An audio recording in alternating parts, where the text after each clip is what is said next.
Was that there that whole time? Alright, come on, friend. We got this. I believe in you. You beautiful, beautiful machine. Oh my gosh, I love you. Okay, so you worth it. No, not necessarily.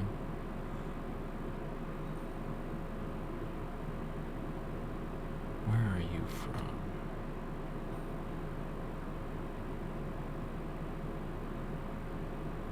White noise, huh? Are you the audio from something?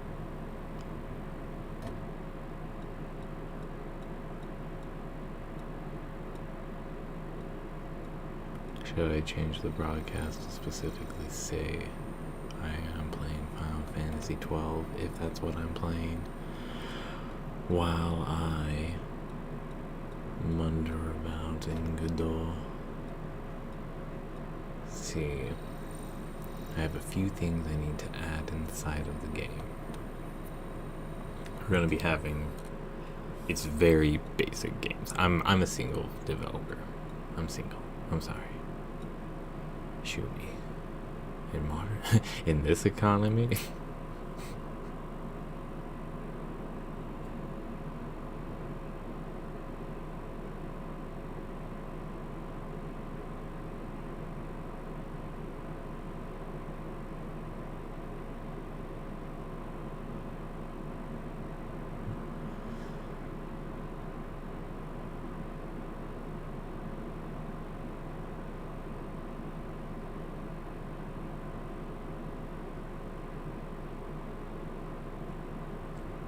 One more time, or just another time, not necessarily one more.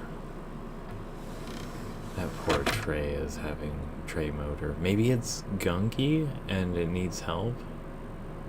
I wish I was brave enough to open up the console. Maybe I should be brave enough, but these things are so adorable in relics. Should I just be okay with the emulation aspect of existence?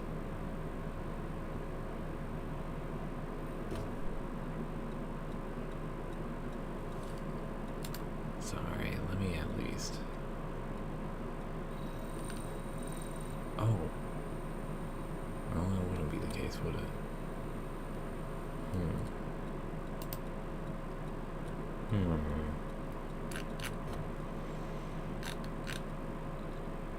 So, chat is in group.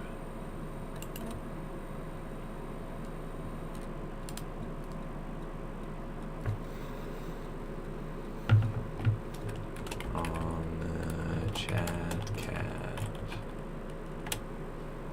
Select window. This is gonna get a little scary. I apologize in this moment. When I hit...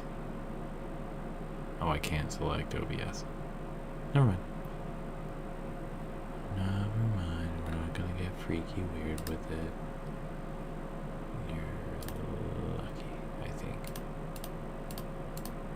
Hey friend, can I select the Creative Commons? There we go. We're gonna drag you all the way to the back now that we have a fancy layer in the center. Centering for you. Boom. May you show up. No, you do have to be available though. We'll change your opacity so that you're actually watermarking instead then. Yeah, that on the chat cat can go away. That didn't work out.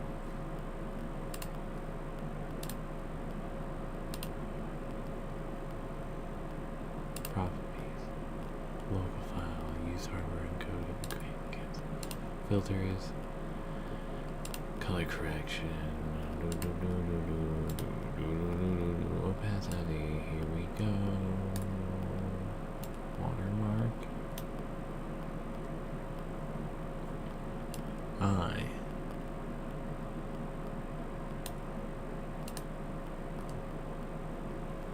Tarnish it.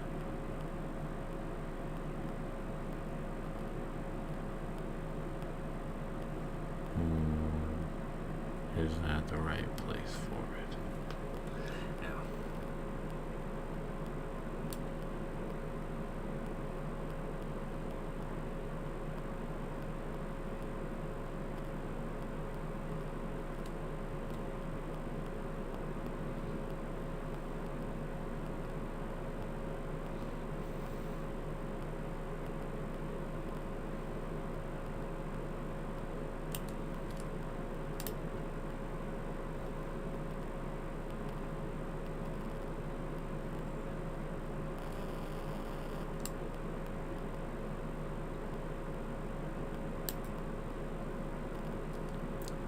working right there in my book.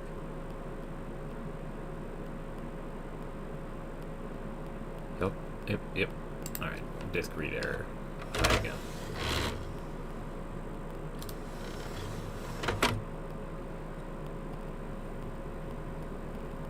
Friends, we're trying here.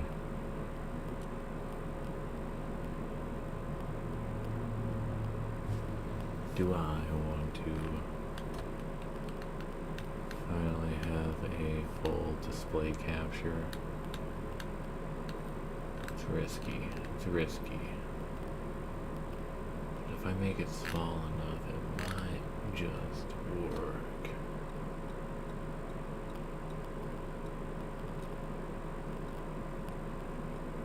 We put it in front of raw YouTubers. First ad source, display capture. This is gonna get crazy, I apologize.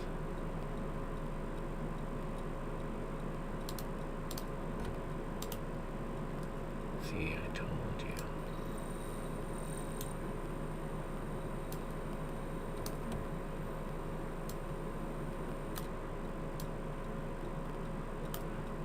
Now we shift that one behind. Self-advertisement. Behind the CC0. Stretch it out.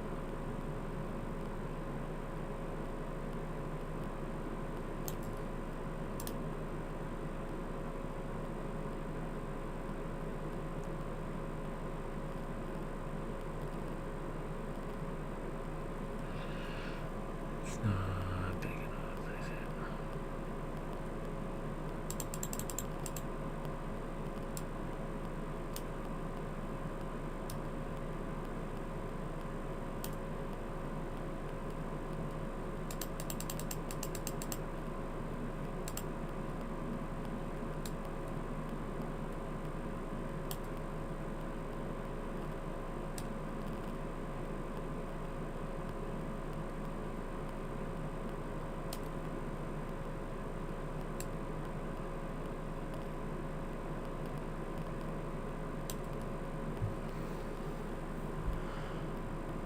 So, what is it that you're seeing?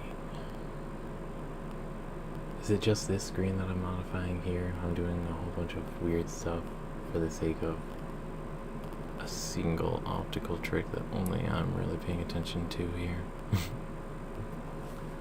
Oh well. So, that does seem to work, but I did want to change the size, right? Display capture, hello. Mind if I manipulate that edge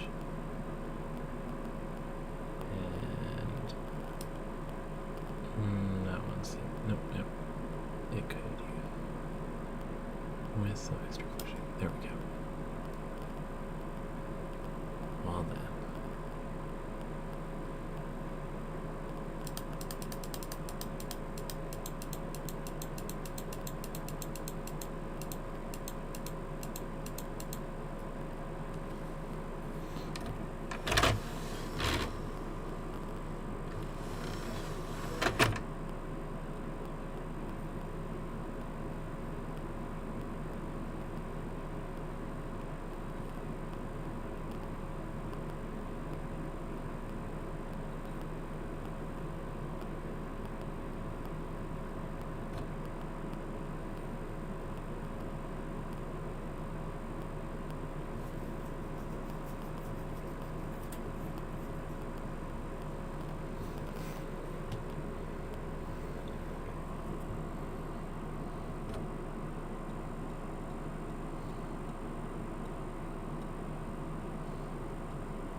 I'm saddened.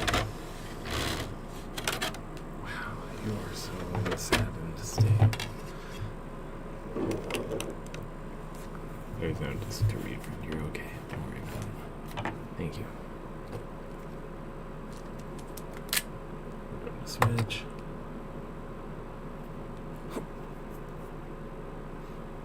Whoa. Near cemented. Bad idea. Don't do that. That's not good for my mental well-being. Cut it out, cut it out, cut it out. Hello. Oh, wrong thing. What? You can go.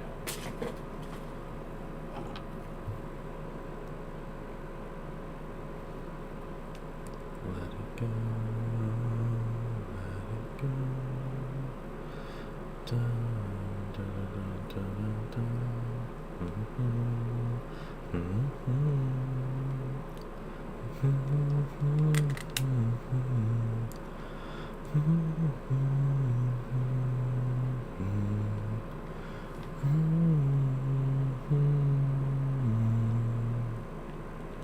Give me a second.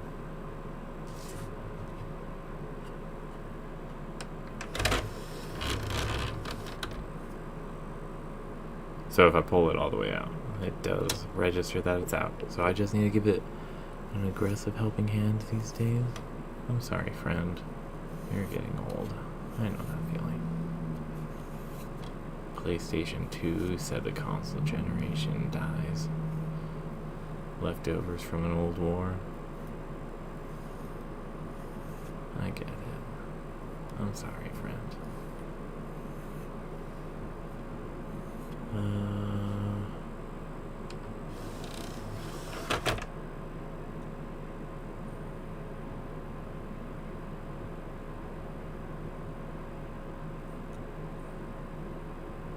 You doing okay?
Yeah.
Yes, the bug.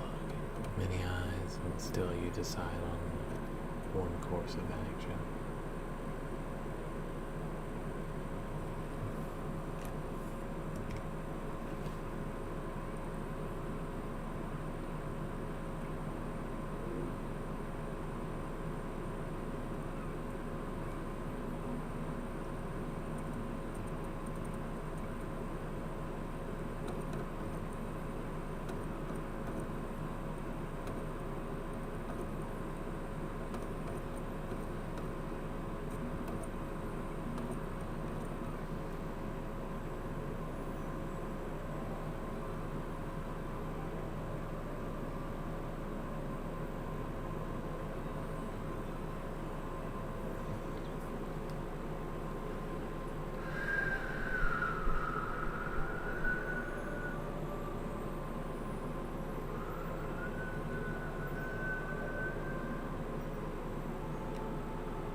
That didn't go. Oh my gosh, I'm so terrible breathing air.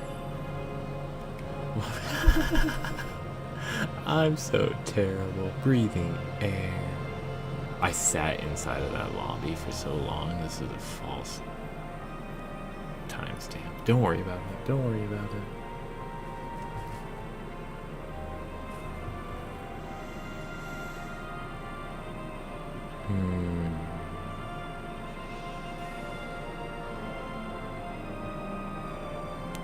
How many more wishes does it take to get to the CCC?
Yes, a layer of complexity is required.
I'm just here to clean a lens.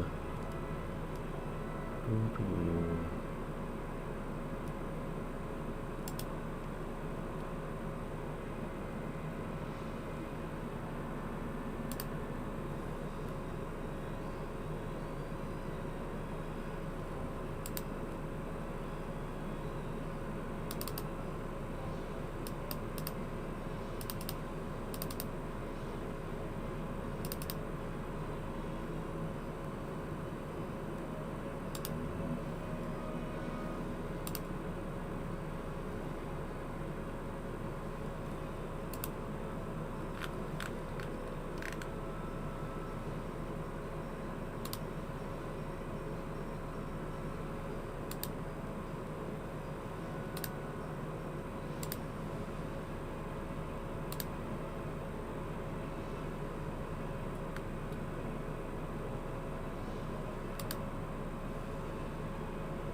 What do I have selected there? Order, edit. Okay.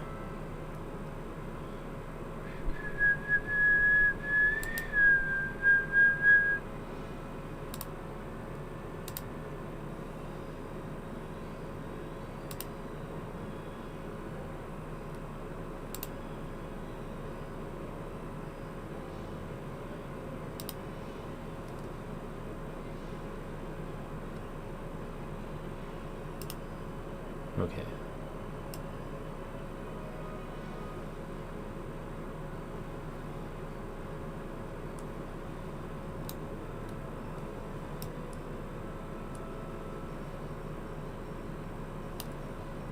This way, I can do whatever I want. This is where things get complex. This is fair. This is fair. We'll switch it over. Simple video game for the big screen. The really complex cipher system for the complexity. All that bundled over into you and me, or both of us see.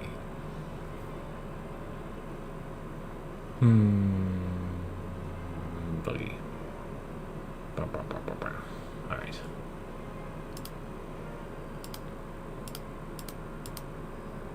Close. Give me a little bit more access.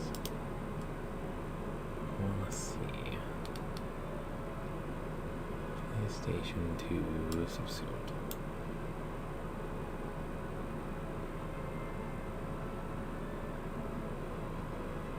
There we go.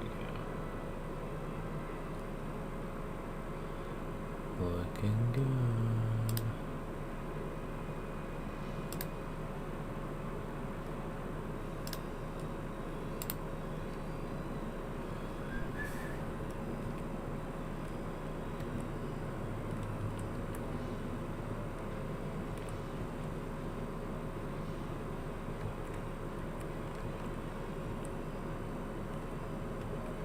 Alright, so we're going to come up with some more sprites too.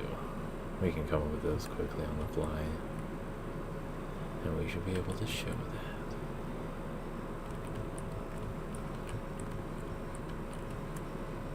I don't like that not being.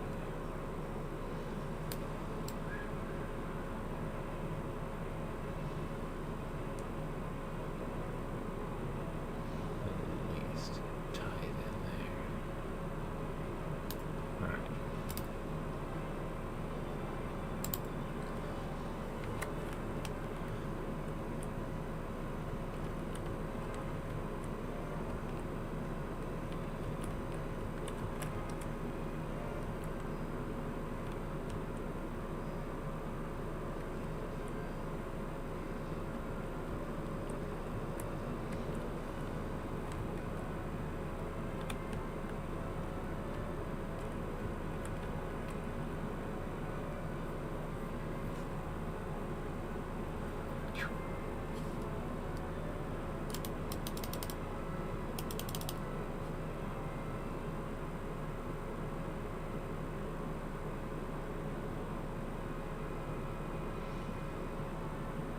Why is...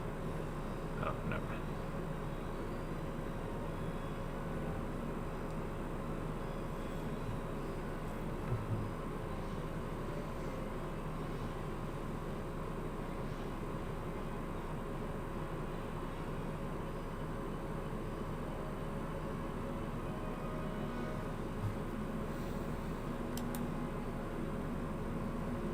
I can change the button used and the text. I assume I can do some good story crafting that way. I want you to push me. Push me instead. Click my button. No, how about me? This one right here. Press this button. Which one? Which one? Make sure to get it right.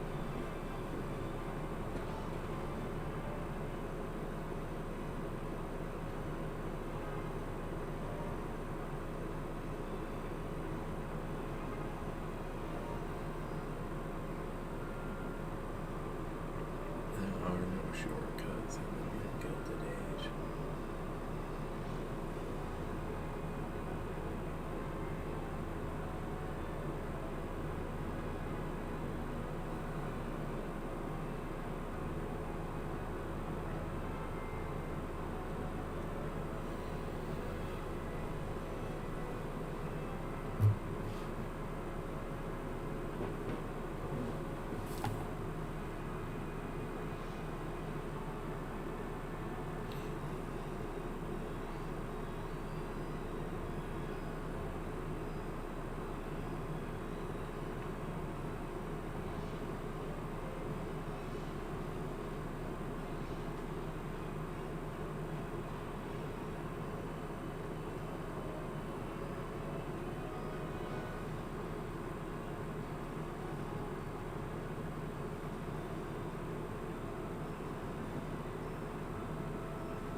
Discord, where are you?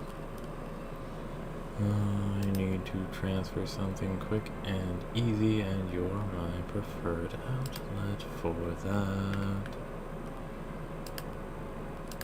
No requiring to put in a subject, no requiring that I put in my own email address. With typing, it is point and click access.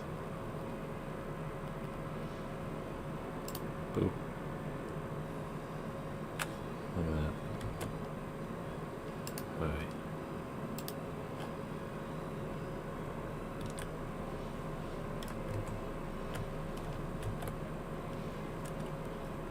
That's one, and then PlayStation 2 on with this open.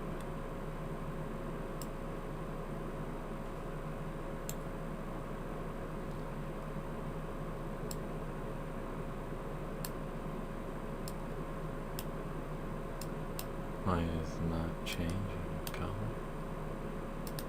Are we not copying?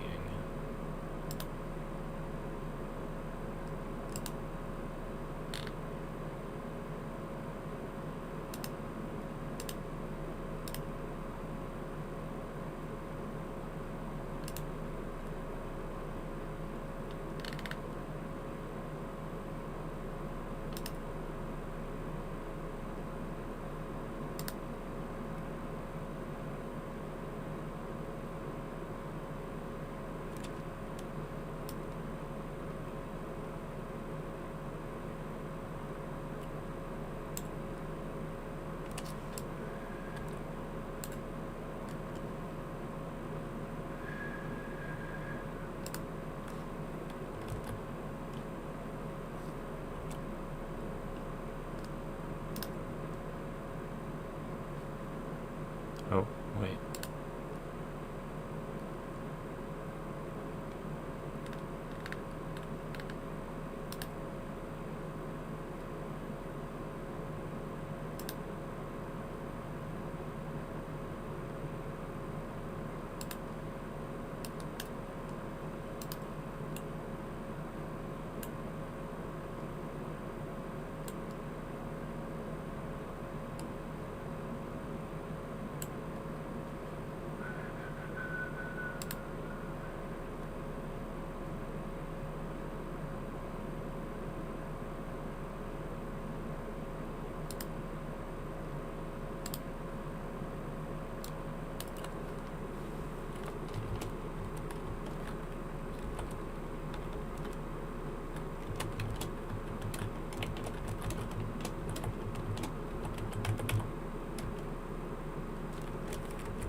Discord.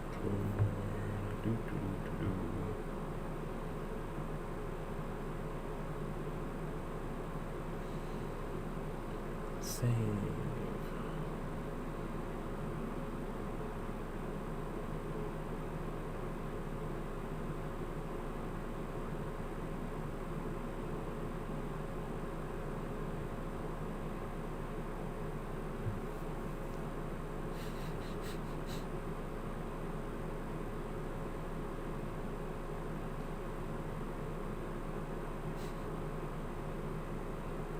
peeps. Doo-doo-doo.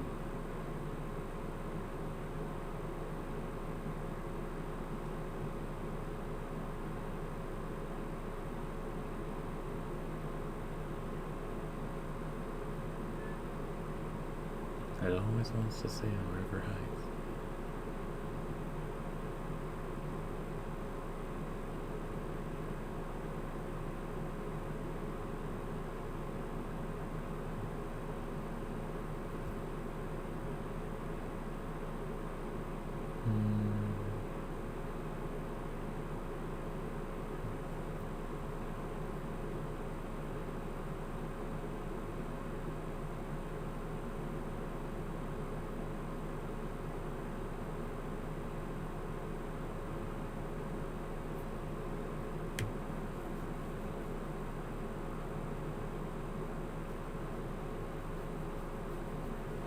Shoot.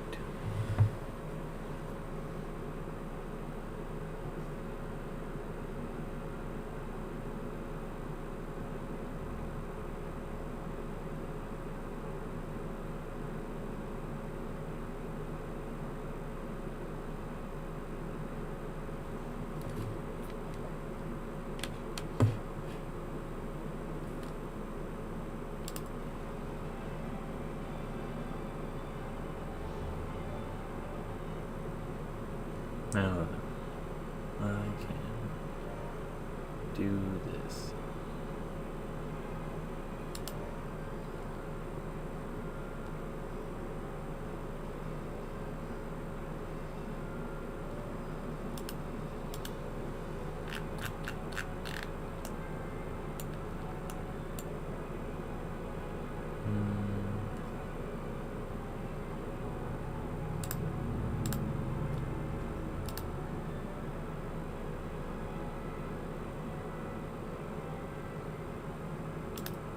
I can go direct to the source. I don't need to scroll. Oh wait, maybe I didn't know. Godot. I'm in caps lock, but don't worry about it. So maybe I go this way instead.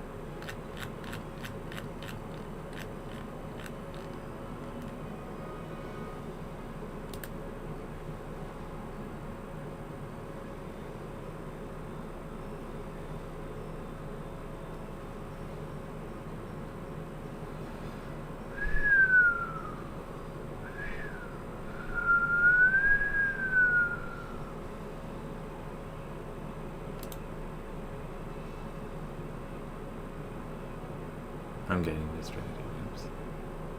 So, did you ever want to add a little drawing tool to one of your games? Like a pencil or a brush to create annotations on top of your visuals? Because a little while ago, I published a tutorial on how to make a basic annotation system with lines, circles, and rectangles, but adding the freehand pencil tool to it is actually quite quick and easy to do. This kind of tool can be useful in detective games or in puzzle games, for example, like the puzzle game about ciphers I'm currently developing with Lactaire. So far, my players have really enjoyed being able to write down their thoughts easily inside the game, like an instantly accessible notepad.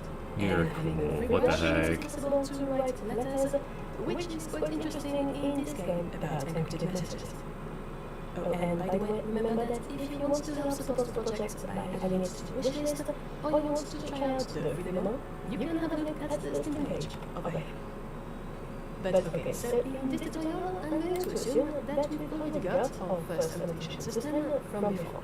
Feel free to have a look at the previous tutorial if you want to see how to implement that.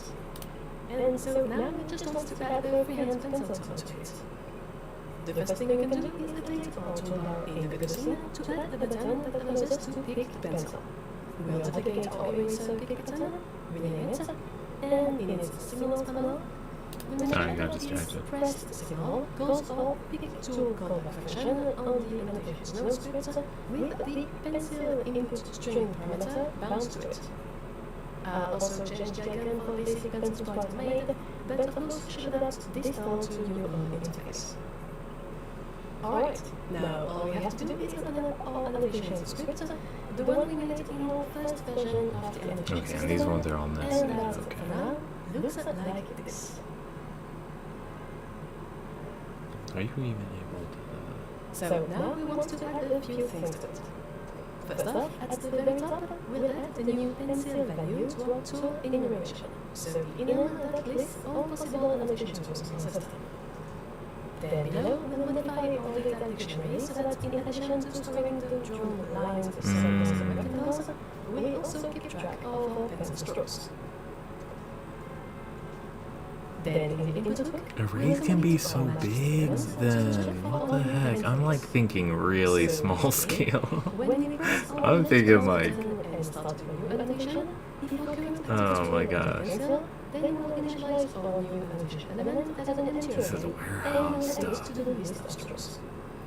When we move our mouse while Okay, drawing, okay. meaning with the mouse button still down, if we're using the pencil, then we need to update our current stroke annotation. The idea here will be the following. To properly record all three mouse movements, we'll create a list of points that, if joined by little lines, altogether re-approximate our entire stroke. But to avoid having too much useless data, we'll make sure that we only mark an intermediate point if it's far enough from the previous one. Good call. So here, marking a point means adding it to our current stroke annotation by keeping track of If not, current element is empty, and current element. That's a good call. That's a good call. With all of this data stored in the input book, it's pretty easy to draw strokes in our draw method. In short, for each stroke in our data list, we'll iterate through all the points we recorded and draw little segments between them. Note that we could technically extract the vector 2 inside each element of our current annotation points list and use the draw polyline built in, but here I wanted to keep it simple and readable for the tutorial, so I went Thank for you. a simple I know I'm still not grasping it, my bad. Finally, remember that in the previous tutorial, we implemented a basic eraser. So now we need to make sure that it works on your pencil tool as well. So it can That's register. our erase function and adding the pencil case. So basically, if our mouse is currently close enough to any of the little segments joining our annotation points, then we'll filter this stroke out of the data list, else we'll keep it. And well, that's it. If you run the demo, you see that there's now a new tool available in the toolbar, the pencil, that allows you to draw any kind of free line you want on top of your visions. You can make little squiggles, or more serious markings, or even draw letters with your mouse. And then if you want to remove one of the strokes, just pick the eraser, press the left mouse button down, and bring it close to any part of the stroke, and the entire animation will be removed from the scene and cleaned up from the data. So there you go. I really liked this short tutorial. Be sure to react in the comments and to subscribe to the channel to get more videos. And of course, a huge thank you to my Patreon members for the support, and to you for watching. And as always, take care. Okay, I need. Not the annotations. That is so nice and nifty. This casino slots thing I might need, not for randomizing, but for the scrolling visuals. So, did you want to create some kind of spyglass effect in one of your games? Or perhaps another blur-based screen effects to... Give it a second.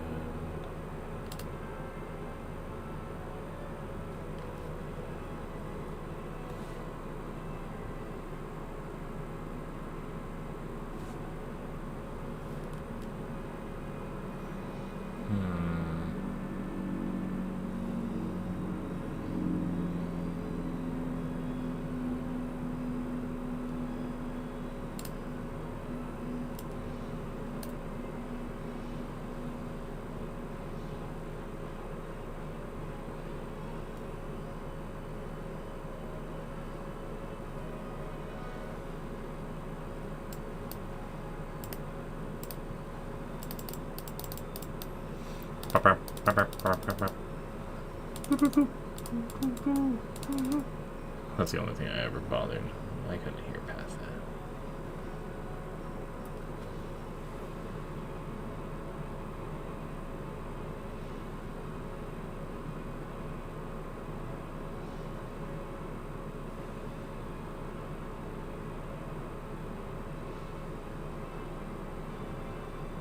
What on earth?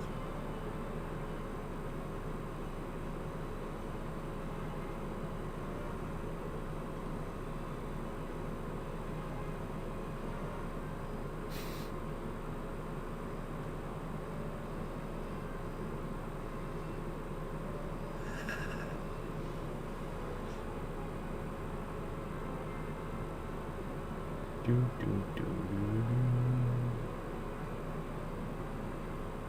Stop.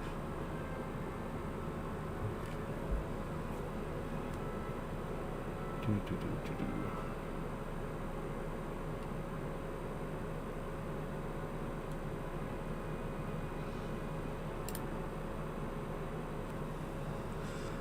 We need a scroll bar for this text. There's so much text to go through.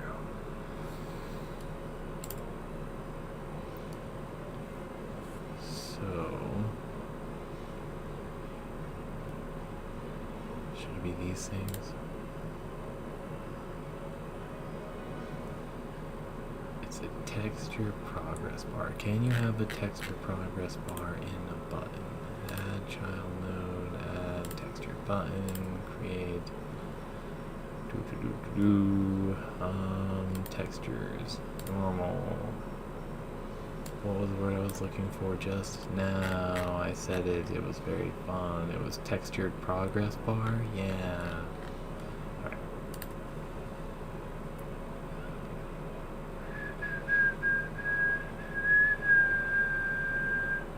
No. No textured progress bar.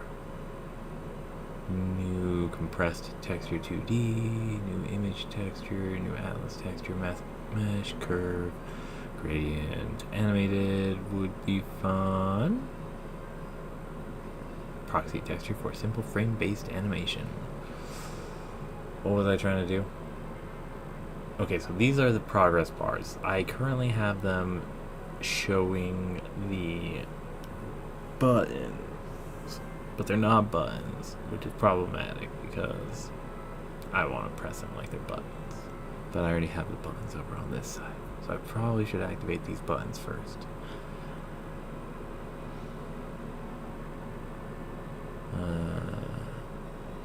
I'm sorry.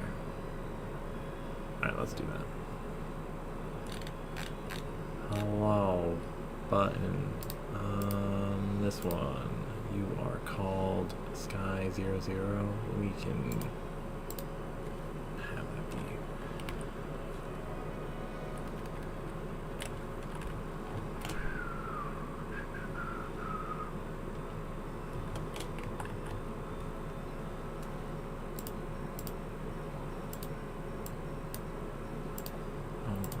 It's complicated.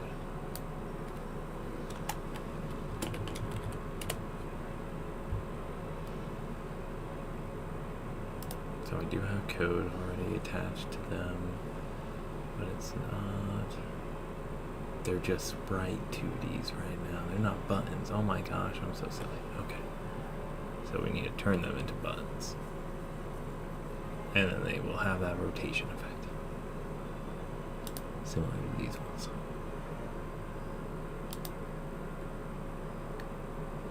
So the trick here is going to be add a sibling. Can I add a sibling? No, no, we gotta go up. Alright. Wait, these buttons exist outside, so I don't have to. Which button is this? Not any button. Oh, it doesn't have anything. Noted. We are co-opting for replacing these ones. Up.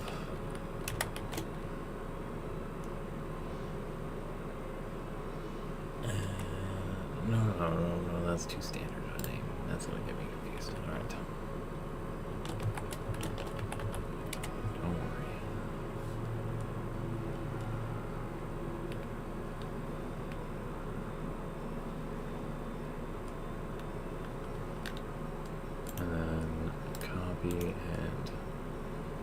next sibling. Why all the way down there? Rude. Dusk. There we go. So we're gonna get those situated to the.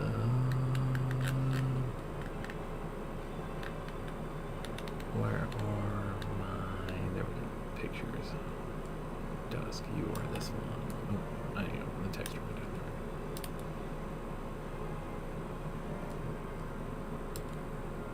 Normal, boop. It's very big, I know. And you as well. Normal, boop. Alright, we're gonna move you over here. We are going to have you ordering. That looks like about right. In 3, ordering here as well on 3, heck yeah. Then we shrink down to size, hopefully.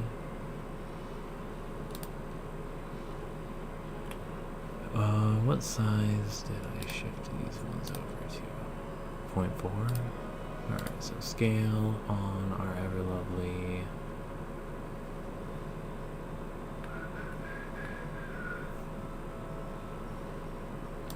layout. There we go. Layout. Open. Stop the double click. Thank you. Alright. You do rotate around a pivot point. That's obnoxious. Alright. So while we're here, let's get that pivot point offset. How big of an image are you? Do you have your dimensions stated anywhere easy for me to see? 400 by 400. Alright. Pivot offset. 200 by 200. Boom. Center. Same with you over here. Layout. Transform. Pivot offset. 200 by 200. And then that should be in a good enough spot. I'm deleting these two. Related animation tracks. Yes. Thank you, friend.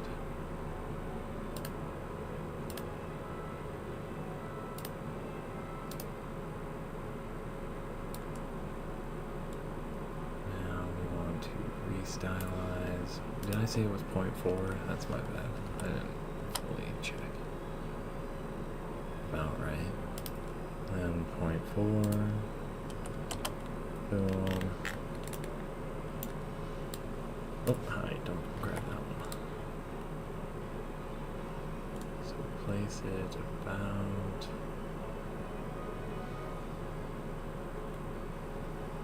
here.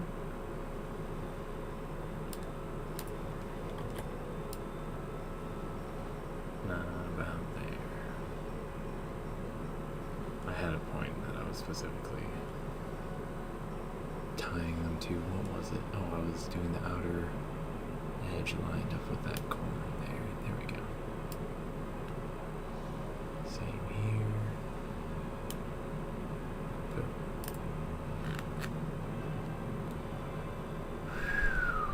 Boom. Okay, so those buttons are there now. I need to add code to them. Script. Create. Function. We remember. So it's just going to be rotation. Dot. Or equals. Or add. 0.001. That's all we've been doing. And script.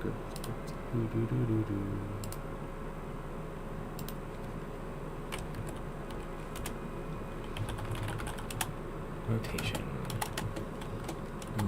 minus yeah 0.001. All right.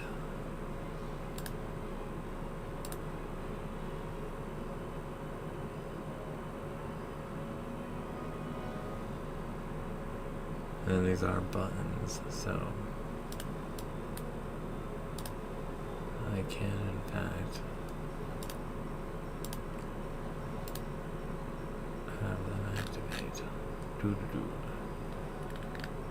When pressed, we will have them generate what? What image will we have them generate?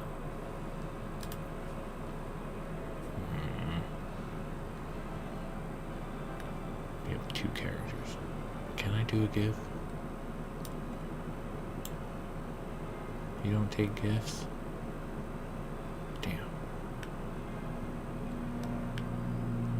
Honk, go away. Nothing's gonna change though. Right.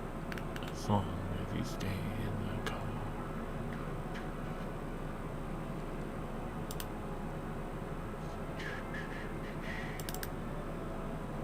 Oh, hey, didn't mean to. Stop. Alright. Pixelrama, did we have anything circular that we could grab? We do have more sprites. Hey, we do have some sprites. Let's drag that over there real quick. Don't worry about it.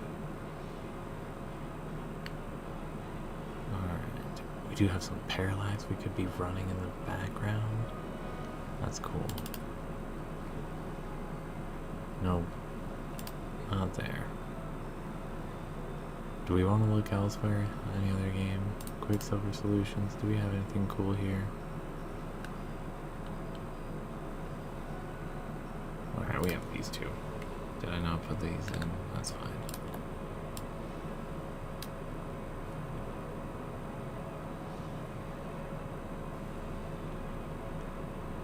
Alright. So you pressed. And you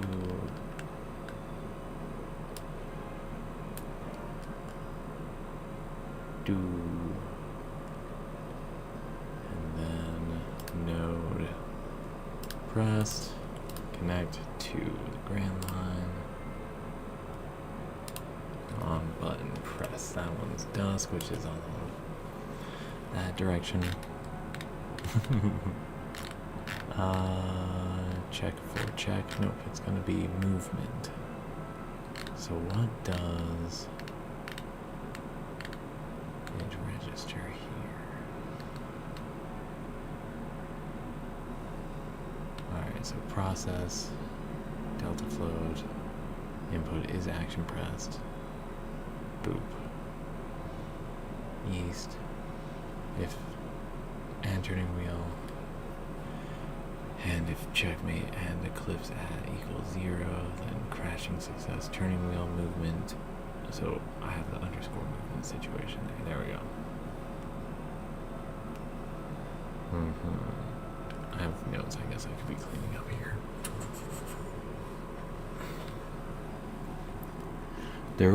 That would be really cool if there was a reactive font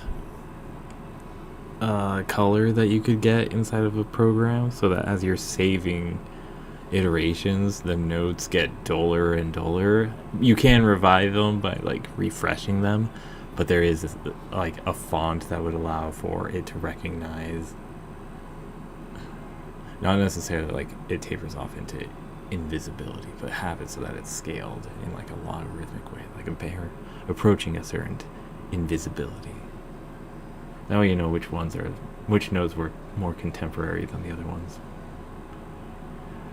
But this is just me complaining because I take terrible notes. Don't worry.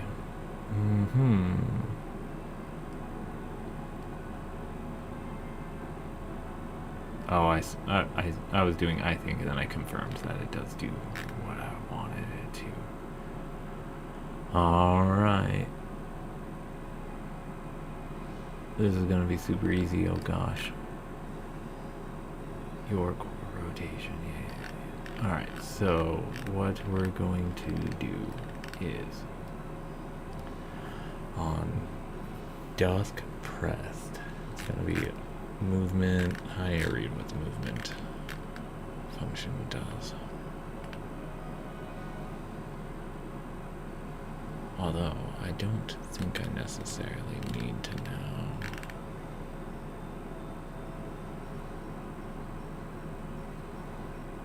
You're gonna do left and up.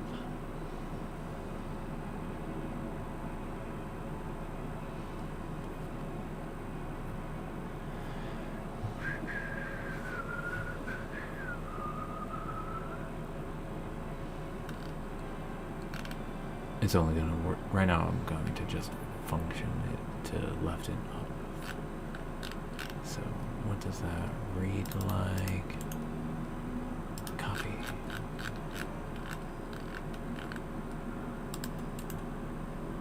Paste. Delete. Delete, delete.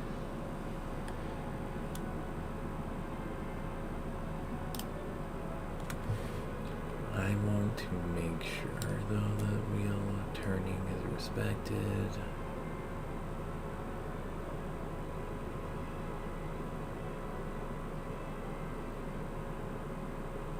Wheel turning wheels turn. Okay.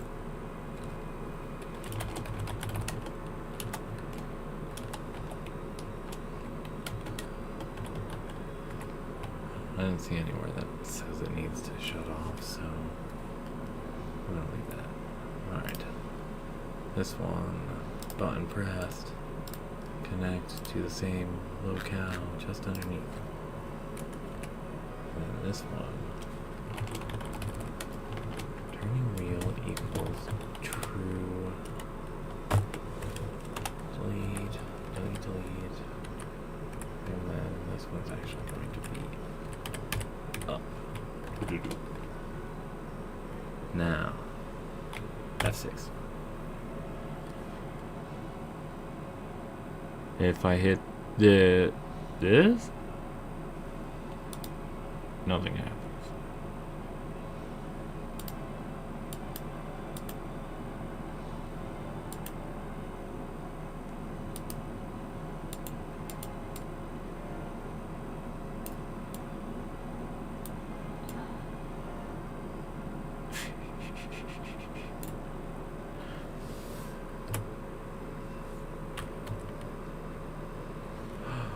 Oh, hey.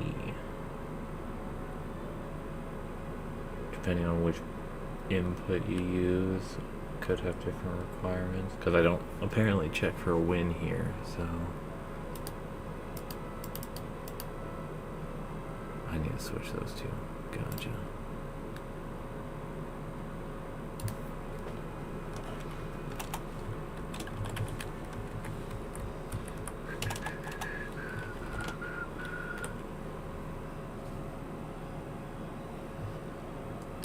Perfect.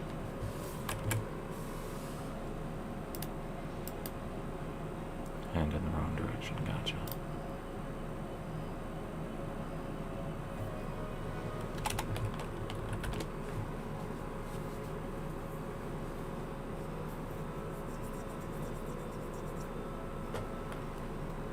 Now we have the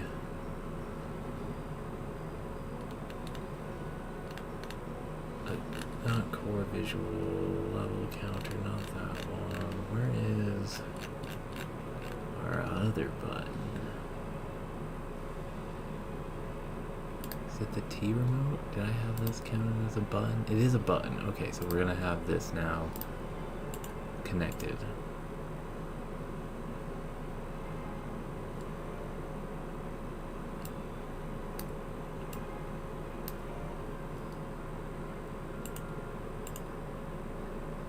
Did I mess up with the visuals for it? No, we're good. Alright.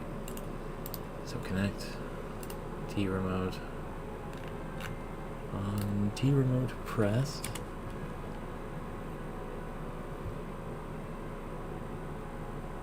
How do I make it so that the visuals... Ow, sorry. Is that like a button mask? Is that what that thing is? Or like an exclusion mask?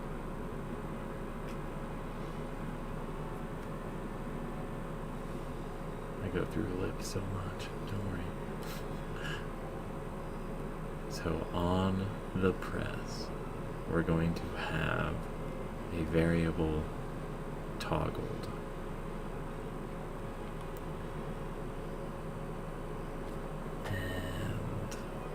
And is there a toggle function? Toggle mode is indeed a functionality. How cool is that? Oh shoot. So, toggle mode, if true, the button is in toggle mode. That makes the button flip state between pressed and unpressed each time. If true, the button is in toggle mode. Makes the button flip state between pressed and unpressed each time its area is clicked. Okay.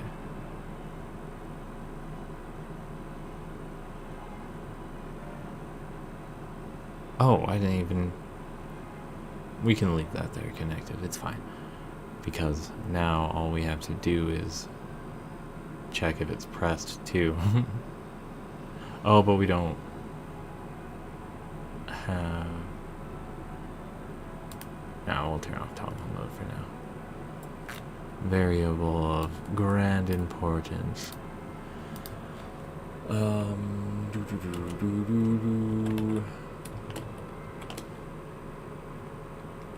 Day or night?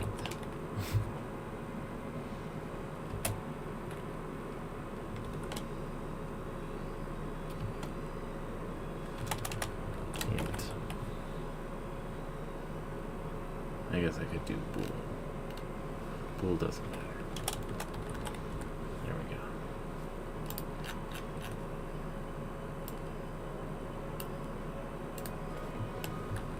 Day or night equals not day or night. And then I don't really care. It doesn't really care on the details. Trust me, it's crazy.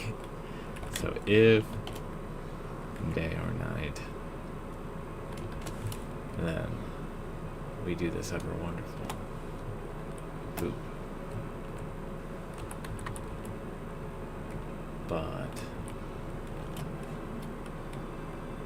if not day or night,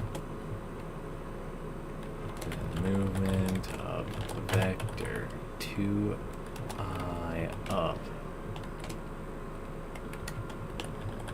goes on instead.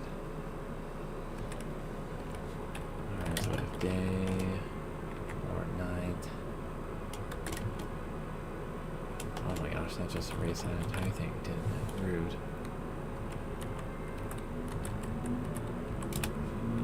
If not day or night, movement vector. Oh, hey, vector. Vector 2i right. Left. Alright. We're gonna check and see if this works. Did I type wrong? I did. I typed a standard punctuation. Right, not all caps. Boom. Now, behind the scenes, I should press this, and it goes in the wrong direction. That's understandable. But if I click this, it still goes in the wrong direction. Oh, wait.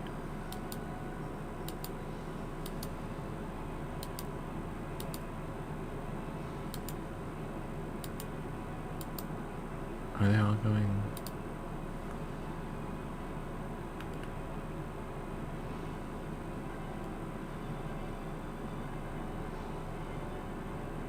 Am I dumb?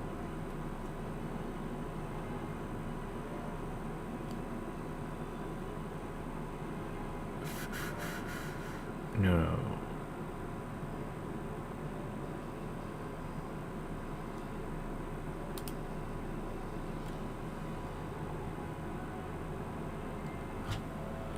So let's go to middle level with open option.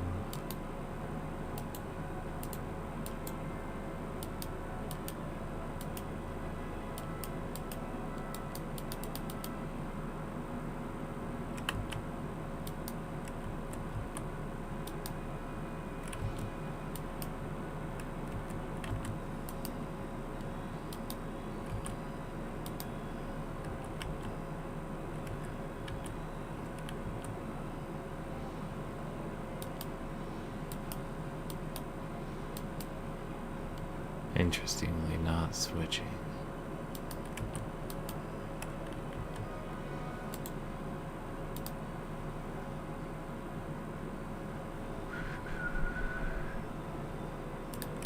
Alright, so let's print.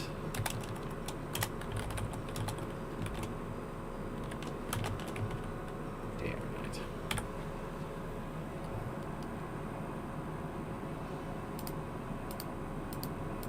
So I just going false? Oh my gosh, I'm so dumb. It equals not. Is that how you do it?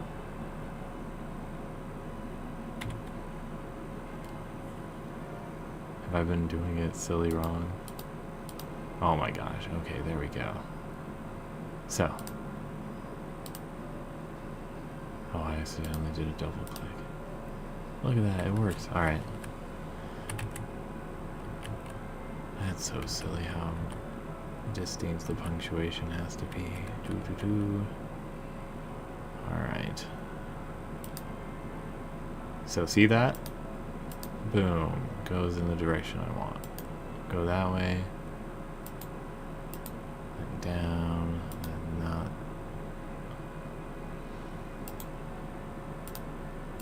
That's too cool. Oh my gosh. One-handed control scheme. Sans, swiping. Swiping was always an option I could have gone with, but screw that. Touchscreen shenanigans until I have a tactile touchscreen. I don't want shit right now.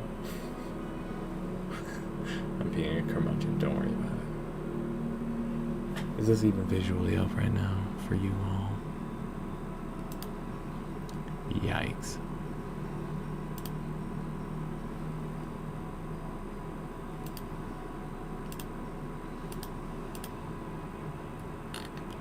Don't worry about it.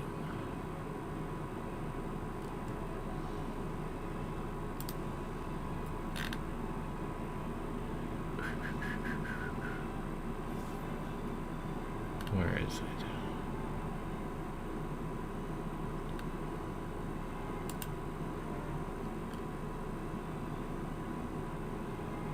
There it is. No.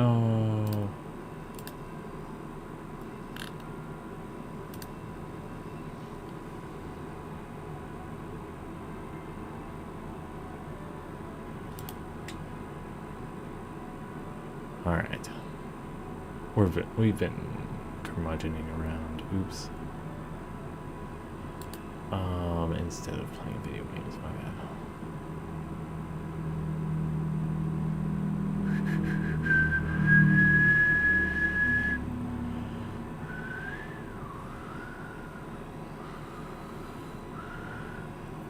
That's how many steps I've taken, huh? They really count steps. Get your miles in.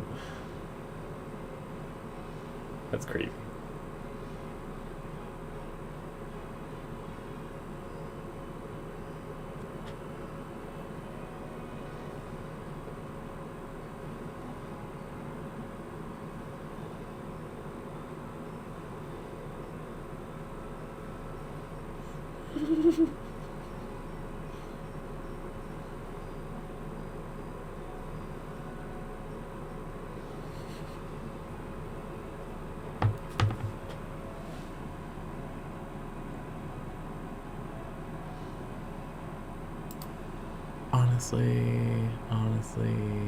Honestly, what to do? I still need to get that scroll bar situated. Ah! I've been distracted. But we did get buttons. We want visuals too, though. We want to get a transparency mask so that the well is transparent.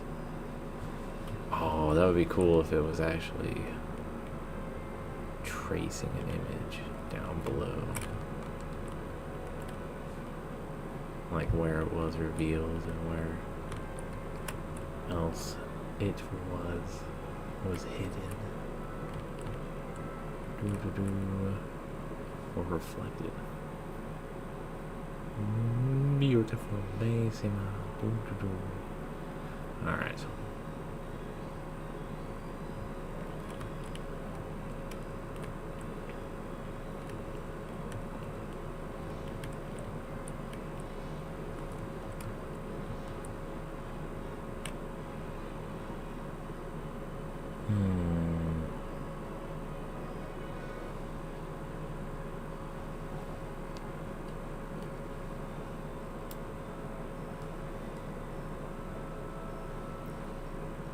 So we'll want...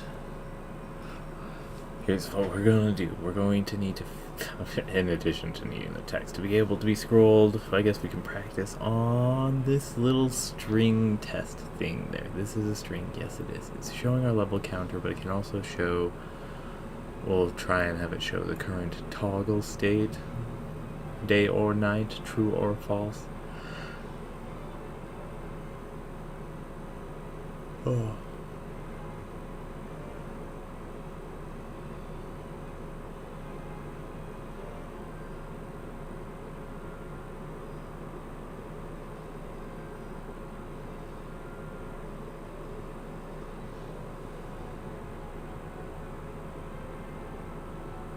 I need to come out with a release version. I need to make those animated texture bars. They're so static and bland over there.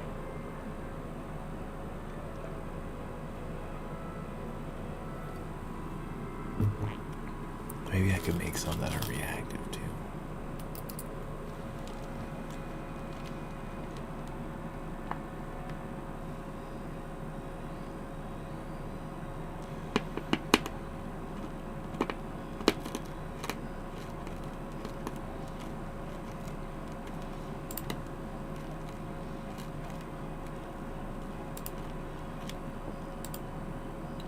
Can I change the size of that, friend?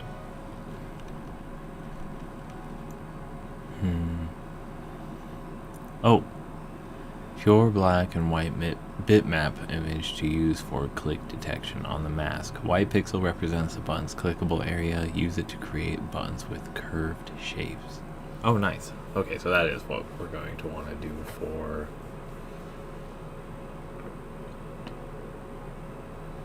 Oh no, but it's the overlap that we're worried about. Never mind.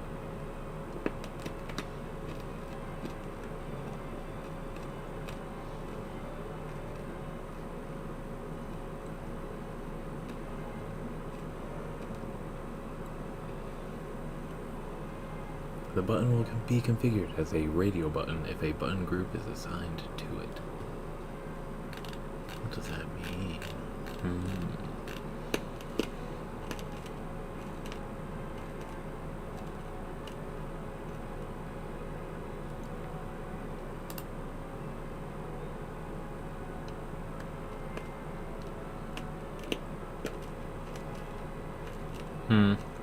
I guess we can have some background noise now. Oh, right. Get the system atmosphere or investigating tool? Because this is actually really easy to do in Negotiable. Actually, this is something I used in a puzzle game about ciphers. I need a... Man, I wish I could, like, hire her. But they also have this kind of screen effects flagging their view and enhancing the meaning of the text. It can be a simple but very effective way to boost your game's ambience. Oh, and by the way, remember that if you want to help support the project by adding it to your wishlist, or you want to try out the free demo, you can have a look at the Steam page. Oh yeah. Okay, so suppose that you've got a basic scene like this one. Here, because it's 3D, if I want to create a global screen effect, I first need to make sure I Cell put the shading. camera's layout in my hierarchy. Oh, right, the little skull guy. You don't have to worry about that.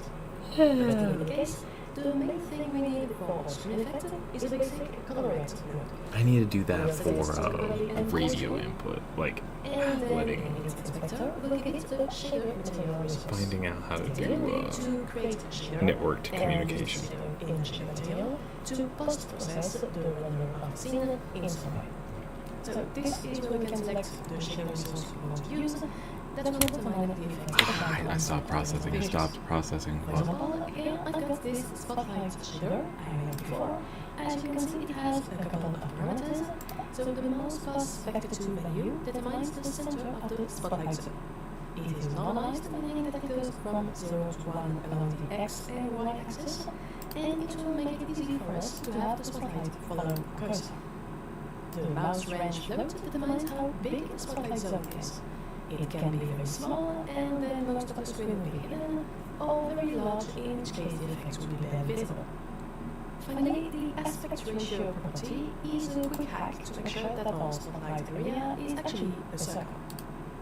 Basically, by telling all shader what the ratio or game screen is, typically here this is the ratio for 16:9 screen size, like 1920 by 1080, for example, then we'll be able to recompute a mask with a circle shape instead of a different ellipses. And so, more precisely, in this case, the spotlight shader uses the following code. You see that first we have the options we just described, and then in the fragment function, we do a few basic things. First, we recenter our UVs and we apply our screen ratio. Then, thanks to those UVs, we compute our circle mask relative to our max mouse range value. I've also applied a little zoom step to make the circle less blurry and get to the real zone. And finally, we can use this mask to blend between a solid black color and the original render of the scene. So this is the full complete image rendered by the camera without any effects on top. In other words, wherever the circle mask is black, so outside of the spotlight zone, we'll get solid black pixels that effectively hide the scene, but where the mask isn't black, so inside the spotlight zone, we'll get the original render, which gives us a result akin to a spyglass.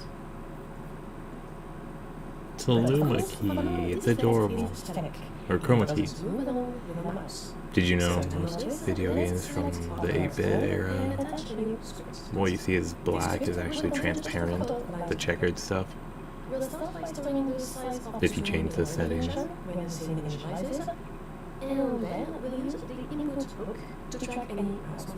Lemmings is a great presentation that lands that perspective, I think. And in that case, we'll divide the current mouse position by the screen size to renormalize it for shader, and we'll set this new value as the mouse plus value of our shader material. And there we go. If we run this demo, you see that we get a basic but really cool masking effect that creates sort of a spyglass Shit, how's that showing up simply there? by moving this circle mask. Oh on my top god, of that's the showing up amazing.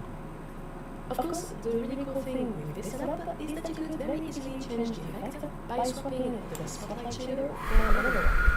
For example, here's a shader that instead of applying black outside of the mouse zone, and so more precisely, in this case, the spotlight shader uses the following code. You see that first we have the options we just described, and then in the fragment function, we do a few basic things. First, we recenter our UVs and we apply our screen ratio. Then, thanks to those You ready? UVs, Okay. we compute our circle mask How far relative to our along max was it? mouse range value. I've also applied a little zoom step to make the circle less blurry and get to the real zone. And finally, we can use this mask to blend between a solid black color and the original render of the scene. So this is the full complete image rendered by the camera without any effects on top. In other words, wherever the circle mask is black, so outside of the spotlight zone, we'll get solid black pixels that effectively hide the scene, but where the mask isn't black, so inside the spotlight zone, we'll get the original render, which gives us a result akin to a spyglass. But of course, for now, this effect is static. It doesn't move along with the mouse. So to handle this, let's select our colors node and attach a new script to it. This script will contain just a couple of lines of code.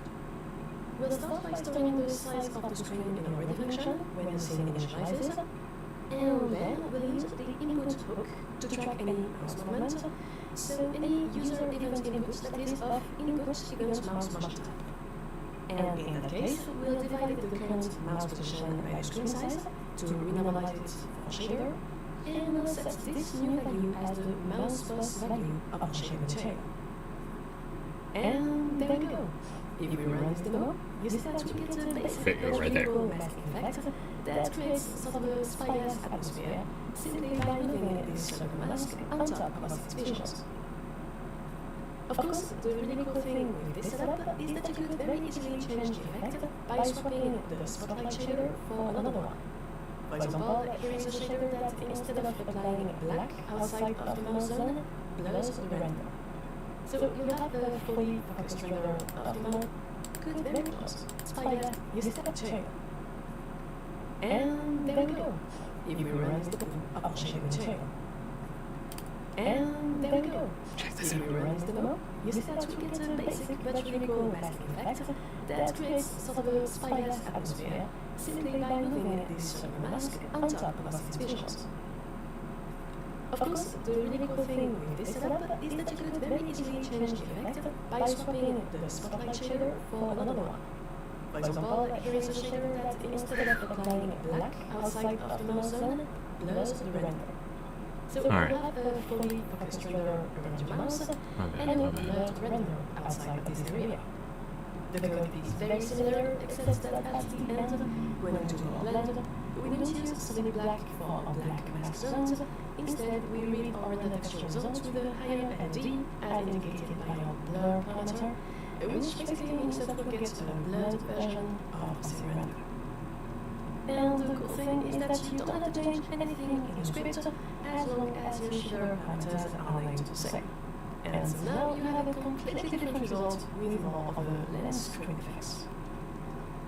Now to wrap this up quickly, you could obviously also play with the bounce range option of your shaders.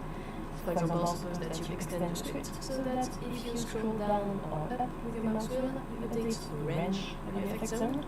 You may want to still clamp it to give you range to avoid getting completely unusable values.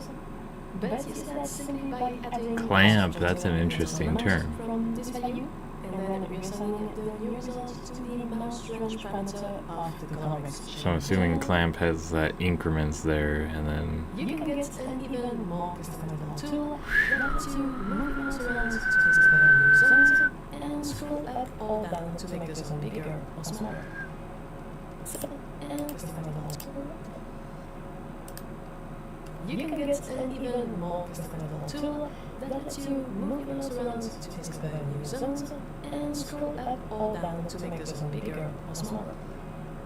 So there you go. You now know a very basic way of adding quick screen effects to games to boost their atmosphere or create unique tools like spyglass. I really liked this short tutorial. Be sure to react in the comments and to subscribe to the channel to get more videos. And of course, a huge thanks to my Patreon members for the support and to you for watching.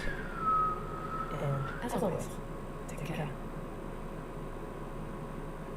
crazy.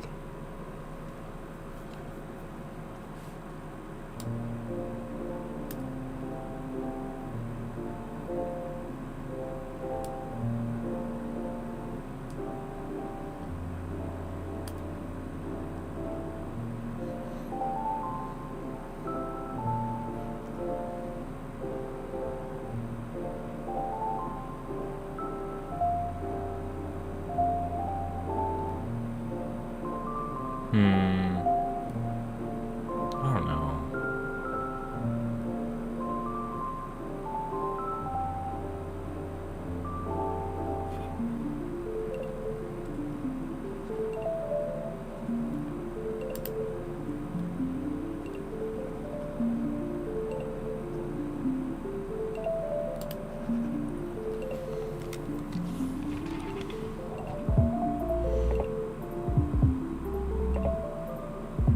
Am I just playing around?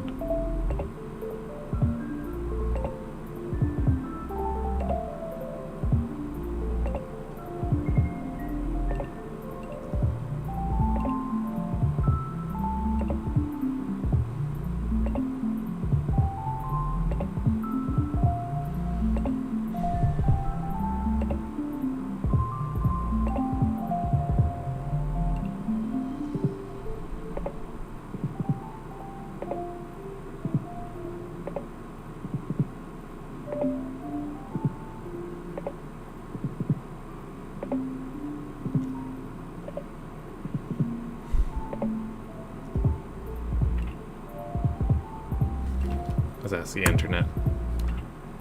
How do I possibly even consider scrolling a text bar inside of a window?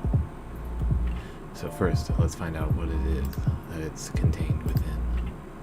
All of the story is inside of a rich text label. And it's got some rich text I want it to be able to scroll through.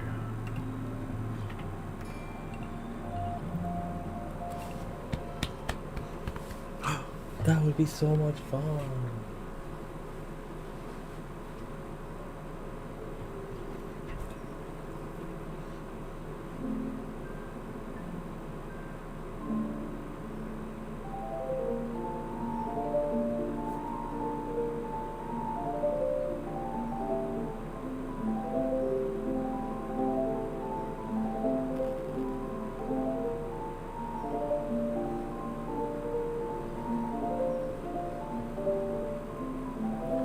Track 2.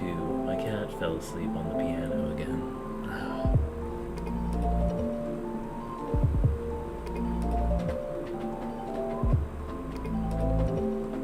Better break out the chaos later then.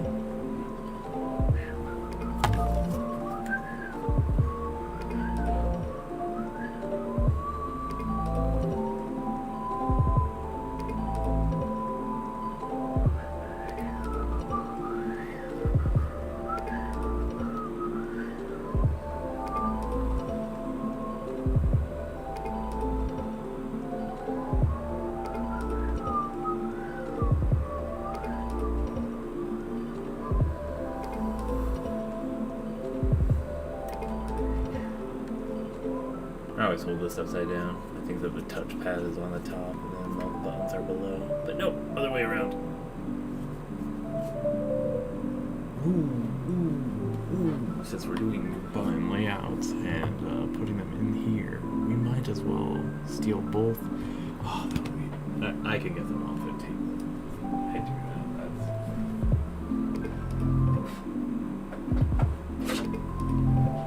that. So we have all the buttons from this captured in here. I'm not sure if you've seen it before, but the Bose stereo alarm clock button, RPG. So, oh, did I trigger anybody? I'm sorry.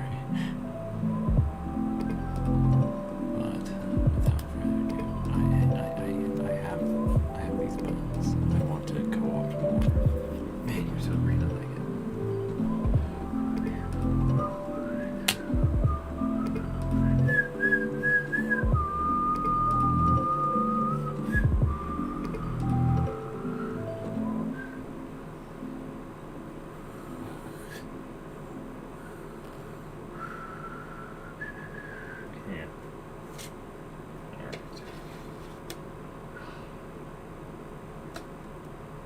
Look at these buttons. They were so cool.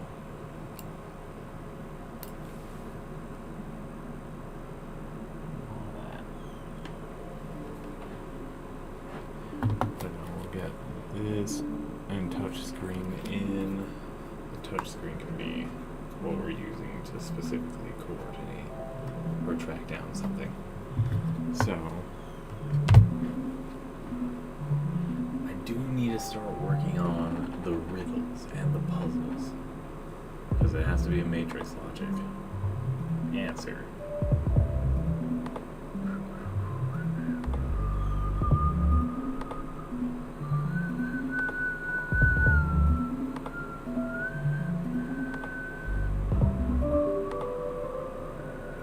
You can control the pitch with your tongue? That's crazy.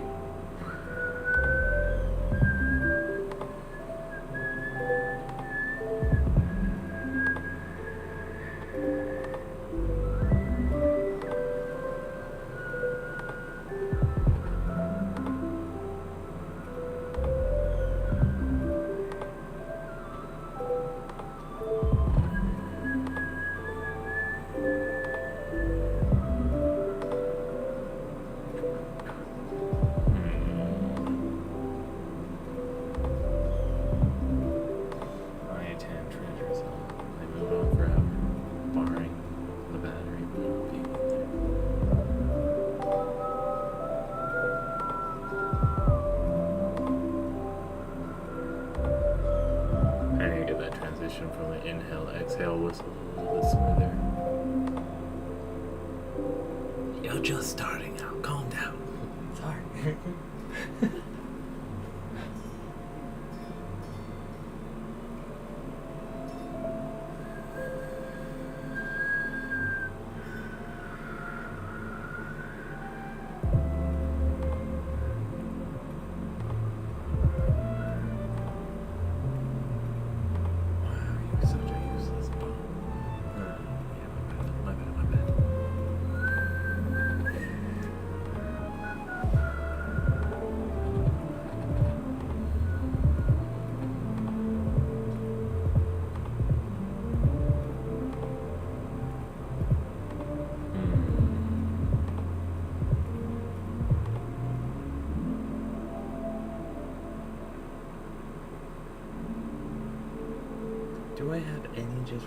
calculator.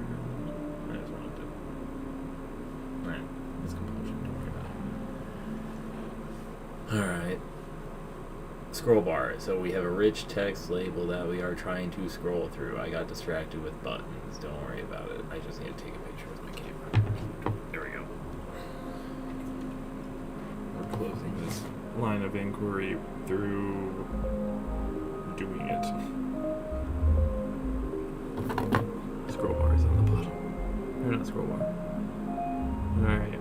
We're gonna be okay with the buttons being shadowed and not shadowed. We're not picky like that right now. It adds flavor, honestly. Trust me, it's crass.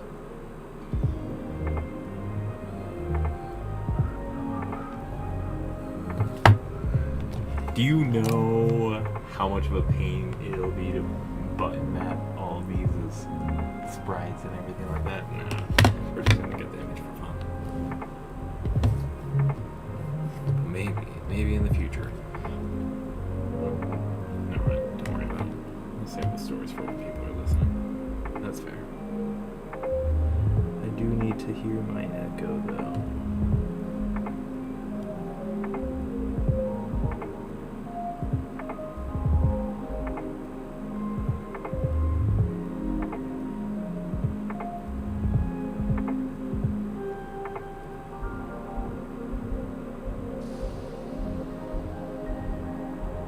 Lovely. I need to find some rechargeable batteries. Oh, we did get garbage bags. We can cross that off of our list. Nice. Okay, so we need a personal set of rechargeable batteries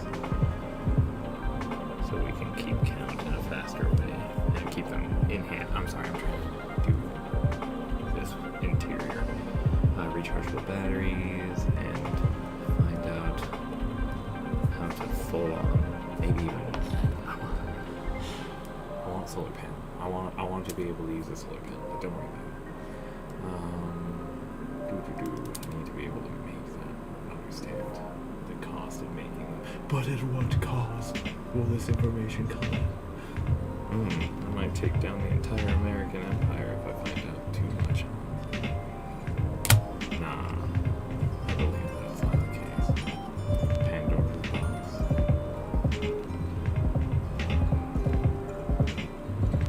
Okay, so we got 2 pictures. Do we want to grab the chaos later yet? It is plugged in and eating up space that way. Let's... yeah, alright.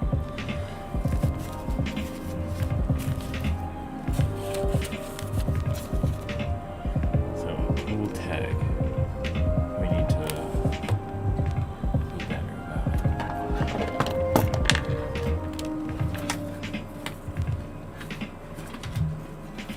I wish...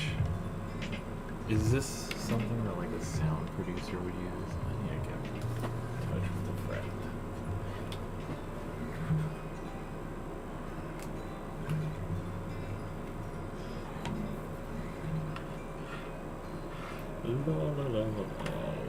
Plug it that way. Or should I unplug it over here first? I wish more tech felt as sturdy as this. I don't know. Flimsy shit they make these days. Makes me sad. I would love to hang this from a wall and just have it as like a monitor type thing. I am working on a Halloween thing. That would be a good visual trick.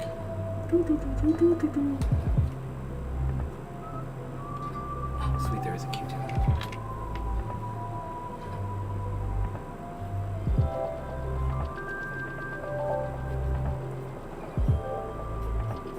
You ever see Toradora? Good anime.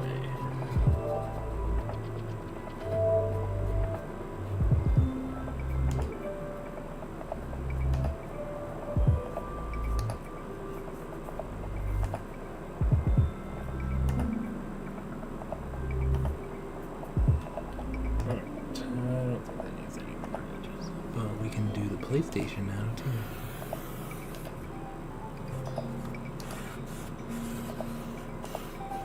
Your dust.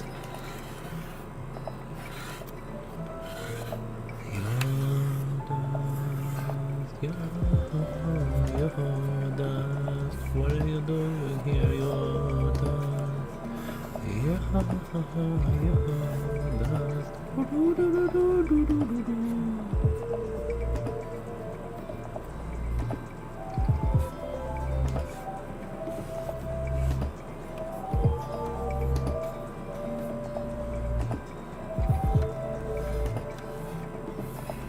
Did you know I already applied to some jobs today? First thing I did this morning. Jobs, plural? Am I overestimating myself? Was there only one job? Am I tooting my own horn too much? Maybe.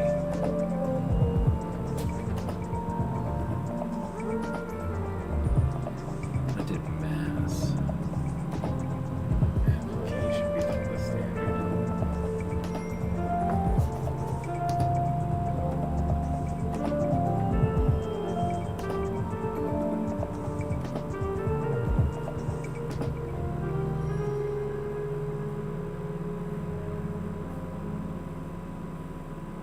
Oh, sorry, track 5 in the museum garden. Your voice was soft and warm.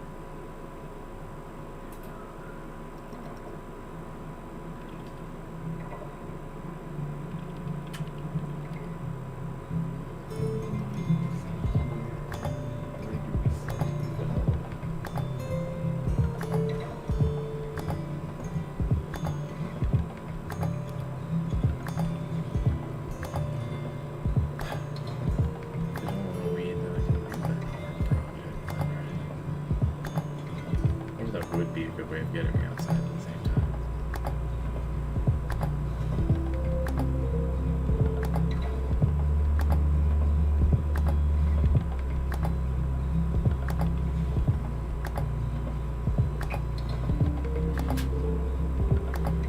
Oh, wait, I was going to take a picture, right?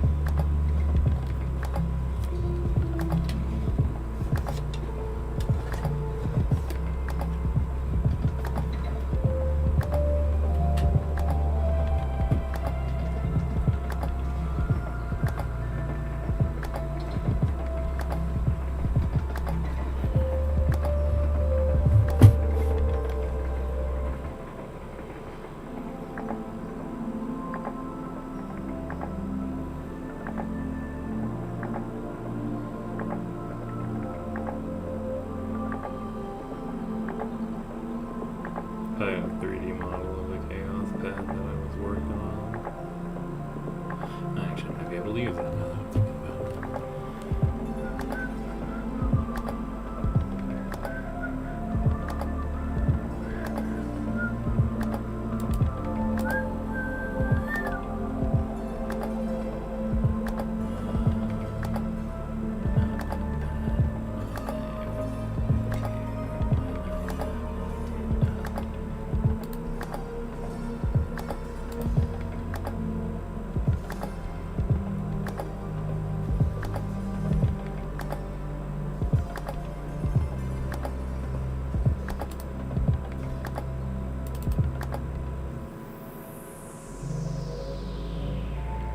I think I just told you to please.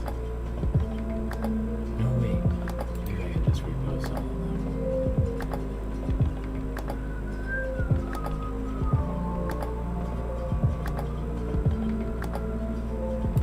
Maybe in here. Oh, that don't want it. Chaos pad, hell yeah, there it is. Oh, wait. Cancel that. Check this out.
the other one on accident because I didn't post it on Discord.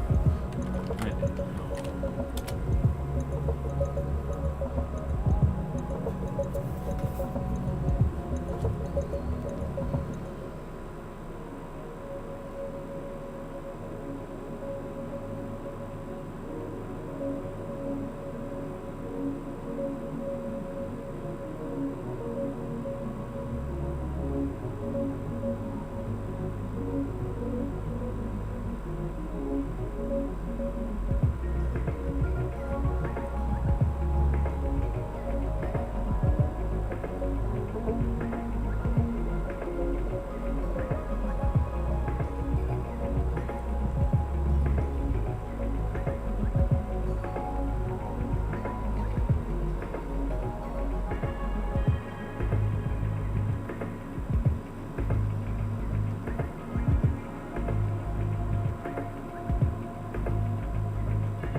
There we go.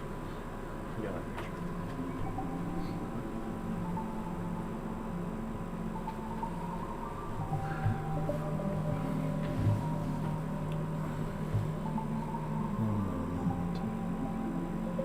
Discord is right here. Co-opted self file. Saved, and then also counter with 3 separate images.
here,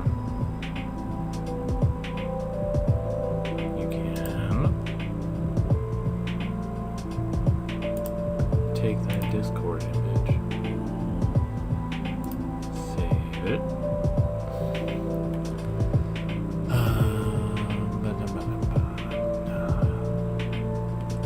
Korg Chaos Pad 3. Save. Then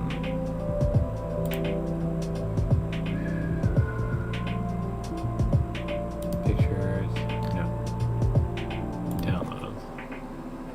This one I got it reduced down to. That was still a big image. Alright. Edit. Crop away.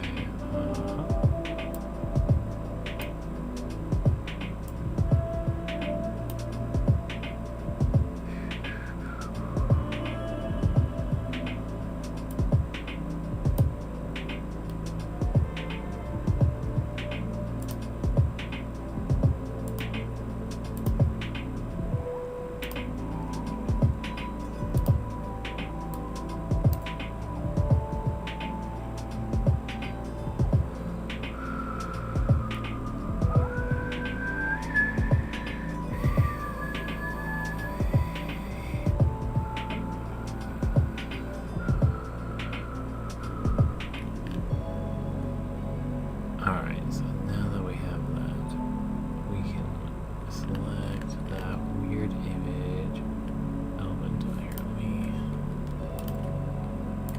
All these goofballs, they go over here.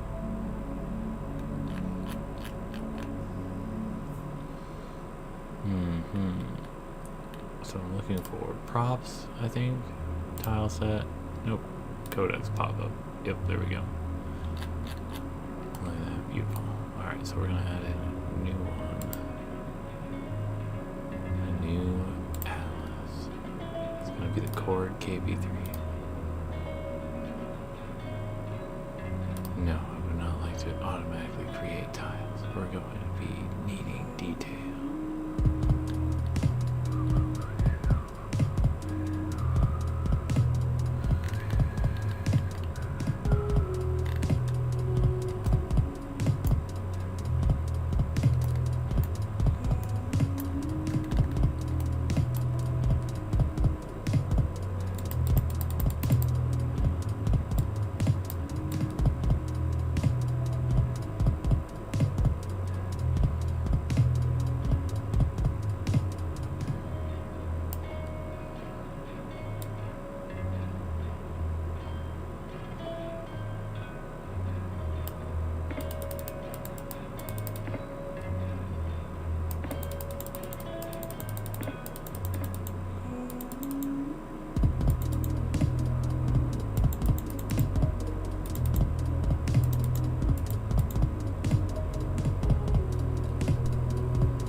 Maybe I should do portions.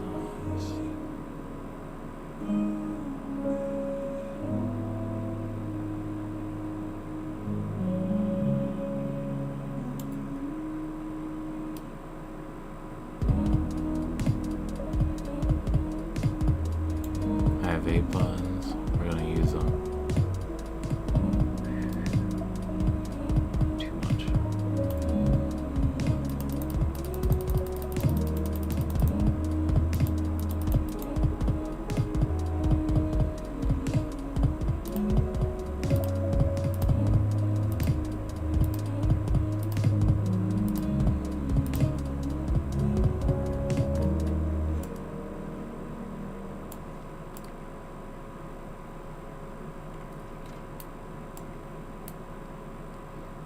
all we got. That's funny. Alright, I'm procrastinating the Google search, I guess. Give me 1 second.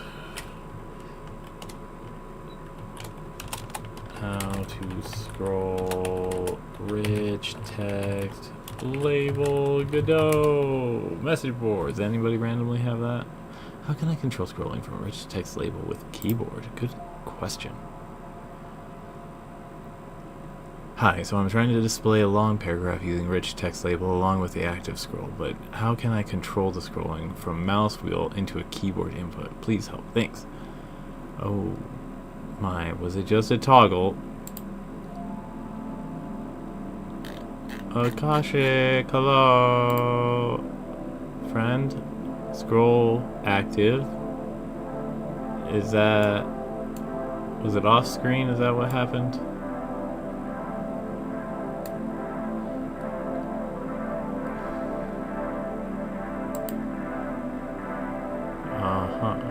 Give me a second. Let's go in some circles.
There's our scroll bar. Oh my gosh.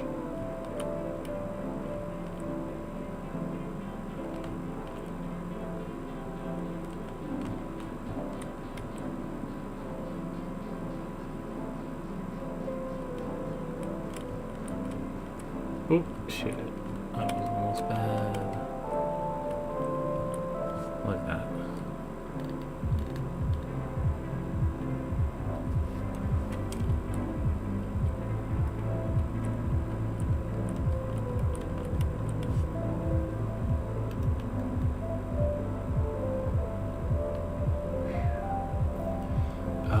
Scroll active, scroll following, click yes. So that should, I want to say that if true, the window scrolls down to display new content automatically. Oh gosh, I didn't know you could do that. Don't do that.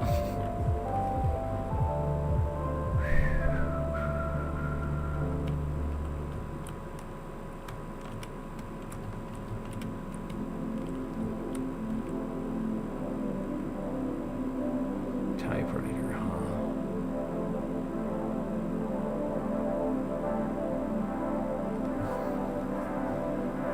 Typewriter, huh?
So we have scroll bar, auto scrolling. We want to add in keyboard functionality for it, and ideally button functionality too. Should we treat these buttons at the top, change them, or at least have a little button mask that can be transparent? Good call, good call, good call. Activate it, make it visible only once 100% has been reached. Yeah, and easily crash all the way, looping back to the beginning because we're in a cycle.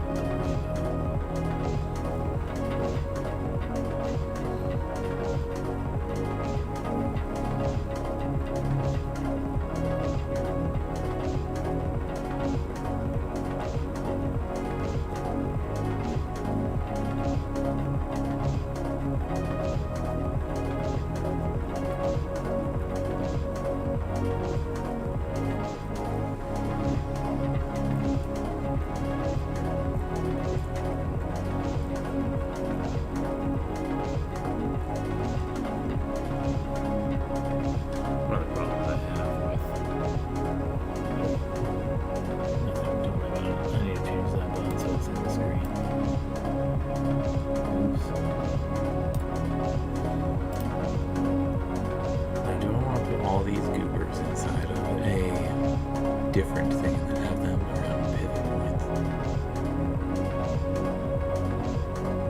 I do know how to do sine waves as well, so I can have them shrink and grow so it actually looks like they're orbits.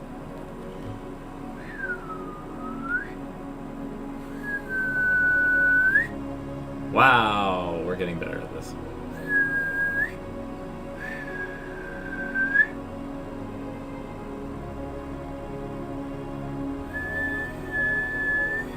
Inhaling it is a lot easier than exhaling for me.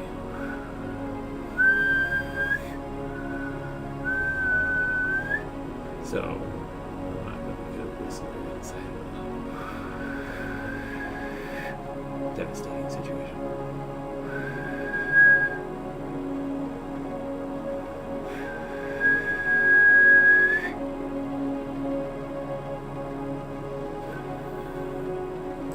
Listen, this is what I'm comparing to. No, of course I can't do it on one color.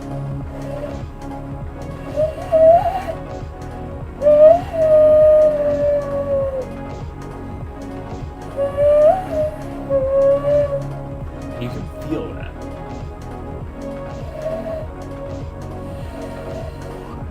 Man, butter.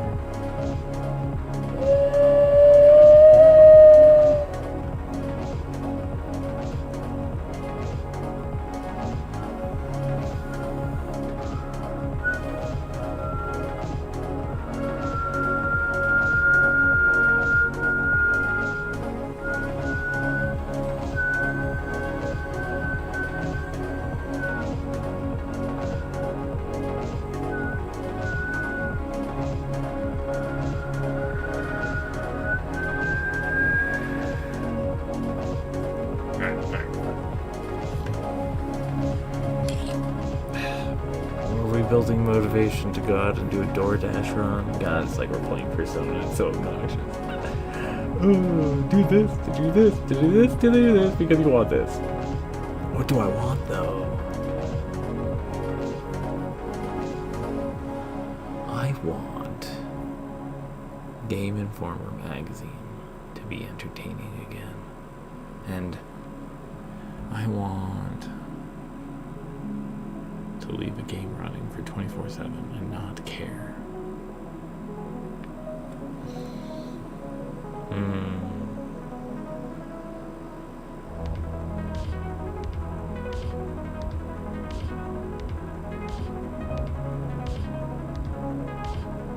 Not caring would be...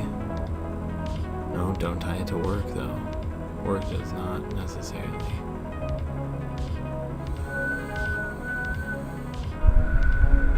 set you free.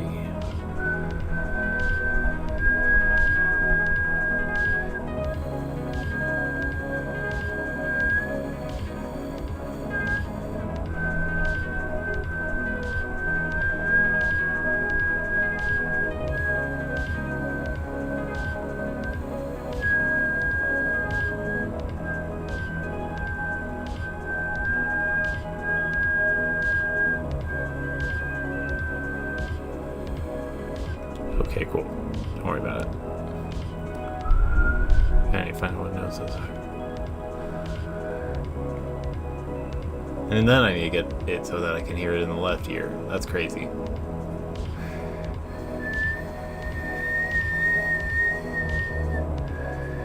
Yeah, alright, whatever.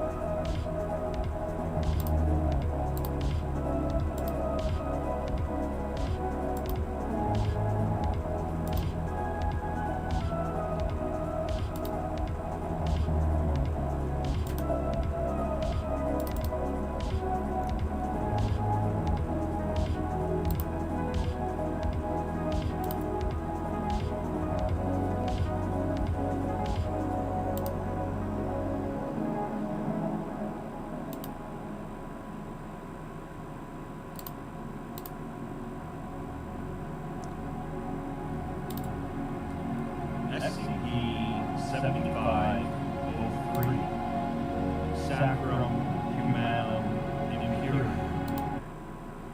Multiversal fiction has grown more and more popular of late, and it's certainly a concept that the SCP universe has meddled with a number of times. Meeting alternate humans from an alternate universe or timeline is always going to be a scenario rife with complications and curiosities. In general, as SCP tends to lean towards darker and more horrific stories, these encounters are more likely to be unpleasant and unfortunate than to turn into a cooperative arrangement. SCP-7503 features the SCP Foundation encountering a strange anomaly that seems to be from a different version of Earth, one more technologically advanced, militant, and religious. As it turns out, there's more where that came from, a lot more, and the Foundation may have to prepare for the fight for their lives. Let's take a look. SCP-7503 is the skeletal remains of an unidentified male dressed in Renaissance period ecclesiastical garments and intricate jewelry made of gold and various precious stones and gems. An archaeological assessment of the remains indicates that the clothing and ornaments date back to the 16th century, while the skeleton itself is estimated to be from before the 3rd century. The archaeology department hypothesizes that it is one of the catacomb saints, which were a number of skeletons of ancient Christians taken out of catacombs, exuberantly decorated, and worshipped as relics of saints during a time between the 16th and 18th centuries. The anomalous effect of the remains triggers when a member of the Catholic faith is within 5 meters of it, and after 10 minutes of being nearby, around 10% of Catholics will become devoted to the remains, Wait, what's the venerating it as a point saint. is for this? After 1 hour, this percentage rises to 100%. Regardless of the individual's prior degree of religiousness, they will display a fanatical commitment to the remains, declaring it to be the true representative of the Catholic faith. They will also express intent to help the saint in reclaiming the Holy See in Rome, the jurisdiction of the Pope, even by force if necessary. To this date, however, there have been no records of aggressions against the Holy See related to the remains. The only known method of preventing this influence from occurring is immediate amnestic treatment after exposure. If not done immediately, the effects are presumed to be permanent, and since the fanatical behavior and high risk of containment breaches are concerned, the Ethics Committee is currently considering whether termination should be an option if the amnestic treatment fails.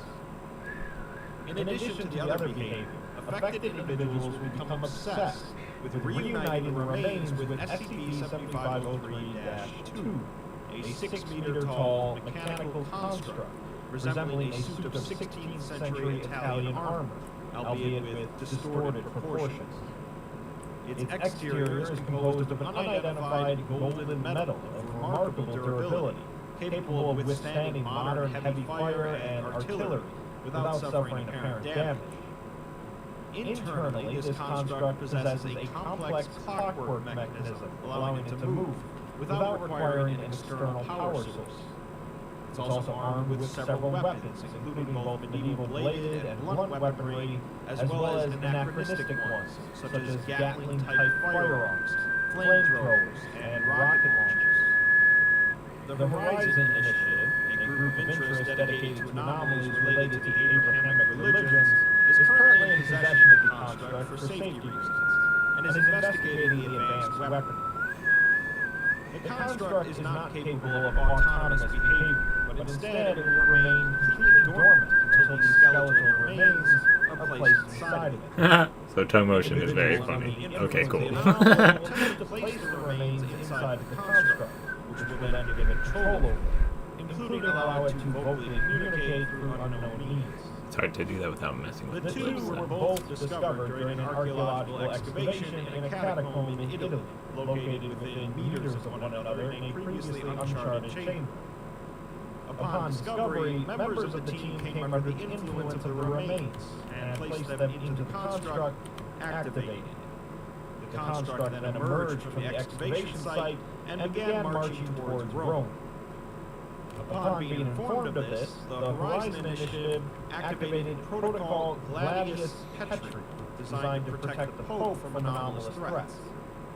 He was secured in a bunker, while the Horizon Initiative deployed I know how to do the Project animation. Since we're doing like a small little crossover, we'll just have it so that they bloom into higher luminosity. We can do that as our shader experimentation or material experimentation. So as the background stays, those two icons will grow.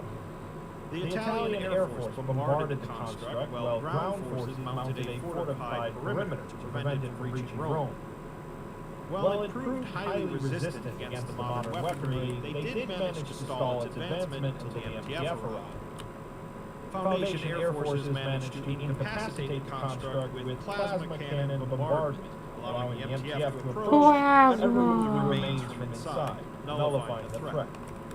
A large-scale cover-up operation involving misinformation and mass amnestic applications that conducted in the aftermath. What took place? Then provided the next iteration of the 7503 document, in which it has been upgraded to Keter class. And the containment protocol stated that there is currently no known way of Invalid 7503. access of index 0 on base. Space-faring theocratic political entity from the alternate timeline designated as Alpha 3. Not only does this group exert total dominance over its version of the planet Earth, but it has also colonized an estimated 54% of the Level Milky Way. 52. Its technological achievements are anomalous in nature, employing a type of Invalid functional access thaumaturgy of that bears index. resemblance to medieval alchemical practices. It has also shown strong xenophobic hostility and imperialistic intentions towards other social and political entities outside of its control. And with their FTL capabilities, they have engaged in a so-called eternal Array, crusade vector against 2 all type. extraterrestrial sentient life. This advance has been halted, however, by a coalition of alien civilizations, known as the Covenant of the Second Hytal, and the two factions are currently engaged in a galaxy-spanning, protracted Cold War.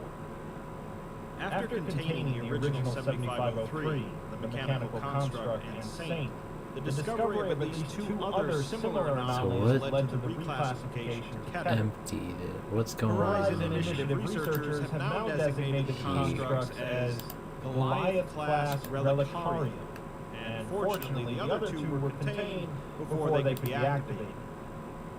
Sometime later, an unknown spacecraft was suddenly detected entering Earth's orbit by Foundation radars.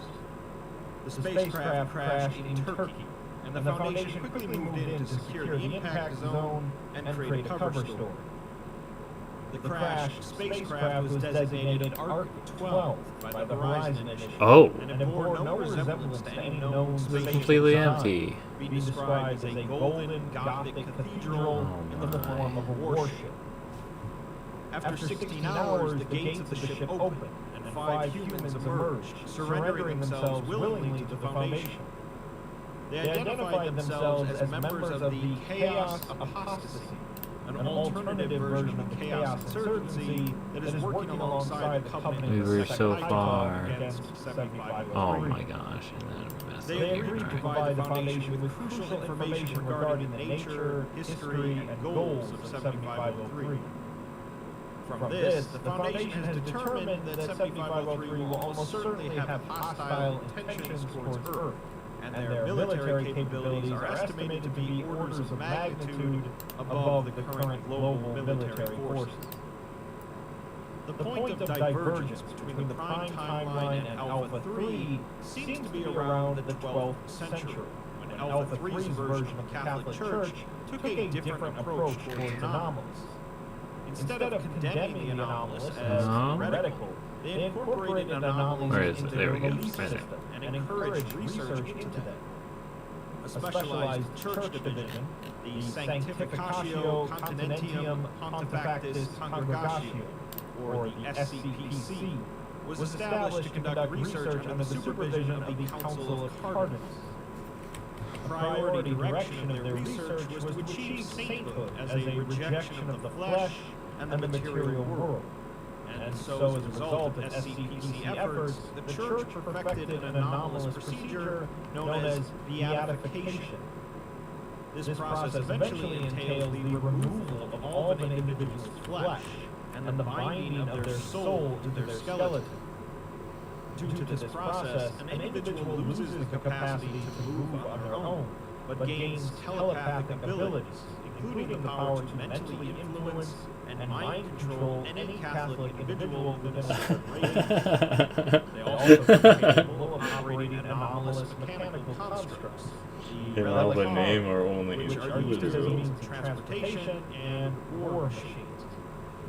In 1392, the Pope himself underwent this process, declaring himself to be the Pope Emperor of mankind, and refashioned the Papal States into the Sacrum Humanum Imperium. With the telepathic capabilities of the beatified individuals, they soon exerted dominance over all of continental Europe, and thanks to the reliquary and other anomalous weaponry, they managed to conquer all of Earth within 100 years. The Imperium's technological and thaumaturgical capabilities continued to grow exponentially from then on, and by 1588, they had achieved space travel, as well as rudimentary terraforming and habitat building. They quickly colonized the solar system, and by 1630 had mastered faster-than-light travel, allowing them to expand outwards. As soon as alien life was encountered, it was declared heretical, and the Eternal Crusade was launched with the intention of purging the Milky Way. Oh, it's collapsed again. Ow. Most Son of of the a. extraterrestrial civilizations encountered were technologically inferior to the Imperium, and the surprise attacks allowed them to achieve rapid success. Dang it, I missed it. in I missed conquering it. large portions of the galaxy. This stalled out when the Covenant of the Second High Talk gathered together to resist the Imperium's expansion. Now it's believed that the Imperium is instead I don't have a starting point on this one. Is that what happened? I'm so dumb. Oh, where would I want to start these ones? I guess I could also grab my notebook. Grand actual piece of paper. The interviewer asks him if there's anything they can do to make them more comfortable. I think we're looking at but maybe they could have used their generosity and asked for Puts more it here. coffee, which are considered luxurious desserts back in the Imperium, reserved for high church officials. Those ambitious enough to climb up the ladder, but not fanatic enough to want to be beatified. He then sighs and says that he's really enjoying being able to relax and not having to worry about warding off indoctrination every single 1, moment. 2, 3, 4, The interviewer asks 6, him why he's worried about 7, 8, indoctrination if 9, they found a way to 10, break it. 11, 12. Julius 13, explains that 14, indoctrination is both quite a 16, simple concept and a 17, difficult one to 18, understand. 19, 20, And after reading some of the 21, Foundation's 22, documents, 23, he compares 24, it somewhat 25, to 26, memetics. 27, Reading their documents on the Relicari, he agrees that to be susceptible to telepathic influence, you have to have the three Catholic sacraments of Christian Did I initiation, accidentally double click? baptism, confirmation, Is that what's happening? But that's not enough for them to maintain total control, as a certain degree of true faith seems to be needed. People have to actually believe those sacraments mean something, and that the church has the truth in order to be affected by the indoctrination. If that faith is somehow shaken, then the indoctrination can be broken. And sometimes people will just spontaneously have a crisis of faith and break free. Others, like himself, may need a little help though, as the apostasy found that certain high concentration amnestic drugs can help to break long-term indoctrination. It's ultimately the individual's choice whether they take the pill or not. And he says that in some sense, it's harder to live without faith. They're always on the lookout for those breaking points of indoctrination, though. Not only because they need more recruits, but also because if they don't join them, they'll be easy prey for the Horizon Inquisition. On the other hand, in the same way that indoctrination can be broken, it may come back again if the faith is somehow restored. So they always have to be on the lookout not only for each other, but also for themselves. The interviewer then asks about the Inquisition, to which Julius says that they are the secret police of the Empire, Full loop? purging every sign of heresy wherever they find Can we it. do a reset? Whatever That they decide in backtrack these is so times. devastating. They are the reason that the apostasy work mostly as independent cells, as it's easier to maintain the charade that they are still loyal subjects of the Imperium.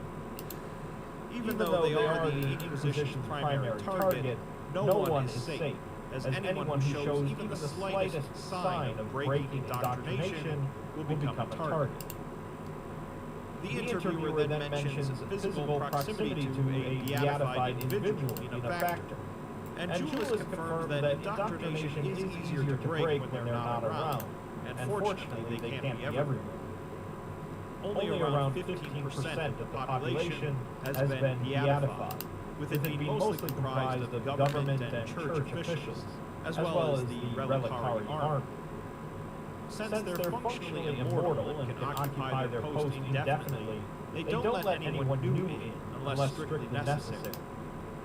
At some point, the apostasy feared that they wanted to turn all of humanity into them, but the Imperium seems eager to maintain the hierarchy.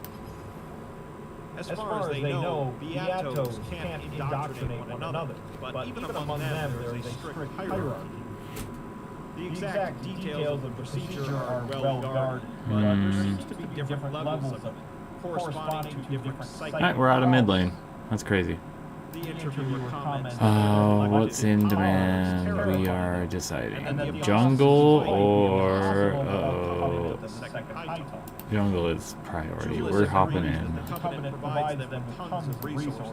Alright, Tembessa. We need to get a win in jungle with Tembessa. They would have fallen long ago. And in exchange, the apostasy provides intel and helps to sabotage the Imperium's military campaign. That's partially the reason they ended up here, as they were investigating Dashing a massive like none other. organization that they suspected was another crusade Gold or against the old? Covenant. Something was off, though, as usually such a Dashing crusade would were involve a massive armada, but instead they were preparing smaller ships, more suited for intraplanetary travel. They were already aware of parallel timelines, thanks to Covenant intel, and had gathered some information suggesting that the SCPC was looking into time-related anomalies, so they were suspicious. They managed to steal one of the ships and confirmed that it had been modified for trans-timeline travel. This explained the lack of an interstellar armada, as they didn't need one if their plan was to invade another Earth. The interviewer suggests that some may doubt that the apostasy came here to warn the Foundation entirely out of charity, to which Julius says that they can check their ship logs for corroboration, and sometimes even men of science have to take a leap of faith. As for this being a charity operation, he says that neither the apostasy nor the Covenant have been able to make advances against the Imperium in centuries, and they hope that maybe, if the Imperium were to lose here, they could be destabilized enough to be vulnerable in the other timeline. The apostasy won't rest until the Empire is gone, and they'll try anything to have their victory, no matter how hard, dangerous, or crazy it is. Their motto is ad astra per aspera, after all, meaning through hardships to the stars. The interviewer admires his conviction, but admits that their brief encounter already with the single relicarium doesn't make the situation look great. Julius says that that was just their reconnaissance to test Earth's defenses. The true extent of their strength will be seen soon. Julius finishes the interview by suggesting that the Foundation does not place much trust in the Inquisition, the ones they call the Horizon Initiative. With that providing the next iteration of the 7503 document, as the Foundation and the rest of Earth prepares for the inevitable conflict. The next version of 7503 is a little different, though, as it's actually the Imperium's version of SCP-7503, which is, of course, the Foundation's Earth. The Continentium classis is listed as Interregnum, and the Secundarium classis is Blasphemia. The containment procedures mention that none of the missionaries sent to 7503 have been received appropriately, and 7503 insists on ignoring God's word, denying the gift of grace. If they continue to deny God's gift and persist in their blasphemous ways, they will be found guilty of heresy and will be marked for a crusade by the Council of Cardinals. The Imperium's description of 7503 is an alternate creation that was also bestowed by God with the gift of humanity. 7503 Homo sapiens are believed to possess an immortal soul, just as humans from prime creation do. For God would not have created beings in his own image without blessing them with a soul. They are also assumed to have fallen from grace, the same way that prime creation did. But unlike the Holy Imperial Church, their church has failed to reject the sin of flesh, and has rescinded its role as the lighting guide for humanity. Pagan and heretical beliefs, along with atheism and sodomy, are allowed to be practiced in the open, unashamed defiance of God, and the so-called Pope still bears the sin of flesh. We're then given an addendum, a testimony from the chief imperial scientist and cardinal in the trial against 75. Jungle. I have to do jungle. I don't know. Oh, yeah. The gratia of God is infinite. I have to do So shit. is the sin of man. Infinite is thy Lord's creation, as above, so below. Humankind is in a superposition between sin and grace, for only Logos can collapse it. Creation is in a superposition between truth and blasphemy, for Logos is the Alpha and the Omega. An infinite number of creations means an infinite number of blasphemies, an infinite number of regretful Adams, and an infinite number of sinful Evas. The fall of man is an ever-repeating fractal, for the redemption of man is an ever-repeating fractal. The sin of flesh is not to be allowed to thrive endlessly, for that is the penitence of the impious. Heresy is not to be allowed to go unchallenged, for that is the duty of the pious.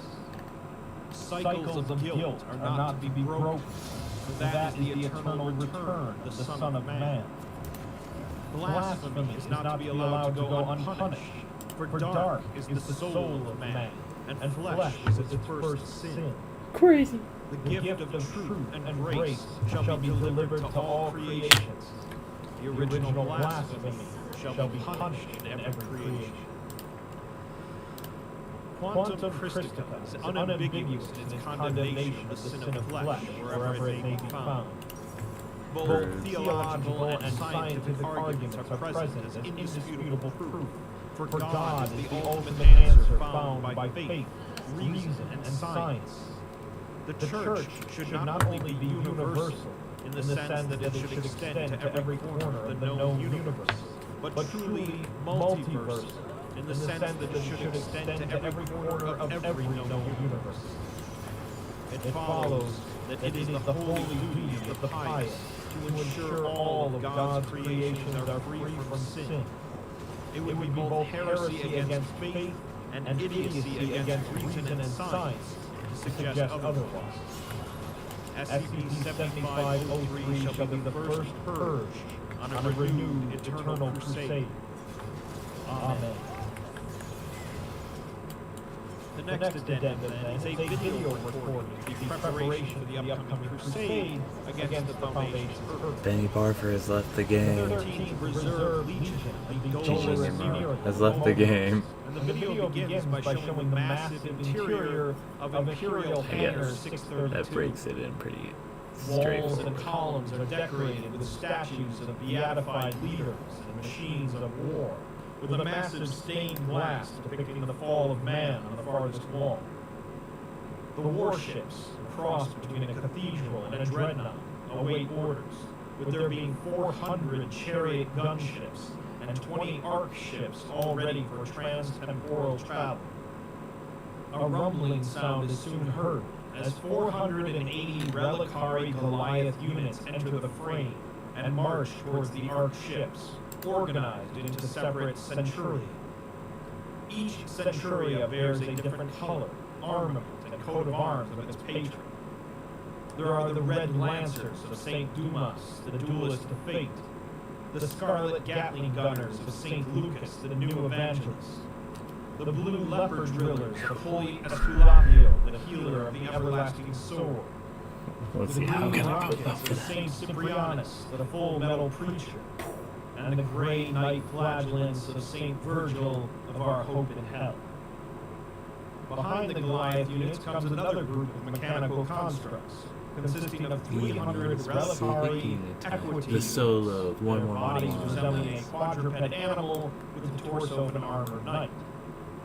Each equa is armed with a lance, a shield, a side sword, and a heavy machine gun.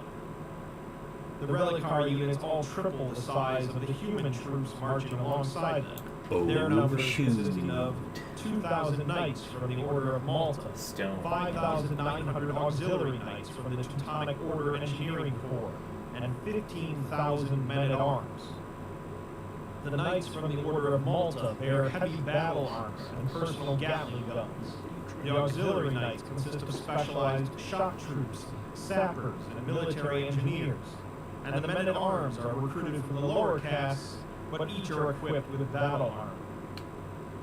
The Armored Cavalry Division consists of 200 Beato-piloted Carraccio heavy tanks and 500 Hardener armored assault vehicles, adorned with intricate statues depicting warrior angels, giving them the aspect of mobile altars and chapels. The statues are not merely decorations, however, but instead fully functional battle automatons. The army eventually boards the arc ships as the first chariots begin to take off, and the war begins. A note informs us that this legion shall constitute the vanguard of the Holy Campaign against 7503, with 2 other legions joining them next month after they finish their current campaign. In other words, the Foundation is in a spot of trouble.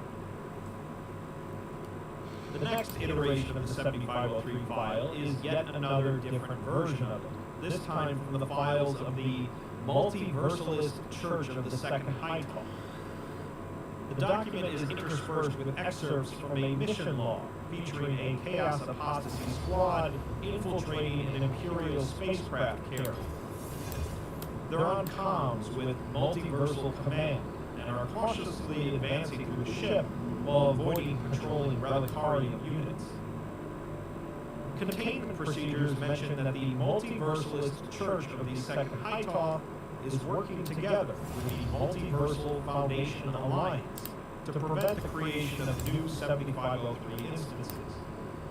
When one is identified, Protocol Chaos's Gambit should be immediately put into action, as it has a 33% chance currently of stopping the formation of new instances.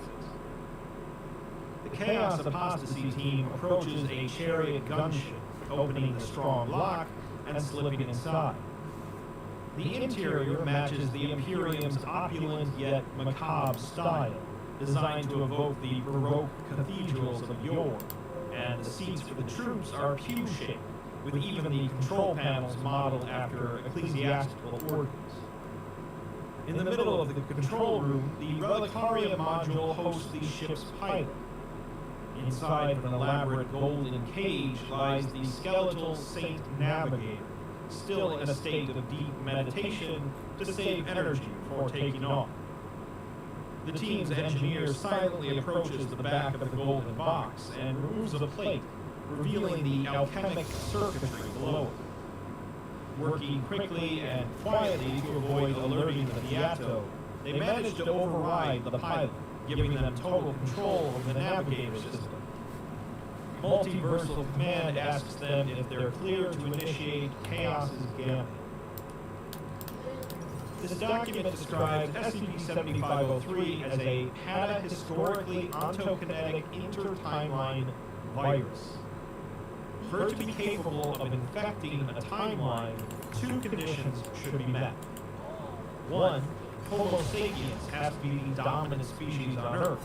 And two, a religious and political institution known as the Catholic Church exists. Once it has infected a timeline, it will cause the Catholic Church to develop into a political entity known as the Sacrum Humanum Imperium, who will develop a process called beatification that will allow its leadership to access an undead state that grants them not only functional immortality, but also psionic abilities. These abilities allow mind control over the Catholic population through indoctrination, and telepathic control over war machines called Relicaria. Inevitably, the Imperium will achieve political domination over Earth and turn to interstellar expansion, conquering approximately 50% of the Milky Way until its advances are halted by a version of the Church of the Second Hightower. After entering a stalemate, the virus will look for an alternate Earth timeline to infect, and the Imperium will send a small number of Relicarian units piloted by a beatified individual. This vanguard will then subsequently be contained by the Foundation and the Horizon Initiative, who will proceed to research the Relicarian units and the Beato pilots. Eventually, the leadership of the Catholic branch of the Horizon Initiative will become radicalized by the possibilities of the Relicari and beatification technologies, and attempt to use them to achieve dominion over Earth. A war will start between the Catholic Horizon Initiative and the political powers of the world, including the Foundation and GOC. In 29% of cases, the Horizon Initiative will be victorious and become the new local version of the Imperium. In all other cases, the HI will be defeated, but the Foundation and GOC will be left dramatically debilitated, at which point Earth will be invaded by the original Imperium that sent the units, easily defeating Earth's forces and assimilating Earth into the Imperium. The timeline will become another instance of 7503, and the cycle of infection begins again. The Chaos Apostasy team asks if they should proceed with Protocol Amata, version 616 as well, but Command just tells them to proceed with baseline Chaos's Gambit. The engineer proceeds to upload the protocol routine into the navigator system, but suddenly an error message appears in the terminal, reading, "Repent." Alarm sounds then go off across the hangar, and the team prepares a defensive perimeter. They inform Command that the beatified pilot has breached their override, and the Chaos Gambit initiation is being blocked. They are now under heavy fire from Relicarian units, but Amada is not being blocked, so it's their only gateway.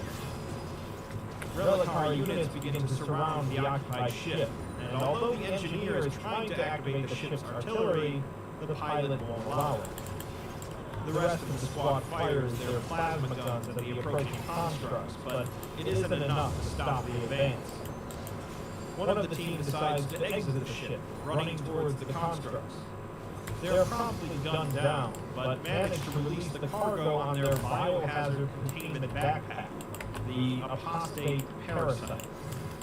This is a biological automata designed by the Covenant to hijack relicarium units. It lunges onto the nearest relicarium and inserts itself into its machinery, crushing the beatified driver inside and taking control. It manages to take down another relicarium, but is swiftly surrounded by others and is soon shredded to pieces. The remaining biomass tries to crawl its way into another host, but is quickly stopped by a flamethrower. Command yells at the team to not initiate Armada under any circumstance, but the team is no longer responding. We're then given a description of Protocol Chaos's Gamble, the only known way of altering the outcome of a 7503 infection. Other proposed strategies, like a direct intervention from the Multiversal Foundation Alliance, carry a risk of chrono-ontological destabilization, increasing the risk of a reality failure scenario for that timeline. From the timeline where the infection is being transmitted, the local versions of the Church of the Second High-Top and the Chaos Insurgency should work together to steal a ship from the Imperium. A team of CI operators will then use the stolen ship to travel to the targeted timeline's Earth, shortly after the containment of the first Relicarium unit. They should surrender to the local foundation and earn their trust in order to warn them against the upcoming invasion, as well as the HI treason. If successful, this will give the Foundation and the GOC time to prepare. Although the Imperium will have superior military strength initially, rapid integration of anomalies into military doctrine can give both organizations reasonable, albeit limited, success chance. Hence the 33% success chance. It's believed that the first instances of Chaos Gambit occurred organically, as a fluctuation of the virus's natural history. Once the Multiversal Foundation Alliance, the Church of the Second High-Top, became aware of this possibility, a campaign to indirectly influence the effective timeline and initiate the protocol on every possible opportunity was launched. I'm getting fed here. Under most circumstances, to avoid unforeseen effects on timeline stability, local Chaos Insurgency and Church of the Second High-Top instances should not be aware of any multiversal interference. Protocol Amata is a series of modified versions of this protocol that are executed by CI operatives under direct MFA guidance on throwaway timelines, those that usually degrade and collapse into near stable timelines. While the current iteration of Protocol Amata has the potential of increasing the success rate to 45%, more research is needed before it can be safely and reliably deployed into baseline timelines without ontological risks. While we're not told what Protocol Amata is, Multiversal Command was trying to warn them that the targeted timeline was definitely not a throwaway timeline.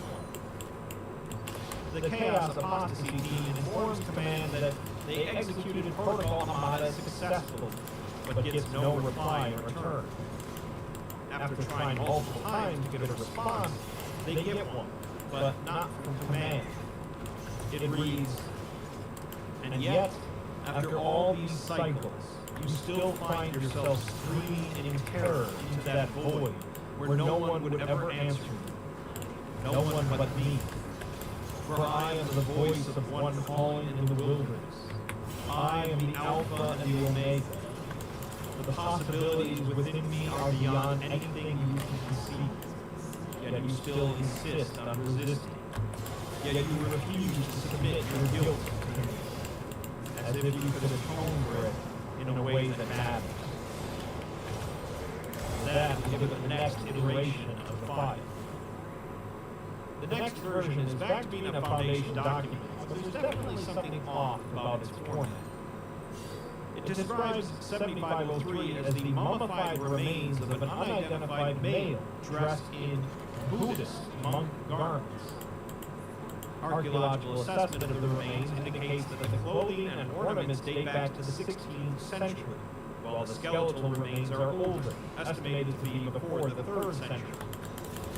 The archaeology department has hypothesized that it is one of the Sokushibutsu, the bodies of Buddhist monks and nuns that underwent a process of self-mummification.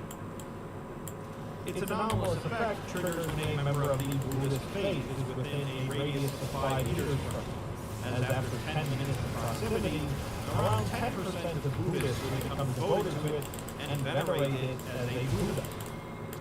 After 1 hour, this percentage rises to 100%. Regardless of previous religiosity, they will display a fanatical commitment to remain, declaring it to be the true representative of the Buddhist faith. They will also express an intent to help the remains in reclaiming Potala Palace in Lhasa, the ancestral residence of the Dalai Lama, by force if necessary. In addition, affected individuals will become obsessed with reuniting the remains with a 6-meter-tall mechanical construct, resembling a suit of 16th century Chinese armor, albeit with distorted proportions, capable of withstanding modern heavy fire and artillery without suffering apparent damage. It's also equipped with several weapons, including Gatling-type guns, flamethrowers, and rocket launchers. And the Samsara Initiative is currently investigating the advanced weapon, with evidence pointing to it being anomalous in nature. Both the remains and the construct were discovered during an archaeological excavation in a monastery in Tibet, in the flow at which point of the team these became affected by the remains that could and be placed good. it inside of the construct, activated. It emerged from the excavation site and began marching towards Lhasa. The Samsara Initiative activated Protocol Mukalinda, securing the Dalai Lama in a bunker before deploying the full strength of their armed forces. They were joined by the combined forces of the Gurkha Guard, the Sovereign Soviet International Corps, the National Revolutionary Army and Air Force, as well as the Indo-Tibetan Border Police. The Foundation was also notified and assistance was requested, with them sending an MPF in response. While the construct proved to be highly resistant to damage, they managed to stall it long enough to remove the mummified remains from inside of it, nullifying the threat. A large-scale cover-up operation was conducted in the aftermath of the incident. We're then provided with a link to the next iteration of the file, but it leads nowhere, suggesting only that the cycle will continue. So obviously, this article is heavily inspired by the Warhammer 40,000 universe, which features a xenophobic human empire with advanced technologies leading great crusades across the galaxy in the name of their god. Of course, the Warhammer 40k setting has had decades of world building to flesh out all of these aspects, while this is just one article containing a cursory look at a similar empire. The Imperium of 7503 seems to have very little threats to its existence, with their only resistance being from a large coalition of other planets, whereas the Imperium of 40k has to deal with a never-ending cavalcade of murderous horrors. Neither version is good, as even the God Emperor during his Great Crusade was quite xenophobic, but the version in 7503 seems to be much more clear-cut in its evilness. We're never told what exactly Protocol Amada is, but it seems to be a change to the virus to make it target Buddhism instead of Catholicism, perhaps with the hopes that a Buddhist empire would never be as violent or oppressive as a Catholic one. Cool. Based on the fact that they still end up with mechanical constructs armed with Gatling guns, I'd say that didn't work out. Honestly, the 33% chance of success that the Chaos Gambit has is pretty impressive, considering the scale of the forces that the Imperium is bringing against Earth. I looked at a similar topic in my video on whether or not the SCP Foundation can take on the 40k universe. And generally, it's fairly one-sided outside of some risky scenarios involving anomalies. Maybe the Foundation will have better odds against the Buddha Emperor of mankind, but I think chances are that the cycle will continue. And in the grim darkness of the far future, there will be only war.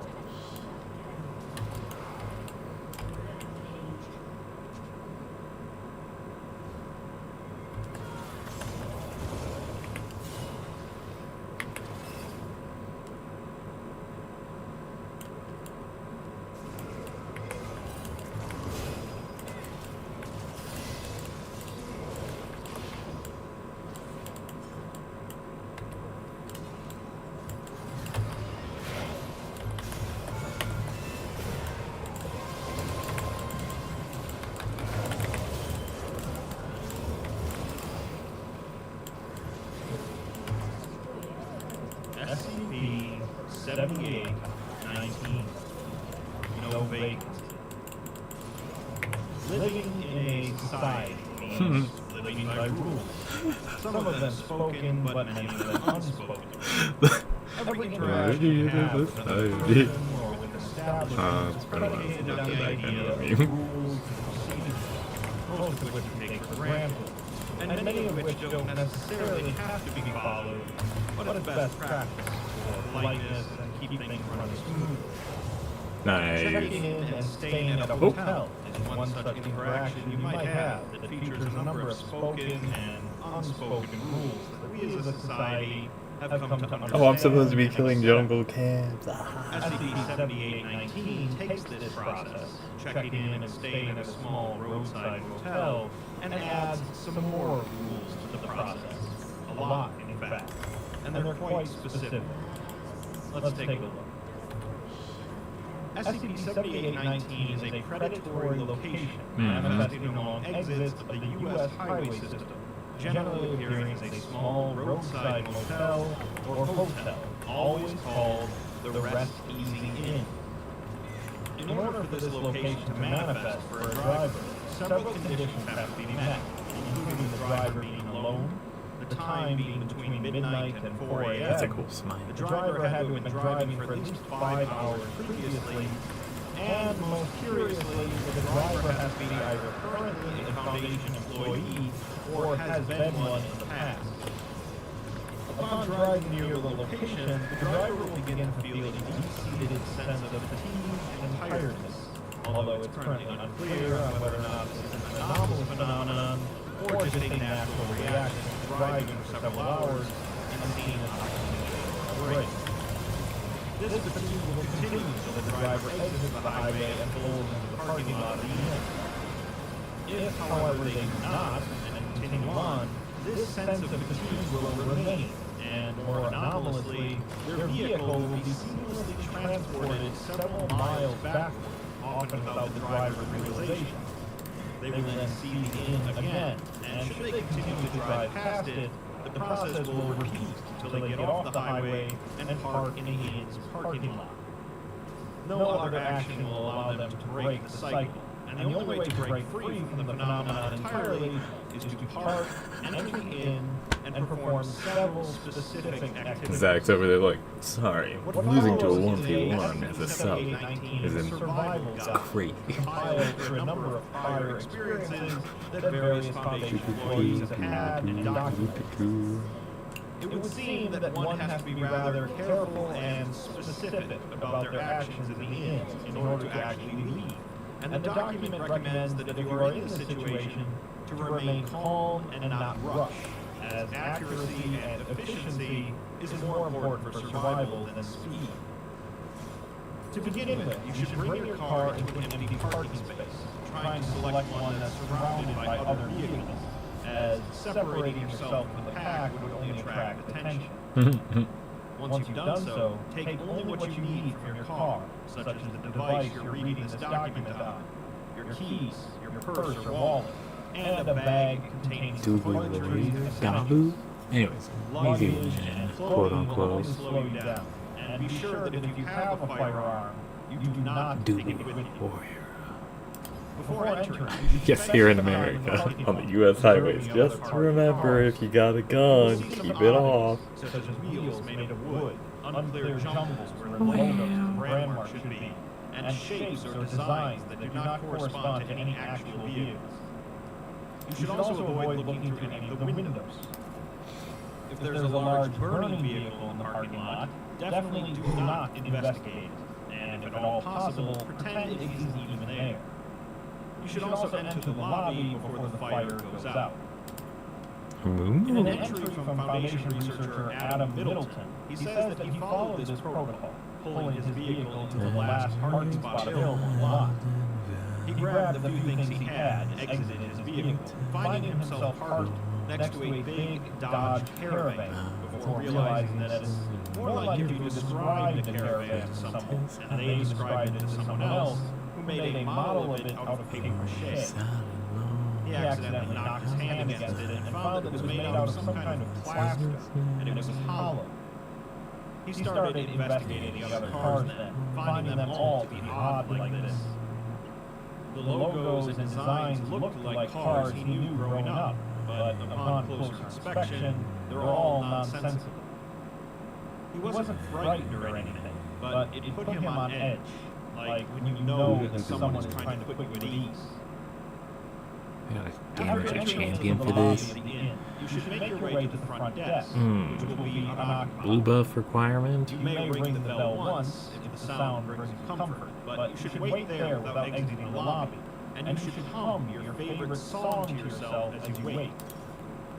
The silence in the lobby has been described as oppressive, but make sure to stop humming once you become aware of the noises coming from behind the counter. At that point, hop over the counter where you'll find a closed door, rattling as though someone is on the other side. Listen to the sounds being made and write them down. When the sounds get louder, repeatedly slam your fist against the door, making sure not to speak. Eventually, you'll slip a key to a room, although this may not work on the first attempt. So repeat the process until you succeed, at which point say thank you and depart. Agent Mari Kite noted that she heard pretty filthy noises coming from the other side, although they were soft enough that she had to press her ear against the door Okay, cool. to hear anything. They were wet, slapping sounds, like someone thumping a drenched towel against the ground, over and over, along with a periodic wet coughing and a moaning. The moaning sounds were like someone in pain, as if they're starving to death, and it rises and falls in pitch. There's also someone whispering, and sometimes the moaning and whispering and coughing are all at the same time, making her wonder how many people are on the other side. She tried rattling the doorknob, and the sounds all stopped, except for the moaning. After a few seconds, the noise would resume. The room key you will be given will inevitably be for a higher floor, and since you will be unable to find stairs, you'll have to use the elevator. You'll notice that the elevator buttons are in an inexplicable pattern with unclear writing on them, so you should just press whichever one feels right. There will never be another person in the elevator with you, so if you do see someone, be aware that they are not human. Do not stop looking at them, and always stand with your back against the wall. If the figure resembles an older, clean-cut man wearing an expensive suit and overcoat, do not even enter the elevator. The figure will smile at you, compliment your appearance, and hold the door for you, repeatedly attempting to convince you to enter. Make sure to politely but firmly tell it that you are just passing through, and you'll wait for the next one, and stand beyond the threshold of the elevator, as it will not be able to pursue you. Eventually, the figure will move on. If the figure instead resembles a middle-aged woman in hiking gear, you may enter and take the elevator to your destination, although the ride will take much longer than it should, up to half an hour. Reciprocate the woman's attempts to make conversation, but do not be honest with her whatsoever. Instead, lie openly and brazenly about every possible detail, including obvious ones such as your ethnicity and age. If the figure instead resembles a young vagrant, it is safe to enter the elevator. The figure will not speak, but may offer you a hug, which you may or may not accept at your discretion. When you arrive at your floor, they may offer a small trinket, such as a tin duck or a ceramic ashtray, which you should accept gratefully and keep close at hand. Senior researcher Amir Marahi notes that his nerves were on fire when the elevator opened, and he fortunately got the vagrant instead of the Wall Street anglerfish. They were dressed in clothes completely worn through, looking no more than 19 or 20 years old. During the ride, the vagrant reached out, and Amir let him hug him, noting that it was a proper hug, which he hasn't had in a long time. The vagrant didn't say anything, instead just hugging him for a few seconds, as if he knew that he needed it. He then stepped back, handed him a matchbox filled with leaves, and Amir got off the elevator. Following these instructions correctly, you will exit out of the elevator into a hallway of some kind. Your room key will be useless in locating your room, with it either having no number on it or having an impossible number on it. Instead, your room will make itself known to you when you find it, so you should begin walking down the hall. You should resist the urges to investigate the other rooms, as the doors have peepholes in them, and making eye contact may invite unwelcome attention. Instead, keep your eyes focused down, and ignore any feeling of being observed as you proceed. You should also avoid making any noises, as the other guests are sleeping. The hallway will generally not be linear, and you may find various other spaces along the way. Eventually, though, you'll arrive at a crossroads, which will occur regardless of whether the exterior topology of the inn allows for them, meaning that they're suspected to be incongruous spaces. As such, it's advised not to remain in them for more than a few minutes, with personnel who have remained longer reporting dull headaches and paranoia. This is best addressed by picking a random direction and walking down the hall. And although it's unclear whether the inn adapts to one's mind or the other way around, this has been the most effective method for arriving at one's room.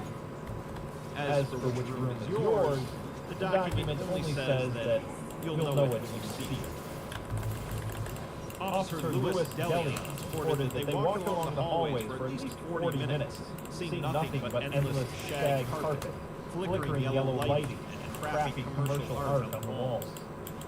He thought it would just be one long hallway, which it was at first, but then it took a sharp right turn, and then a left, then down a set of stairs, past the smoking lounge, through a little walkway.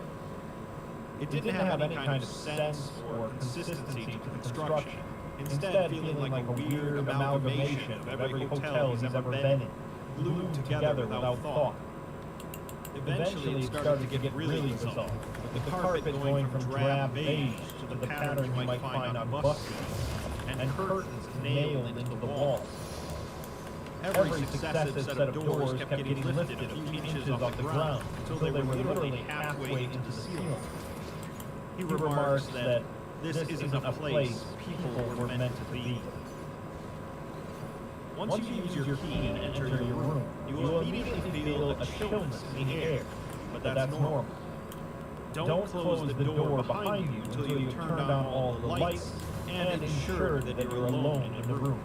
That's normal. There may I'm also just be a gonna door say, to an you adjoining can do what room. you want. If so, move a piece of furniture in front of it or otherwise barricade it. Let's go. The layout of the room will vary and may be bizarre, such as having mismatched furniture sets, dozens of chairs filling the room, or being difficult to traverse. But you should do your best to get comfortable. Note that the bathroom may be locked from the inside, but that's only a problem if you suspect that someone is inside, in which case you should bar the door to the best of your ability. You may keep the lights on or dim them, but either way you should get into a bed and pull the covers over yourself. If the room has a television, you may turn it on to calm yourself, with personnel suggesting that home and garden television delivers the best results. Eventually, you'll fall asleep. Researcher Brett Stevens reported that his room had 3 beds, fanned out and facing a single point, along with a microwave that wasn't even plugged in. He says that it was absolutely baffling, like it was designed by a person with no understanding of how humans live. After making sure that everything was fine, he went into the bathroom, finding that all of the fixtures were fake, with the plumbing unattached and the toilet and shower made out of plywood. It was hardly the weirdest thing he'd experienced so far, but for some reason it messed with him. He got out and slipped into bed, feeling insanely tired almost immediately despite the circumstances, barely keeping his eyes open. Right as he was drifting off, though, it occurred to him that he hadn't checked under the bed. When you wake up, you'll find yourself in the hotel's hot tub, being physically awake but mentally exhausted. There will be no one else around you in the pool area, and a small radio set on a nearby table may be playing a song from your childhood with a poor quality signal. You should try to tune it better if you can, but don't change the station. with the document repeating this instruction to emphasize the importance. You may exit the hot tub and inspect the main pool, which will generally be of a strange shape and construction. You will find that the surface of the water has formed a thick, tight membrane that prevents objects from breaking through it. So don't step into the water as you drown. Underneath the membrane, you may see shapes moving around, but just ignore them. At this point, you should re-enter the hot tub, this time fully submerging yourself. Once you go under, it will not feel warm at all, but rather painfully, bitingly cold, as though it were ice water. You should ignore this feeling and open your eyes, finding that the tub descends several feet deeper than expected. Swim to the bottom and grab the small object you see lying on the floor and inspect it after emerging from the water. You will then find your clothes neatly folded on a nearby table, so you should dry and redress yourself before heading back to your room. Agent Sabrina Maxwell knows how much she likes hotel pools, which are usually devoid of other patrons, allowing her to have a nice, calming space to be alone in. She says that this wasn't like that, though, instead feeling wrong in some interminable, indescribable way. Every facet of it seemed designed for maximum discomfort, with the echo bouncing off the ceiling and water being close enough to your own voice to trip you up. The angles and contours of the pool were unnatural, like someone had never seen a pool before, and there were literally hundreds of life preservers hanging off the walls.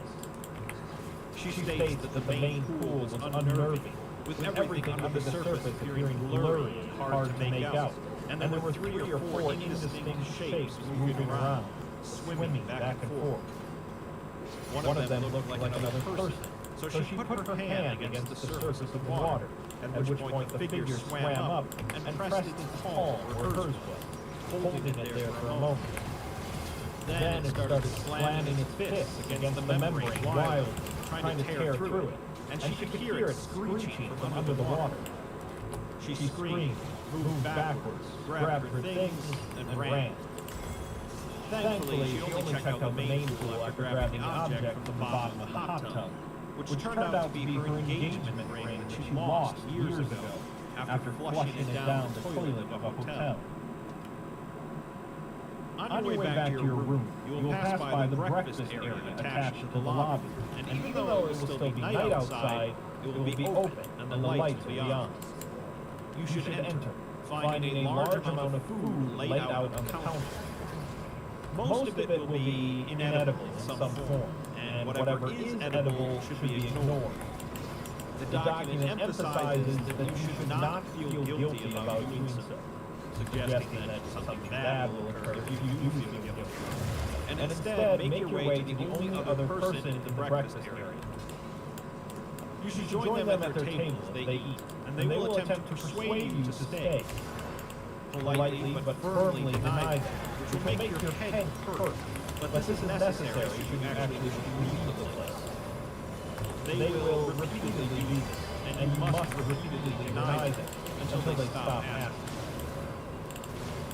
Technician David Dominguez reports that the breakfast area was filled with plastic fruit, styrofoam waffles, and muddy water instead of coffee. It was all fake food, laid out and presented like a typical continental breakfast. He followed the instructions, though, ignoring all of it and heading to the man at the table, describing him as an older guy, with salt and pepper hair, looking like every dad. The only sound in the room was his chewing, and the dead air on the televisions and softly played static. The man seemed excited to see him once he noticed him, and started bombarding David with questions once he took a seat. He asked where he was from, where he was going, how long he'd been on the road, and they were genuine and sincere questions, not like the sinister edged ones from people in the elevator. He wanted to know if David was all right, having a nice time. David tried his best to not feel bad about ignoring all of the questions and just saying that he wanted to leave, although he sensed that the man had heard this a lot. The man was persistent, asking what he can do to make the stay better, asking if David isn't enjoying the amenities, and asking if he doesn't think this is nicer than having to deal with the troubles of life. David continued to say that he just wants to leave, and fought to choke down the parts of him that were saying the man has a point. Eventually, the man got crestfallen, asking if there was anything he could do to make David stay. And after being denied again, he seemed to accept it. He told David to spend the rest of his night and check out in the morning. The man was still sitting there alone when David left. When you wake up the next morning, which will be late, regardless of when you fell asleep, you should gather your things and leave your room. You'll find that the layout of the inn has shifted dramatically and is much easier to navigate. Several doors in the hallway will be hanging open, and you'll pass by cleaning carts as though housekeeping is doing their rounds. There will be no one around except for you, so just head to the elevators and go back down to the lobby. There will also be no one at the front desk, but place your key there and leave the building.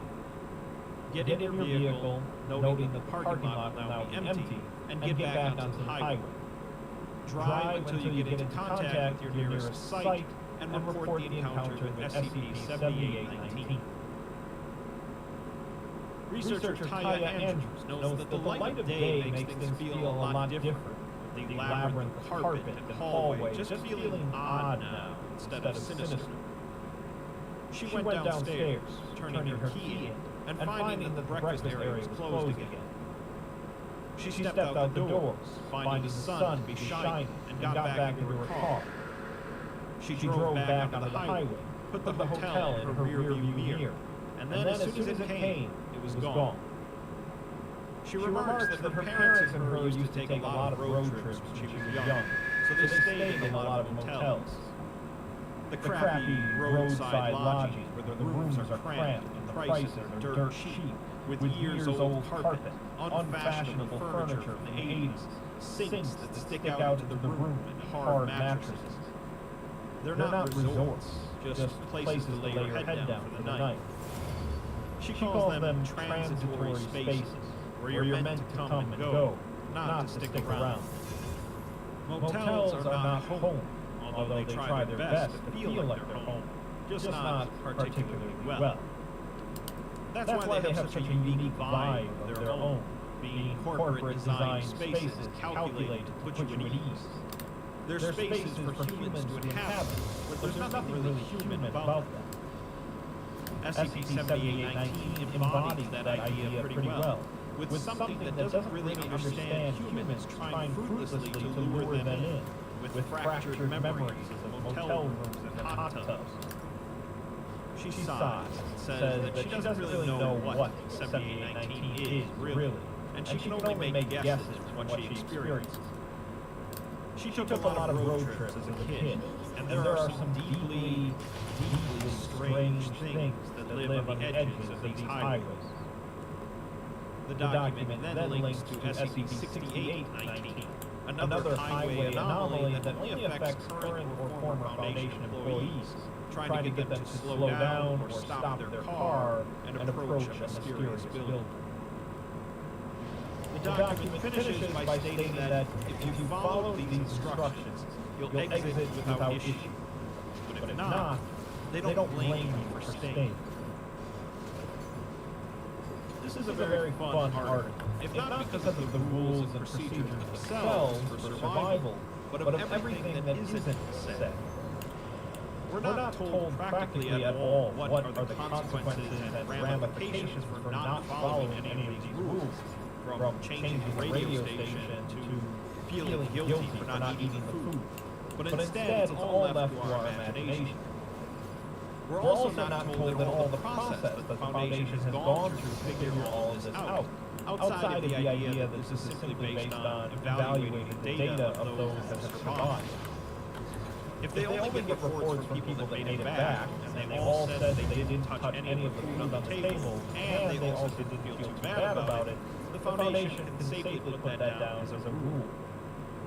It's likely that there are some rules here that are still not strictly proven as necessary for survival, And there are some unknown factors, perhaps, but they have compiled a working survival guide for the phenomenon, effectively beating it at its game.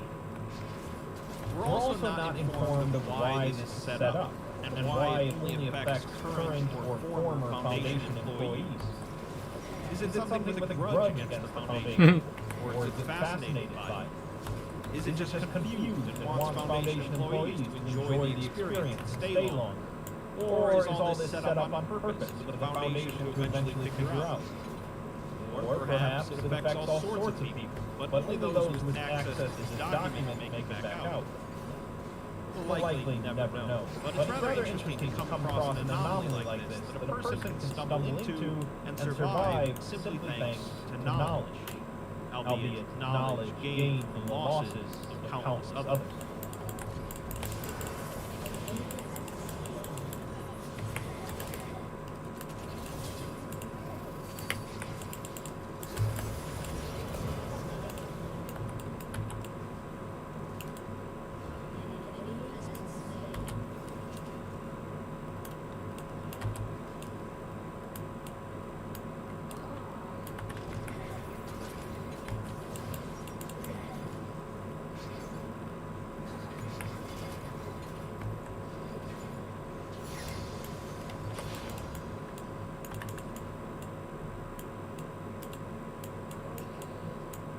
SCP-8060, Toontown.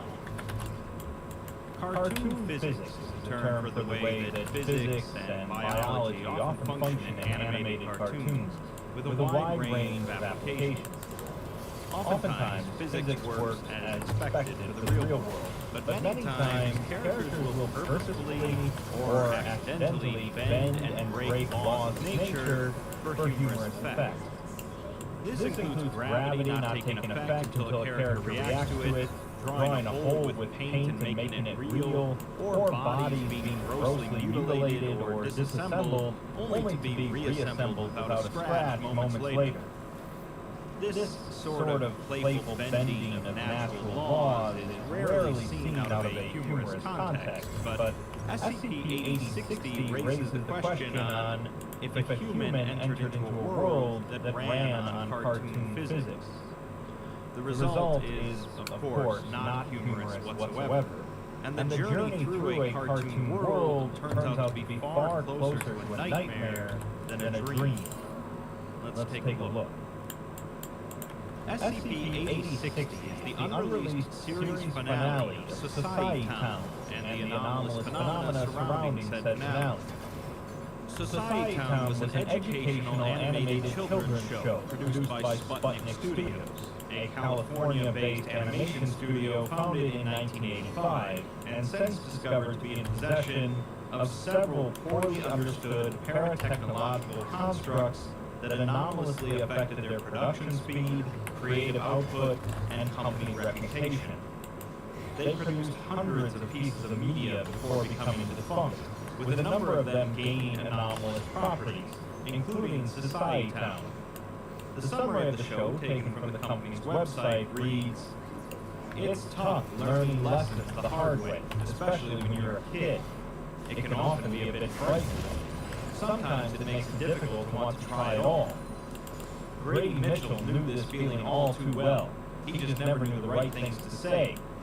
At least, that was until one special day when he and his friends discovered a lovely bridge within the outskirts of their humble home. Across that bridge, Society Town awaits. A magical realm full of many wonderful and patient creatures, ready to share their boundless knowledge to those in need of some advice. Join Grady, Susie, and Rochelle as they discover that learning to do the right thing doesn't have to be scary. Just remember to say please. The show first aired on the company's own television channel, Sput Station, during their Little Cadets block of programming between 2001 and 2010, with reruns still remaining in syndication. Home media for Society Town is still popular with parents of neuroatypical children, and the show remains one of the studio's most popular and successful. Episodes were each 24 minutes long, typically containing 2 individual 12-minute stories. In most plotlines, the characters of Brady, Susie, and Rochelle would encounter a resident of Society Town and help them to resolve a problem by utilizing a specific social skill. The finale was titled Acceptance and Saying Goodbye, and according to a promotional summary, it involved the protagonists of Society Town having to move from their hometown, forcing the 3 characters to come to terms with leaving the titular magical town behind. Specific details beyond this are scarce, but it is believed that the finale was being developed with the goal of bringing the series to a close, teaching viewers how to cope with loss or change, and to reflect on the events and lessons taught throughout the series. The anomalous properties of the episode are activated when a human subject actively seeks out previously unrecovered information regarding it. Unrecovered information includes, but is not limited to, detailed transcript of the events of 8060, storyboard and production materials, commercial teasers, the production timeline, and the whereabouts of Horace Kernan and Della Moore. When a subject intentionally searches for undisclosed information regarding the finale, they are always capable of discovering a plausible way of recovering the desired information, with digital format being the most commonly discovered medium during the early stages. Attempts to follow up on any of this information, however, is often difficult, to the extent that it may confuse some individuals or discourage them from continuing to engage with the anomaly, as it typically directs them to unintuitive and unconventional sources. Subjects continuing to research past this point will have physical items relating to the undisclosed information manifest in areas the subject frequents, situated in places the subject would be highly likely to discover them. The information portrayed within these items is usually cryptic and personally intriguing to the subject. Those researching the finale at this stage will experience brief dissociative episodes, followed by intense audio-visual hallucinations, which typically involve characters from the show giving the subject advice relating to their search, but have also included unrelated and bizarre occurrences. It's noted that none of these hallucinations have been reported to involve the characters Brady, Susie, or Rochelle. Although those experiencing these hallucinations are often aware of their abnormal nature, many have expressed an intensified feeling of curiosity upon witnessing them, but it's unknown if this is the result of an anomalous influence or not. By combining elements from information they have gathered up to this point, often by esoteric means which wouldn't normally provide any valid solutions, the subject is able to acquire the location of an abandoned and typically isolated building near them. Subjects will invariably believe that this location will lead to the missing information they were seeking, and the dissociative and hallucinatory episodes will not dissipate until they follow through with the rest of the 8060 discovery process. If the subject reaches the location, the abandoned building's entryways will lead to an extra-dimensional space, only accessible to the affected subject, and the building isn't anomalous under other conditions. After an indeterminable amount of time, subjects will return from the space through the same entryway, although 25% of subjects have so far not returned. The extra-dimensional space consists of an expansive and substantially altered reality of unknown makeup, resembling the titular town from Society Town, populated by a large number of hallucinatory-class entities, or, in layman's terms, cartoon characters. These vary wildly in appearance, with some having been reported to resemble characters from the show, although most others reported differ unpredictably in appearance and behaviors. Events and processes transpiring within this space are poorly understood, as almost all data is in the form of personal accounts from subjects who have returned. Records from within the space are distorted and manipulated by unknown means and to an unknown extent, although not to the point of unintelligibility. Subjects having exited space are typically left with lasting psychological and biological alterations, which can vary in severity and visibility. This has been noted to cause difficulty for some to properly communicate what they learned or gathered while there. We're given a short log of some of the alterations experienced by some D-class that went in and returned, starting with the least severe. One D-class was covered with two metallic ropes upon his head, resembling television antenna, and an X-ray scan concluded that the antennae were protruding through the skull. Aside from an annoyance that the antenna didn't work here, the D-class was otherwise psychologically stable, and described his experience there as riveting. Another exited space gagging and nearly suffocating before regurgitating a grossly distended and discolored eyeball that burst on the ground into bright green, rapidly sublimating fluid. Ultrasound imaging revealed several foreign objects, including an unbranded bag of potato chips and intravenous syringes embedded in his internal organs, as well as heavily saturated viscera. He expressed an acute fear of magic, which intensifies when presented with fantasy iconography. Another D-class appeared physically and psychologically unchanged after exiting, but it became evident that her appearance was gradually changing at a rate much faster than human biology would permit, with the process significantly accelerated when she was not being visually observed.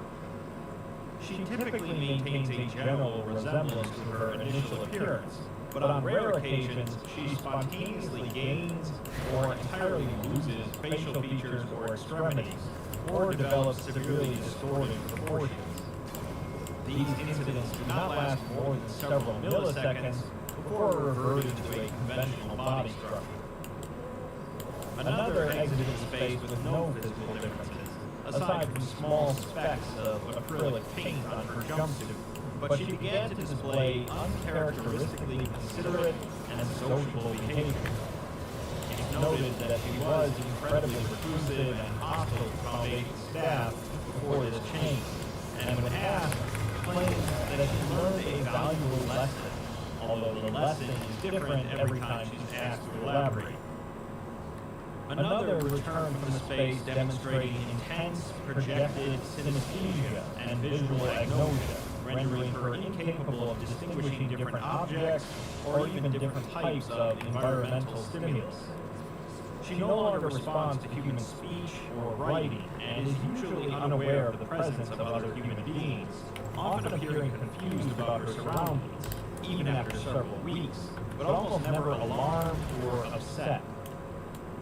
The last one listed returned unresponsive, being host to an hallucinatory-class entity referring to itself as Fuzznuz, which currently manifests as a pair of plastic, googly eyes stuck upon the D-class's eye sockets, along with a diffused mass of colorful pipe cleaners entangled around and constricting the subject's brain. It's unclear how the D-class's brain has not yet hemorrhaged from the pressure inflicted by the pipe cleaners. Fuzznuz is manic and unstable, throwing tantrums when not granted access to art supplies, and a separate SCP classification is pennyi. Most subjects vocally reflect on their experience within space positively, even if evidence suggests otherwise, and common descriptors of what transpires there involve an adventure or quest for the information subject enters the surface. Further elaboration eventually devolves into nonsensical rambling. When they return and are capable of reporting newly discovered information relating to SCP-8060, the information is no longer subject to 8060's anomalous effects, and will not cause any anomalous incidents if directly or indirectly conveyed to other individuals. SCP-8060 was first brought to the Foundation's attention through the activity of Robert Louis Arnold, who was reported missing by his family on April 19, 2021. Arnold had run a moderately successful online video channel centered on reviewing and discussing children's animation, and had released a video titled "The Society Town Finale Is Not Gone," 3 days before his disappearance. This video was notable for being posted outside of his typical schedule, being several times longer than his other published videos, and for its unusual style, with Arnold being erratic and appearing to be in poor health, with the video seeming to be both unscripted and unedited. In the video, Arnold presents evidence for the current existence of complete copies of the finale, and explains his process of collecting that evidence. A Foundation researcher, Rowan Raster, was unable to reproduce Arnold's steps, as many of his sources of information did not appear to exist. But during the investigation, he inadvertently activated the anomalous properties of 8060. Upon discovering this, Raster disengaged and documented the anomalous characteristics. To date, 19 disappearances have been conclusively linked to 8060, with the majority of cases being individuals involved in lost media communities. 2 members of production staff at Sputnik Studios, Forrest Kerman and Della Morton, have been missing since the production of Society Town was completed, although all other members of production staff are accounted for, and demonstrate no anomalous properties or symptoms.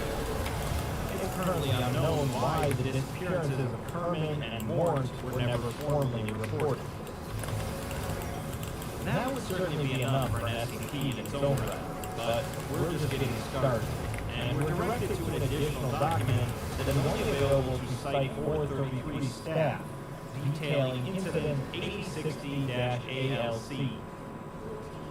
8060 had proved to be difficult to experimentally research, as D-Class subjects had to have an interest in uncovering the associated information, and several of them who exited space were incapable of describing the retrieved information or their other experiences within.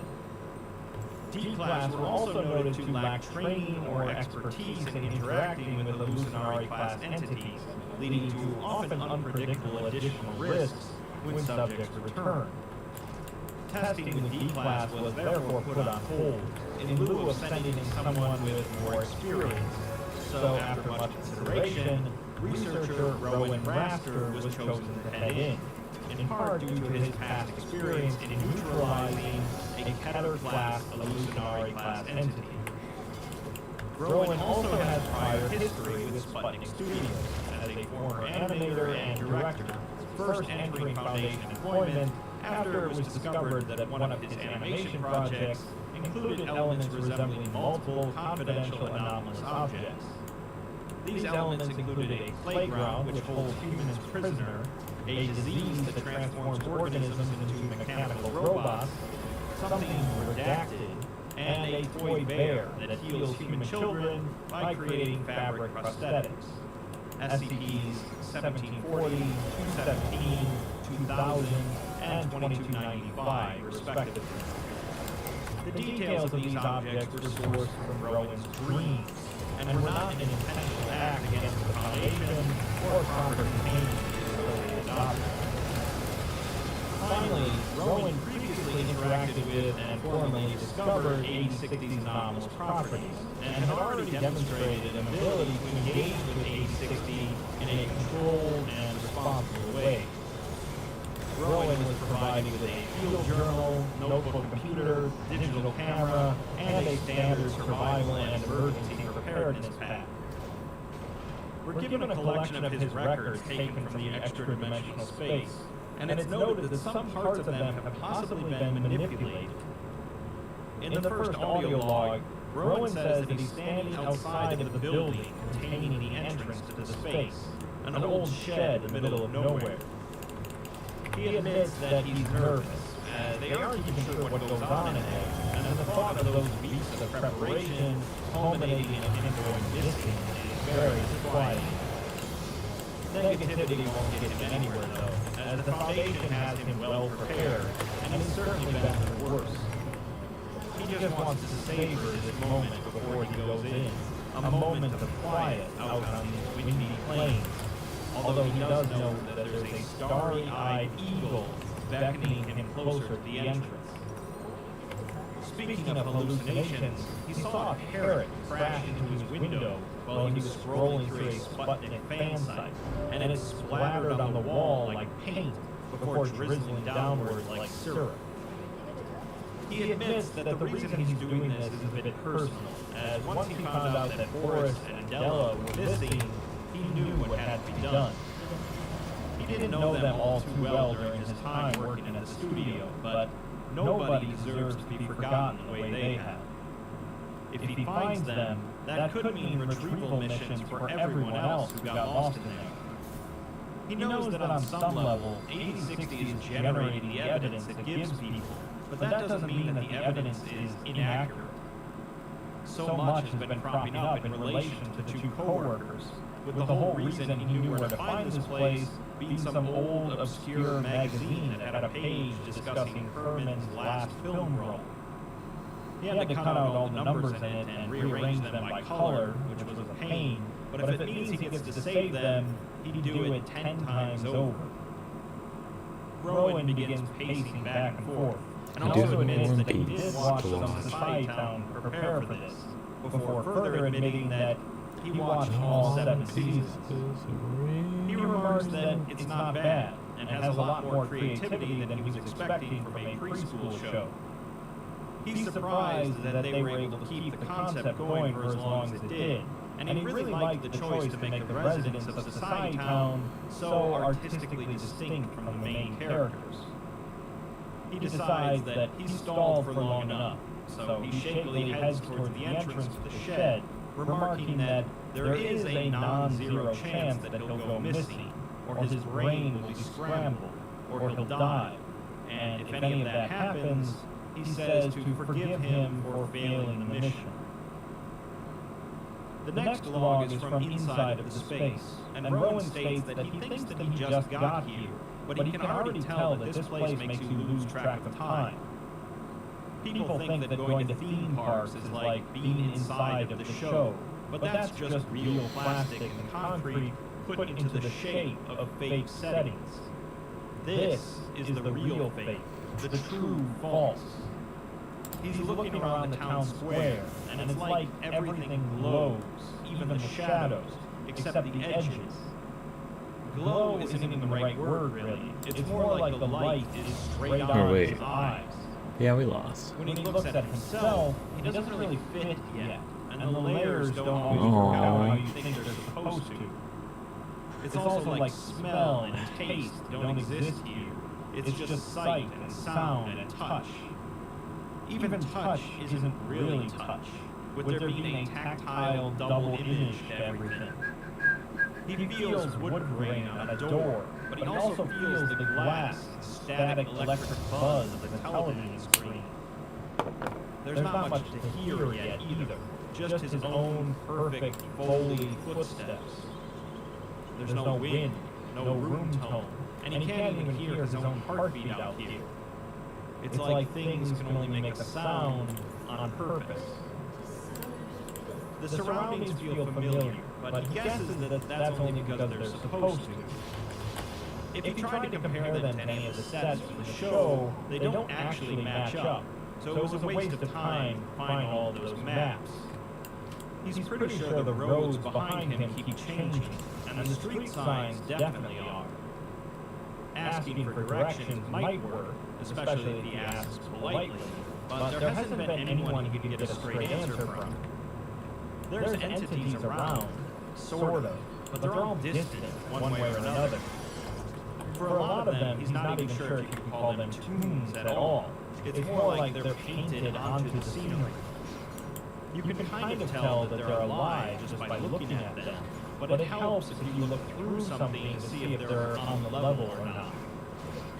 He tries to approach them, but it's like trying to walk closer to your own nose. There's no one he recognizes from the show, but maybe that's a good sign. This can't be all there is to it, but he obviously needs to go farther, or deeper, if he wants to find anything. The next entry, now taking place at Olivia's bakery, features an interview between Rowan and an entity that was willing to talk to him, named Alfred. Alfred is roughly humanoid, seemingly constructed out of clay, with an enlarged head and eyes. It moves in a jerky but controlled manner, visually similar to stop-motion animation, and appears to speak by moving a snout-like feature on its face.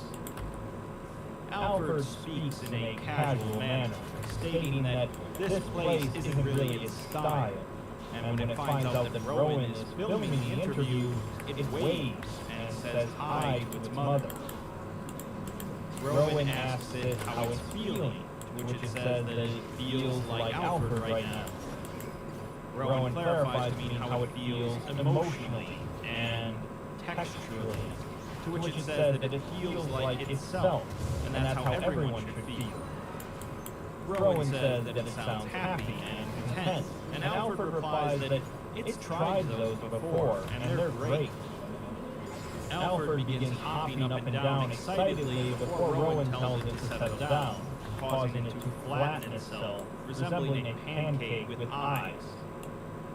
Rowan asks it if it has ever met anyone like him before, a human, but Alfred asks what he is, as it is an Alfred. Rowan's not sure if he should be giving his name out, but Alfred asks about his character, all of the stuff that he's strung up with. Rowan decides to change the subject, but is interrupted by a cartoon dolphin with a funny thin mustache, wearing a tuxedo, that approaches their table and places 2 plates with loaves of bread down. Rowan remarks that the dolphin doesn't really look like Olivia, and asks if he can have its name. The dolphin promptly replies no, as it rather likes it, before leaving. Alfred crosses his arms, stating that he doesn't want to say his name, but he asks for everyone else's. Rowan stutters in response, causing Alfred to break out in laughter in a piercing, high-pitched tone, as Rowan clasps his hands over his ears. Alfred says that it was just playing with him, and comments that he doesn't look so good.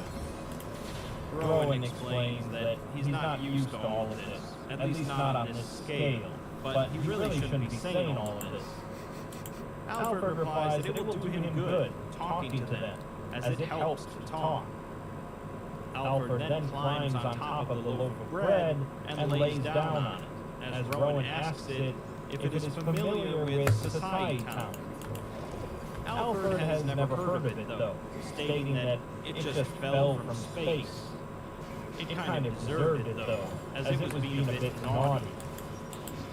Rowan says that there's a lot of questions on that, but decides to pick one, and asks if Alfred is aware that Society Town is a show.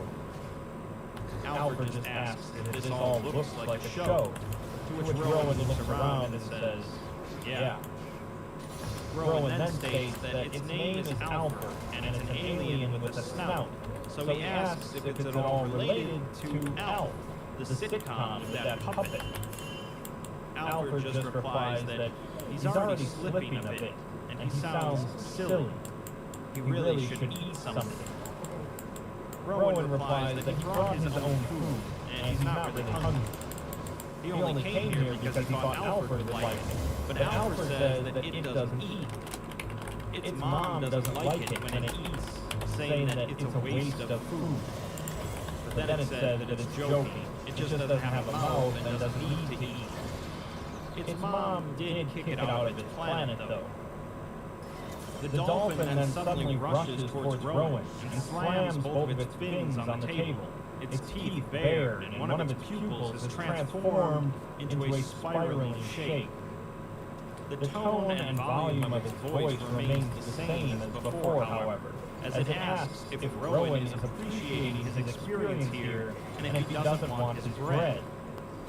Alfred explains that it likes the way the dolphin says "sir" and wants it to say it until it's the only word it can remember.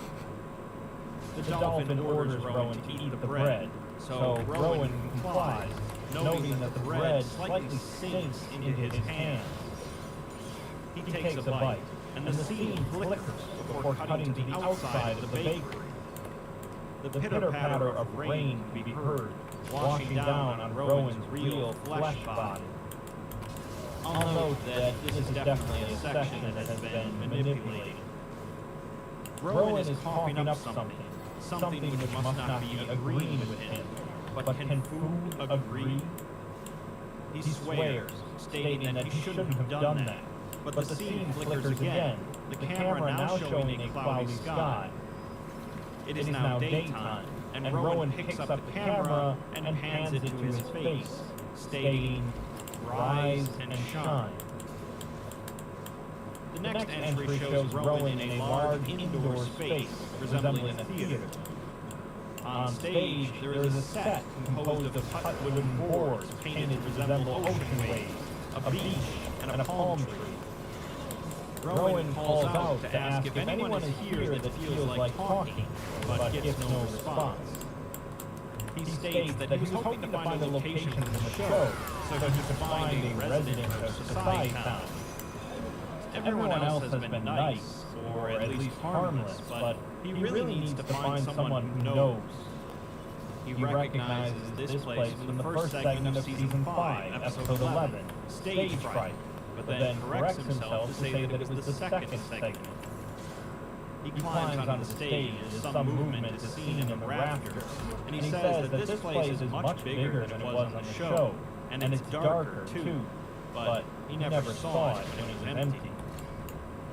Rowan proceeds behind the curtains, finding a folding director's chair with the word Osgood printed on it. The chair abruptly folds on its own, lifts off the ground, and begins slowly moving into the backstage area as if it was being carried. Rowan follows and asks if that's Osgood and if they can show themselves. The lights of the theater suddenly go out, leaving Rowan in the dark, and a crash is heard, seemingly from him dropping the camera.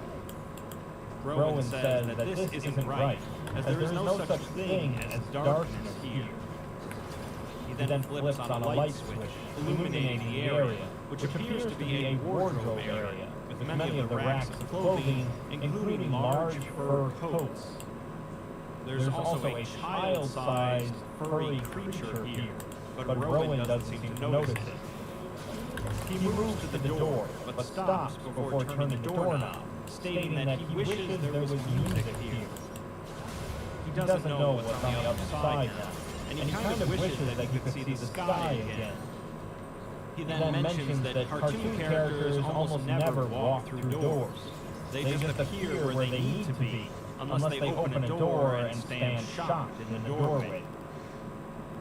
Rowan opens the door and exits the room into the same backstage area as before. The stage is visible, and the set has been removed. Rowan calls out to whoever did this, before being startled by a loud voice which says that it needs to get out of here now. Rowan rapidly turns around and finds a television set behind him, showing a scene from the film Toy Story 2. Rowan explains that he's losing his patience, and he's just trying to get some simple, friendly answers. There's then several seconds of silence, along with footage of a large bronze statue, although the subject of the statue is not visible. An echoing voice tells Rowan not to mind it, as they're just nuisances. The fourth entry is just a hand-drawn image of Rowan's favorite Society Town resident, with text reading, "Where is he?" The fifth log has Rowan speaking into his recorder, stating how confused he is. He just feels like he's in a pinball machine, just constantly getting hurtled to the next thing, and he's lost track of time already. Things kind of cut in his mind, with him thinking about going somewhere, and then he's just there. He's really not sure what he's supposed to do next, as all he can do is just explore.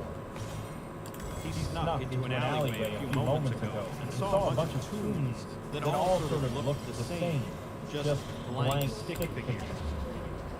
They were all punching and kicking each other, with some of them twitching on the ground with bent limbs. The sounds their bodies made whenever they got hit were so loud, and somehow he could tell that one of them was staring at him. He's not afraid of dying, as he can't die here, but it's so different when you're in the thick of it. He wonders what Forrest and Della are experiencing out there. In the next log, Rowan finds an entity that actually resembles a character from the show, Misunderstood.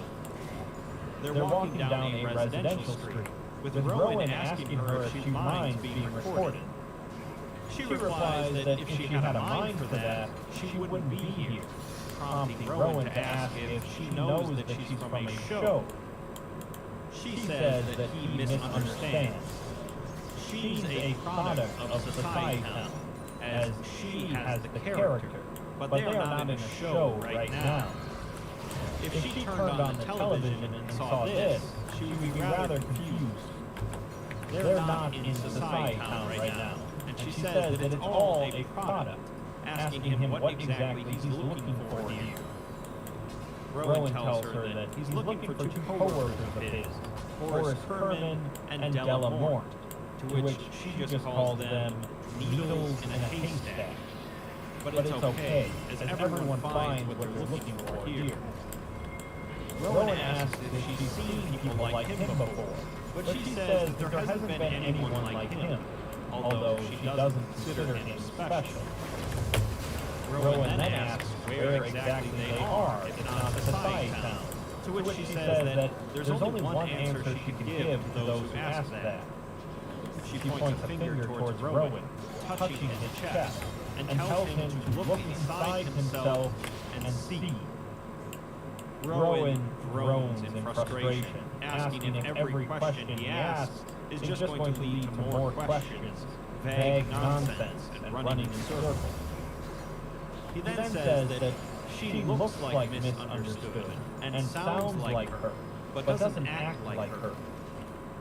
Misunderstood replies that they don't always feel like tapping into it, causing Rowan to suddenly point at her and explain that maybe she should tap into it, as it's fun and he likes it, despite not knowing what it is. He then asks what they're doing to him, as he can feel the pressure on his brain, as if they're trying to give him an aneurysm, like 100 ideas pressed into his head.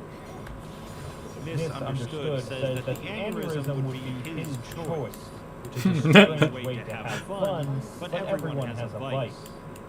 She thinks that he likes this, as he was smiling the entire time he yelled at her, and was smiling the entire time he was doing that silly voice. Rowan backs away and asks what voice, but she just smiles and tells him to remember her advice before transforming into a rain cloud and drifting off into the sky. Rowan begins running after it, saying that he's sorry for misbehaving, and then says to just cut already and take us to the next part, because if he stays here longer, he's going to cry. A voice tells him that it's already in motion, and he has to learn from this experience. Rowan tries to hold it back, but begins crying. In the next log, Rowan is standing at the top of a traditional Dutch four-blade windmill. The blades are immobile, and he is trembling, trying to keep his balance, commenting that this was probably a bad idea. He didn't know where else to go, though, and he looks down to see the dolphin from before staring up at him. The dolphin tells him that running is not a healthy solution, and it's best to talk things out, but Rowan ignores it. He didn't think that the dolphin would be reoccurring, and he had completely forgotten about it until he saw it again. He doesn't think the dolphin can hear him, and he doesn't think that he can climb up with those flippers, but with cartoons, you never know. The dolphin says that he can barely remember why he was even mad at him, but Rowan comments that he's not going to think about what the dolphin is saying, as He's a pretty solid jungler. in their words is not a good idea. The dolphin tells him that it's dangerous for him to play up there, but Rowan says that he can never die, although he doesn't want to know what Velvet, the dog will okay, do we need if he practice. goes down there. We always appreciate Velvet Rowan also practice. says that he's been feeling more agile lately, and doubts he would have been able to climb up something like this in false light. He then turns the camera, showing a vast and labyrinthine No city man to worry with about. clouds swirling and two birds kissing each other in midair. Rowan says that he hates how much he loves this view, as the dolphin begins sobbing. Rowan groans and yells down to it in frustration, stating that he doesn't want to hear that, and he's not in the mood to hear anybody crying. He asks the dolphin what it even wants from him, as he ate the bread. That is good. I The did. dolphin Eating is stares good. at him Eating and is Rowan good. I did yells, change my rooms. I telling made the sure to dolphin exit. to do Let's some go more find it. deranged nonsense, as that's certainly easier than actually explaining anything. A light crackling sound is heard in the distance as the dolphin tells him to duck. Crazy. But Rowan misunderstands it to be another nonsensical response. Before he can react, he turns as a massive light blue rocket ship flies into his chest. The footage suddenly cuts to an illustration of a shattered porcelain cat statue with the caption, "Technical difficulties, please stand by for 5 minutes." The statue's pupils can be seen vibrating for the entirety of the images on screen. Eventually, the footage cuts back to a grossly crooked and misshapen Rowan covered in soup and crashed onto a splintered floor within someone's destroyed bedroom. The camera is positioned above him and shows multiple limbs fractured in an exaggerated manner, and his neck is slightly bent. He begins to lift his body up as his limbs twist back into place. The suit covering his body flakes off, and his neck snaps upwards. He states that he's okay, before suddenly screaming and clutching his head in his hands. Tears stream down his face, and he curls into a fetal position, babbling and expressing various anxieties for 30 minutes. Finally, he looks up at the camera and asks why it hasn't fallen down yet, as it suddenly descends and lands on his face. In the next log, Rowan is standing in a courtyard with a large bronze statue depicting a woman in a top hat and bow tie with a large mayoral sash. Rowan is speaking to an entity resembling the statue, Mayor Mayapple. Rowan tells her what an honor it is, and that if she can't help him, he doesn't know what to do. Mayapple tells him that he has nearly arrived, and when asked what role she plays here, she says that she leads him. He's happy to hear that, and says that he heard that this place isn't actually Society Town, asking her to confirm this. She replies that she cannot call this a location, but they have all things. He then asks if she's met anyone else like him here, meaning humans, to which she says that she has seen them, but only from the inside. He asks her to elaborate on that, but she just says, not yet. So he moves on to asking if she normally encounters other toons here or spends most of her time on her own. She replies that she's not lonely, as she doesn't need to be, and she's always full. Rowan says that that's good to hear, asking her how she feels about never appearing on screen in Society Town, causing her to go silent for several seconds before stating that that's a personal question. Rowan apologizes, quickly asking if she knows anything about the status or location of Herman or Mort. Mayapple ignores the question, instead telling him that he's been a good boy, and she's going to give him something, as he's almost earned it. She removes her top hat and retrieves a luminescent object from it, holding it out to Rowan. Rowan looks at it for 92 seconds before taking it, telling her in an unusually high-pitched voice that he can't tell them all how much this means to him. He wants to thank all of them for teaching him, challenging him and encouraging him to be a better person. He's going to hold on to these memories and these lessons for the rest of his life. He may be leaving, but he'll never forget them all. The object then emits a burst of light, washing out all visuals, and a loud, low tone is heard alongside an unidentified voice. The next log is just text from Roman, with him stating that he might be hitting rock bottom. On his way here, he looked inside a grocery store window, and there were two little rabbit men yelling at each other, trying to put up a poster. They were speaking Portuguese, but there was still some good slapstick, and he was actually enjoying himself until he laughed, causing them both to turn around and watch him. He thought that they would do something, but they just kept staring for minutes, like he was their cartoon. Eventually, he just walked away, and as soon as he was out of sight, he heard them bickering again. Saying that he's lost is an understatement, even after asking the mayor for directions. He doesn't think he's ever had less of an idea where to go or where he can go. He keeps seeing the same landmarks, and he doesn't mean similar-looking buildings.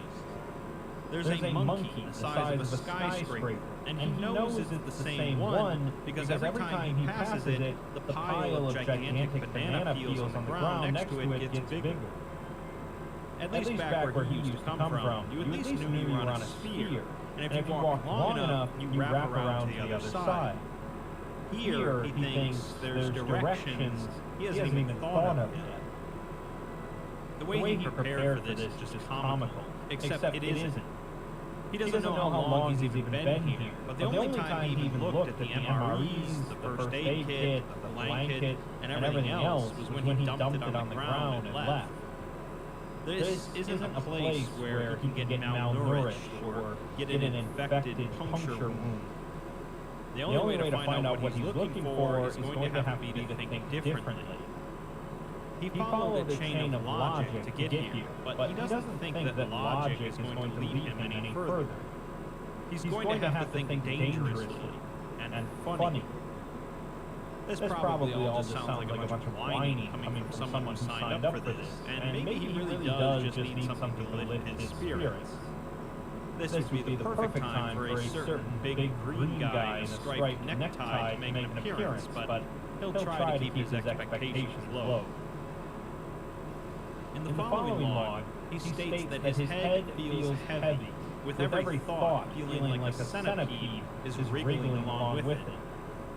He thinks that it might have something to do with the graffiti he's been noticing deeper in this place, and wonders if there's any laws out here to prevent that. He would take pictures, but the reason he can't is in relation to why his head feels like an ant farm. A lot of the graffiti is definitely info hazardous, and it's to the point where he's not sure which thoughts are his own anymore.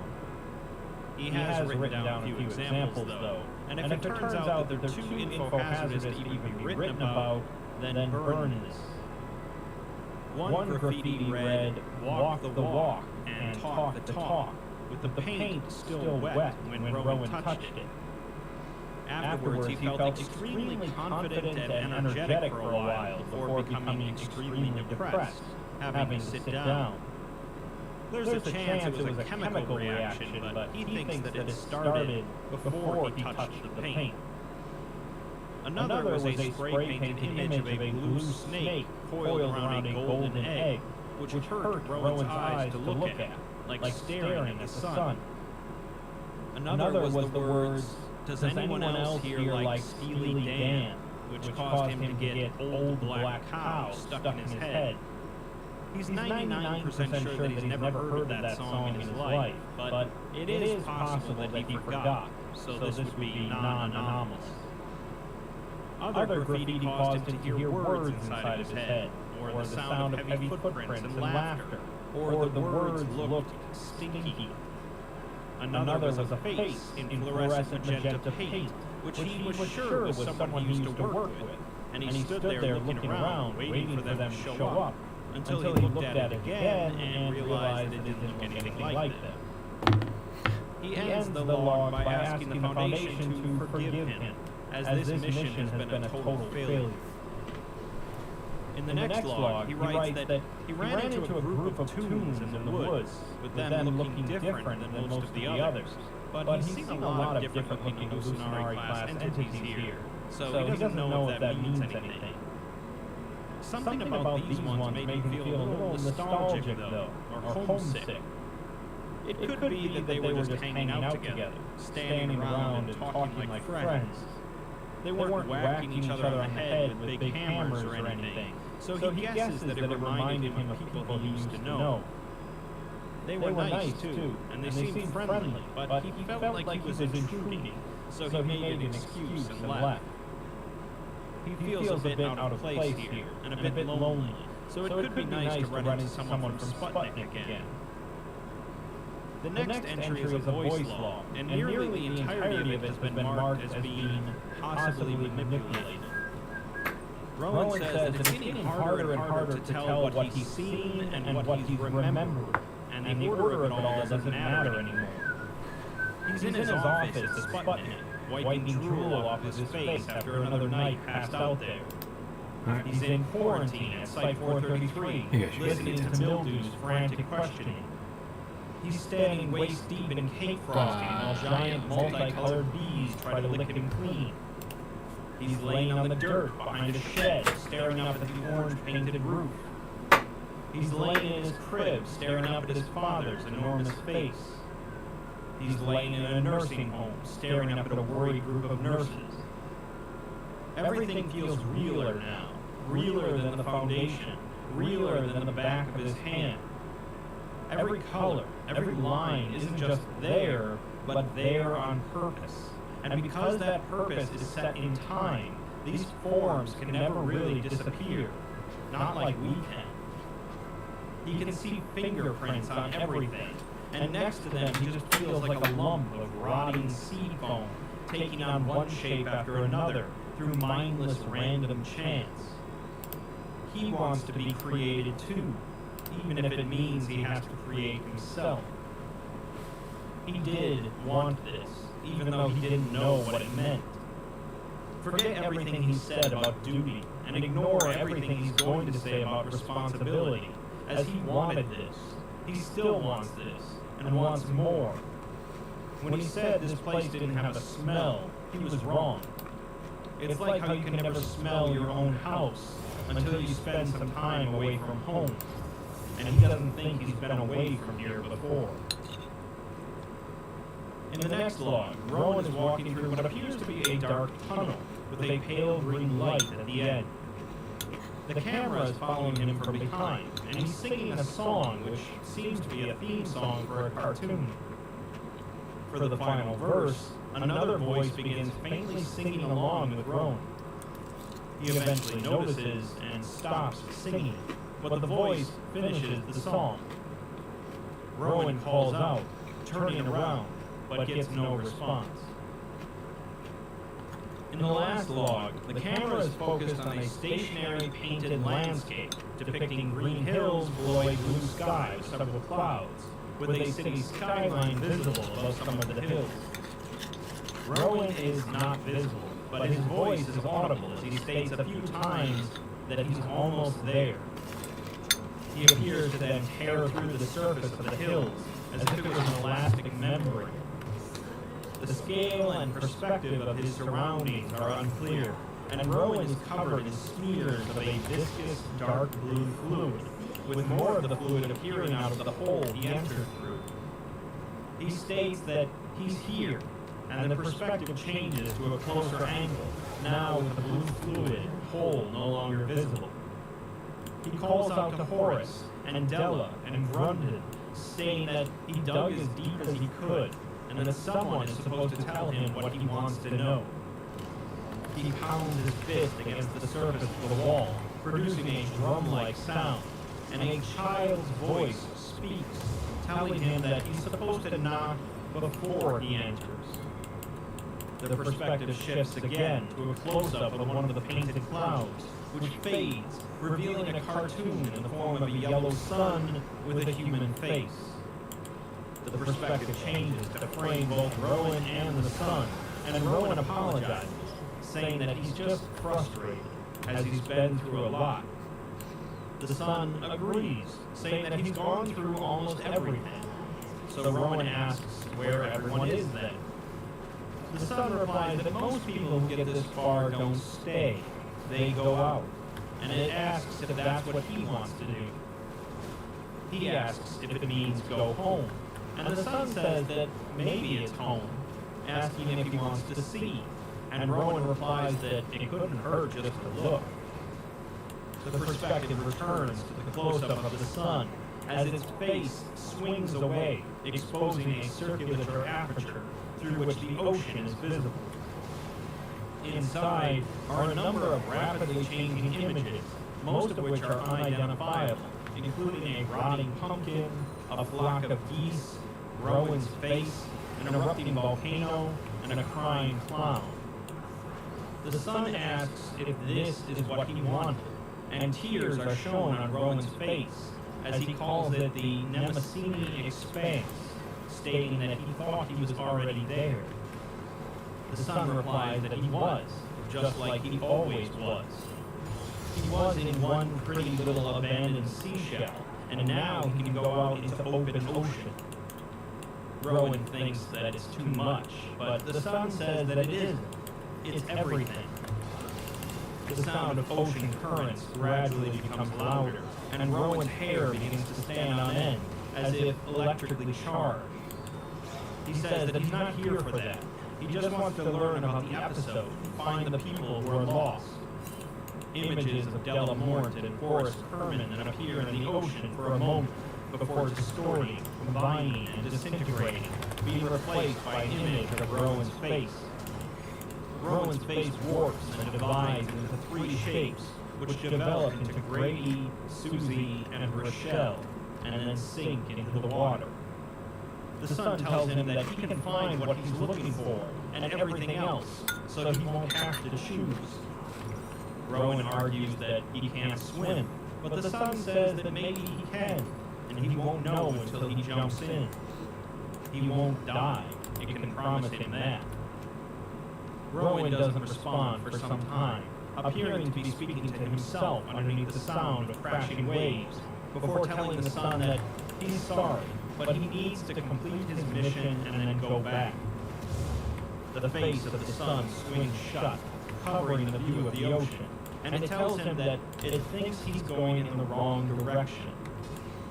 The camera cuts to a close-up of Rowan's face, completely expressionless, before gritting his teeth and chuckling, asking what other directions does he have. He begins pulling his fingers across his face, lightly scratching it, before clutching his head. Suddenly, a light bulb manifests above him, lighting up, and he grins, putting his right hand into a fist and knocking on his chest. A hollow banging sound can be heard within, and he states that he just had to remember what he was taught, to look inside yourself and see. He is trembling now, tears streaming down his face, and he asks the sun if it will hurt, because he's scared. The sun tells him to let go, and if it hurts, it's because he wanted it to. Rowan stares at his right hand, showing several sharp black nails extending through the fingertips, destroying them. Blue acrylic paint gushes from the opening as the sun asks him what he considers this to be. Rowan stutters and hesitates before taking a deep breath and exclaiming that it's boring. Claws don't cut it for him, as he needs something really special. The sun remarks that he's learning, as Rowan raises his left arm upwards before slamming it down into the ground with an unnatural amount of force, causing his arms to snap off, leaving a ragged edge of flesh and bone. The detached arm rolls on the floor, yelling, and sounds of audience laughter, screaming, crying, and stomping feet begin to sound from the distance. Rowan states that this isn't so bad, as he uses his clawed right arm to quickly sharpen the bone on his left, with it now trimmed into a spear-like shape. He then attempts to puncture his stomach several times with the shard of bone, but each jabbing attempt makes his torso move unsynchronized from his own body, as if it were avoiding the bone spear. He then slowly aims it point blank at his stomach before jamming it in, causing blue acrylic paint to spray from the open wound. He begins to saw at himself from the inside, gurgling, and in biological constructs not resembling conventional human anatomy begin to spill from Rowan's stomach. The stomach wound fully opens up, allowing several more organs to spill outward. Rowan speaks, but it is unintelligible, before bending his upper body and craning his neck at a severe angle, pressing his face into his stomach wound. Using the remains of his arms in a climbing-like motion, he pulls himself inside himself, twisting his body in the process. He then lifts both of his feet, tucking them into the wound, and manages to completely enter his own body, everting, shrinking, and vanishing from view. The sun simply says, "Stay tuned," and giggles. The remainder of the report has been separated for the purpose of safety and security, and is considered unreliable and unpredictable. The log bears the episode title of "Spinning Out of Control," and the footage is completely pitch black. White noise and a slow heartbeat can be heard in the background, slowly picking up in speed and in volume. A light crackling can be heard in the distance, also increasing in volume, and a drum roll begins, eventually revealing a crudely drawn cartoon figure identified as Rowan Rocket. The text states that while his appearance may disquiet, he has a kind heart. Rowan Rocket explains with happiness that it's all so much, and this place is the temple of his body that they teach him about at school. Rowan Rocket is covered in soot, with a few spots on his body still smoldering, and only a few little messy dark hairs are left on his head. His arms both end in ragged, charred scraps where his hands used to be, and the rest of his features look like they've been slightly scattered by some violent force. Rowan states that he has to find his friends, as they could be anywhere around here, before blasting off and soaring through intraspace. He passes by mounds and pits of viscera in all shapes and sizes, with the narrator stating that it could almost be considered a parody of human anatomy, but it's more like a love letter. Inside of his cavernous cavity, Rowan Rocket spirals around, disoriented, looking desperately for some clue of where to go. Eventually, it occurs to him when he catches sight of a pulsating pyloric sphincter in one of the walls, as he states that if there's one thing he's learned from all of this, it's to follow his gut. The ring of smooth muscle then relaxes, revealing a mysterious dark passageway behind it, which Rowan Rocket jumps through, barely making it before the door tenses up once again behind him. He finds himself in a dark, narrow tunnel, with the walls closing in around him. Any other explorer might be scared, but Rowan Rocket trusts his gut, and he lets the waves of peristalsis carry him through as gently as a baby. He finds himself spit out like a piece of bristle, spinning end over end into a wide, conical space, like a circus tent with blood vessels. He rights himself and calms his rocket end, slowly lowering toward a floor that looks like it's carpeted in intestinal villi. In the middle of this strange field, leaning up against a house-sized polyp, is a wrecked wooden sloop, its hull split and its sails in tatters. He calls out, wondering how a thing like this got inside of him, and his attention is drawn to a lifeboat laying upside down nearby. More specifically, he hears the sound of panicked breathing coming from underneath it, shouting that someone is in need of assistance. As he draws closer, a muffled voice tells him to please be quiet, as they don't want anyone to know they're here. Rowan Rocket apologizes, but says that it's a bit difficult to tone down, and the individual remarks that they recognize that voice as Rowan's, wondering if it happened to him as well. Rowan Rocket ignores this, however, stating that he can protect them from whatever they're afraid of, and it's time to be brave.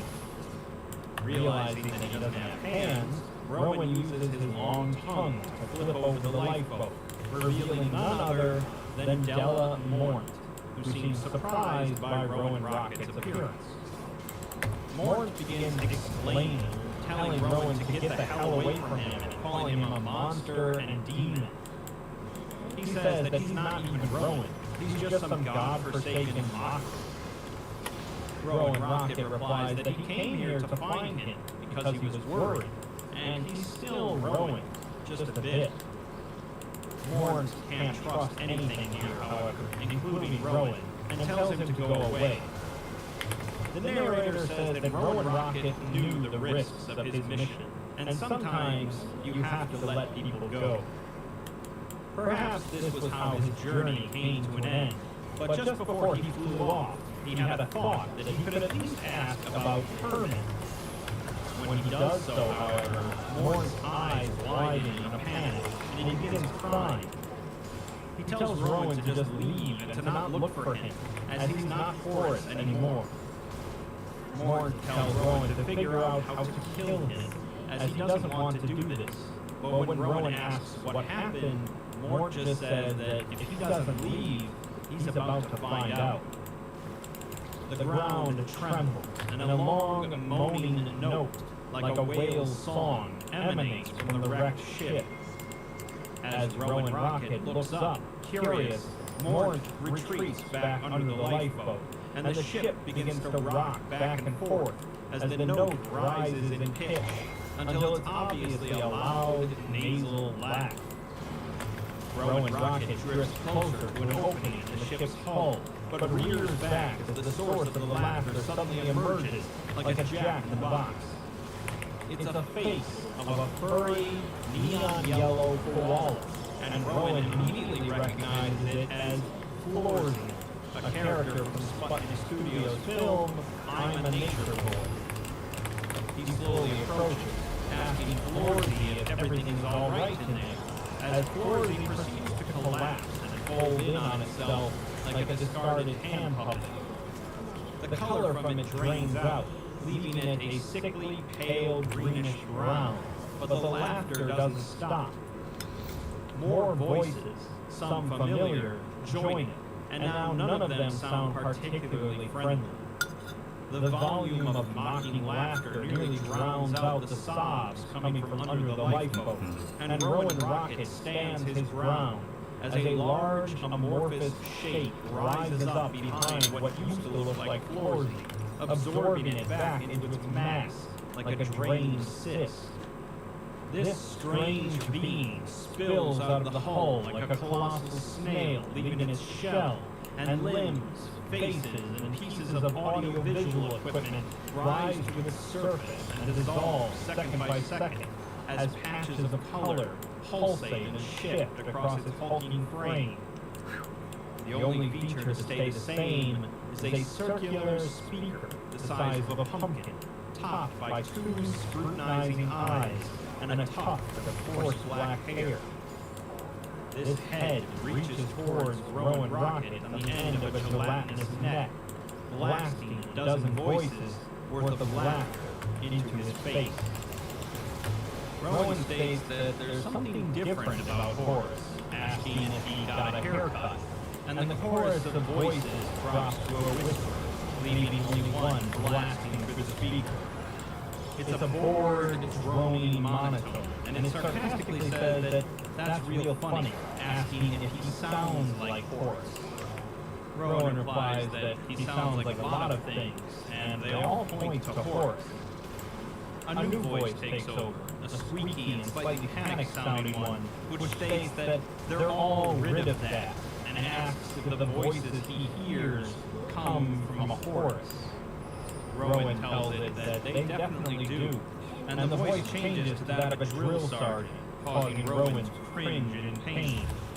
The voice barks that they come from characters, and proceeds to berate Rowan, who says that it really isn't Horace anymore. He asks what it wants, and the voice takes on a thick, confident Memphis drawl as it points behind Rowan, asking for him to bring Morn forward. Morn shouts for it to leave him alone, but Rowan says that it didn't even say please, telling Morn that it helps if you play along. Morn isn't having it, however, yelling that they've all gone sick and none of what they say is making any sense. The voice pouts, saying that he'll rid this poor little rocket's chance at feeling like a hero. A gloved hand then reaches through the wooden floorboards, grabbing Morn and lifting him like a toy as he screams and begs for forgiveness. Rowan asks it what its problem is, to which it says that it has the same problem as him, it's just having fun with it. Rowan tells it that that's no excuse to toy with innocent lives, and demands that it unhand him. The voice refuses, so Rowan Rocket points the scorched end of his left arm at the bulk of the voice's body, and along the bone shard launches out, embedding into the flesh. The voice actor recoils, letting out a series of simultaneous groans, but this only causes it to clench onto Morn even tighter. Rowan Rocket reels in the bone shard and dives towards the voice actor, jamming him until you can practically see the air around him vibrating. A few voices come into focus out of the cacophony, a cheerful chirping laugh and a muffled grumbling snort, and the shaking air begins to solidify into two hazy shapes. A gangly gray bird with a big toothy smile grabs Rowan's shoulders with its talons, and a squat, mustached man wearing a pith helmet beats a miniature shovel against his back. Both figures taunt Rowan through the speaker, and the voice actor begins to call up more and more echoes of its past work. Rowan is soon under assault from teddy bears, pterodactyls, gigantic beetles, bars of soap, and more, all working together to pull him out like an irritating splinter. Rowan holds on as hard as he can, but the sonic pressure alone is enough to make his eyeballs spin, and he shouts that it's like he's inside of Horace's resume. With two sickening snaps, the tendons tying Rowan to the voice actor give out, and a bouquet of umbilical cords sprout from his skin, tightly wrapping up Rowan, as well as spewing a thick, pink fluid all over him, clogging up his rocket. Rowan asks it where it learned its manners, and the voices fall to a respectful hush, as the voice replies that it should be asking him the same question. Rowan then stares in disbelief at the figure that appeared in front of him, recognizing it as the one he'd been looking over his shoulder for, Grundon. The voice says that it's getting bored of this, and of Rowan, who has so much energy, but he's using it against it. It presses its fingers into Rowan's belly and twists, forcing one digit deep into his navel, and begins untying it. It tells him that there's a whole world of people that think they're disgusting, and it wants them to see. It looks so familiar out there, and it wants to make it unfamiliar. Rowan tells it that it can't do this, as Grundon wouldn't do this, but it forces its other hand into Rowan, stretching the hole open until it's wide enough to let out a yawning noise and a dribble of clear liquid. Something breaks through for Rowan, and his feelings of stunned betrayal turn to rage. He says that Morn was right about one thing, that it's a mockery, and with one desperate, mighty act of anger, the flames of Rowan Rocket pierce through, splattering the voice actor's body with a plug of scorched slime. He points his rear end at its body and unleashes a ferocious blast of flames onto him. And in a split second, the mottled indigo skin bubbles and bursts open, revealing shiny green scales. The speaker's volume picks up, and countless cries of outrage, terror, and dismay surround Rowan as he's swarmed by the host of phantom characters again. He can hear a thump and the sound of a terrified retreat as it finally releases Morn, letting him drop to the ground and run for cover. The umbilical cords pull tightly around Rowan, digging into his body for dear life, but he lowers in closer, spraying fire like a supernova, and melting through the scales to reveal acrylic yellow fur below, then black feathers. He burns through layer after layer, exposing the inside of the voice actor's body like an enormous dermatological jawbreaker. He tells it that it isn't fun to play with, and finally he reaches the voice actor's center. A sheet of grapefruit-colored leather tears open, revealing a curled, bony shape wrapped in jaundiced skin. As soon as the flames lick its emaciated back, the speaker's crowd noise instantly changes to Toon Town. I thought this was called Toon Town. Oh my gosh. An hour in. It's okay. He states that it's okay, as it's just make-believe, and tears himself free, shooting away as the blackened wound begins to seal itself up around him. The voice actor, still howling miserably in pain and humiliation, gives one last resentful glare to Rowan before withdrawing into the darkness of the shipwreck once again.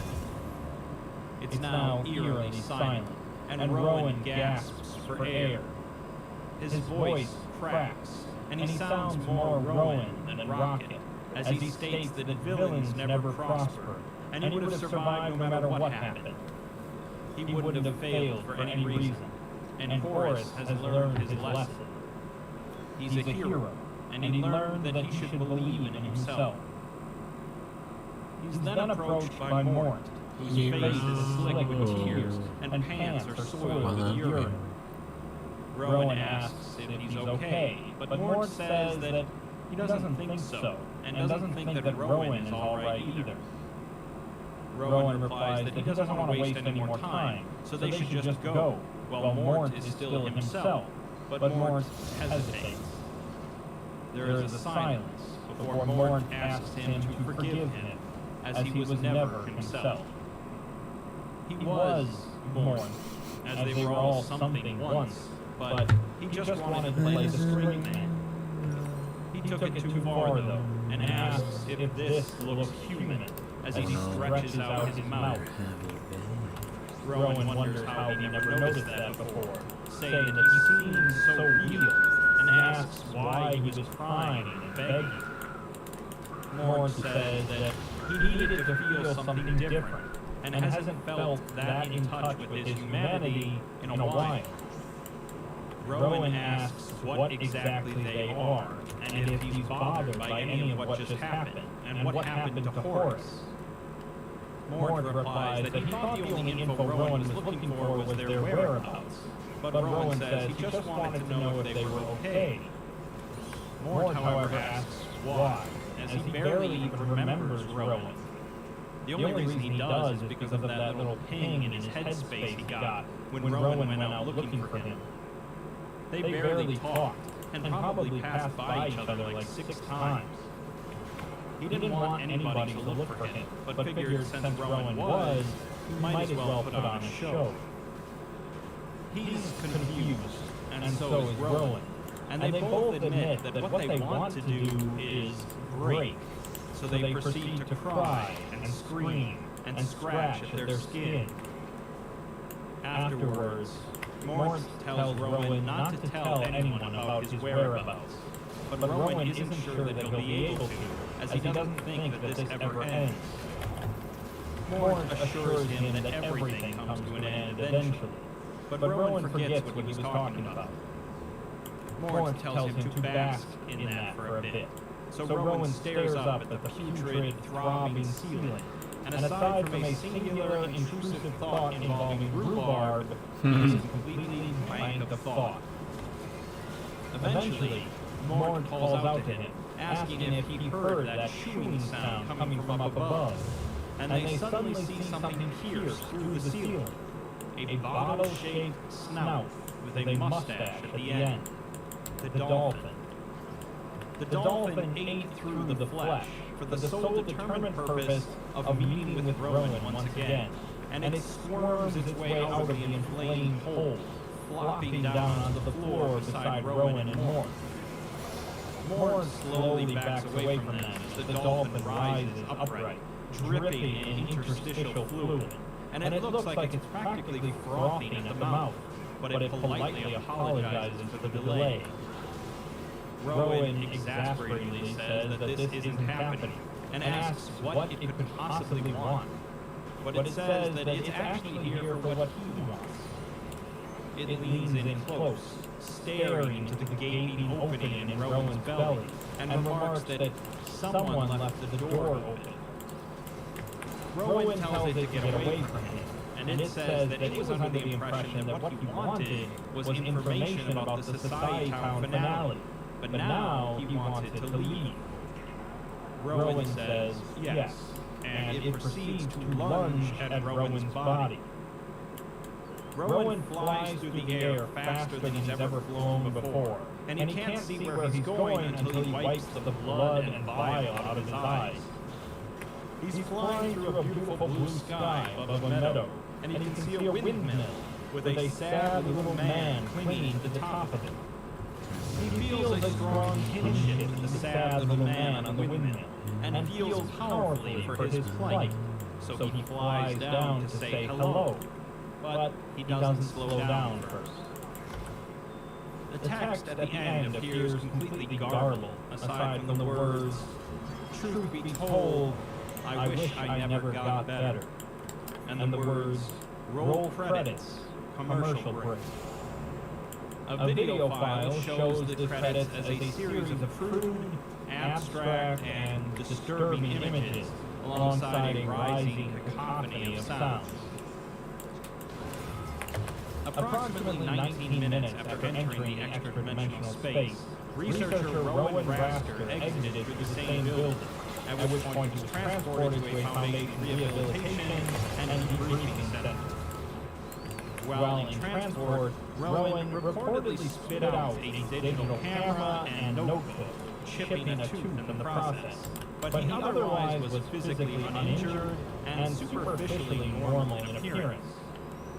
He was found to be physically stable and healthy, with no anatomical changes, and demonstrated no unusual psychological changes apart from a previously undisclosed fear of dolphins. The only confirmed changes were a benign anomalous effect manifesting when photographed in it. He voluntarily turned over all of his records of the expedition, but firmly refused to offer his own interpretations on any of the events. Additionally, he has gone on record strongly discouraging future expeditions or research into SCP-8060. The last thing we're given is the Site-433 Director's report on 8060, which reads, "What can we learn from all of this?" That's what everyone's asking. The O5 have sent all their little clipboard men to tag along with the cleanup team, and I can't even look at one without them asking, how could incidents of this nature be avoided or diminished in the future? Like I'm back in boarding school and I got caught with my shirt untucked. I kept telling them I'd get back to them with a full report later. I still can't think of the bureaucratic way of saying, I don't know, so chalk the tone here up to psychological stress.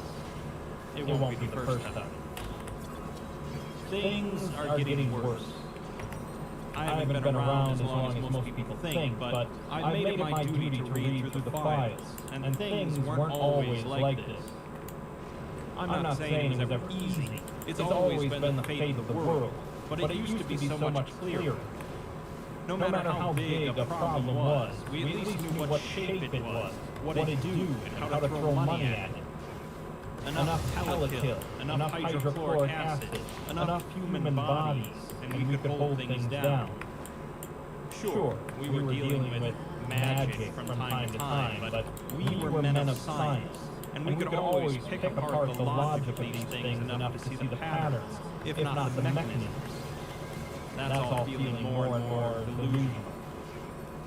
Now, We still have the big monsters with massive teeth and the sapient thunderstorms and the demonic artifacts. But we've also got new types of existence, unfamiliar types of thought. We can't even understand what we're looking at if we scratch a millimeter below the surface of some of these things. We're still going through the motions of approaching it scientifically, but it's theater.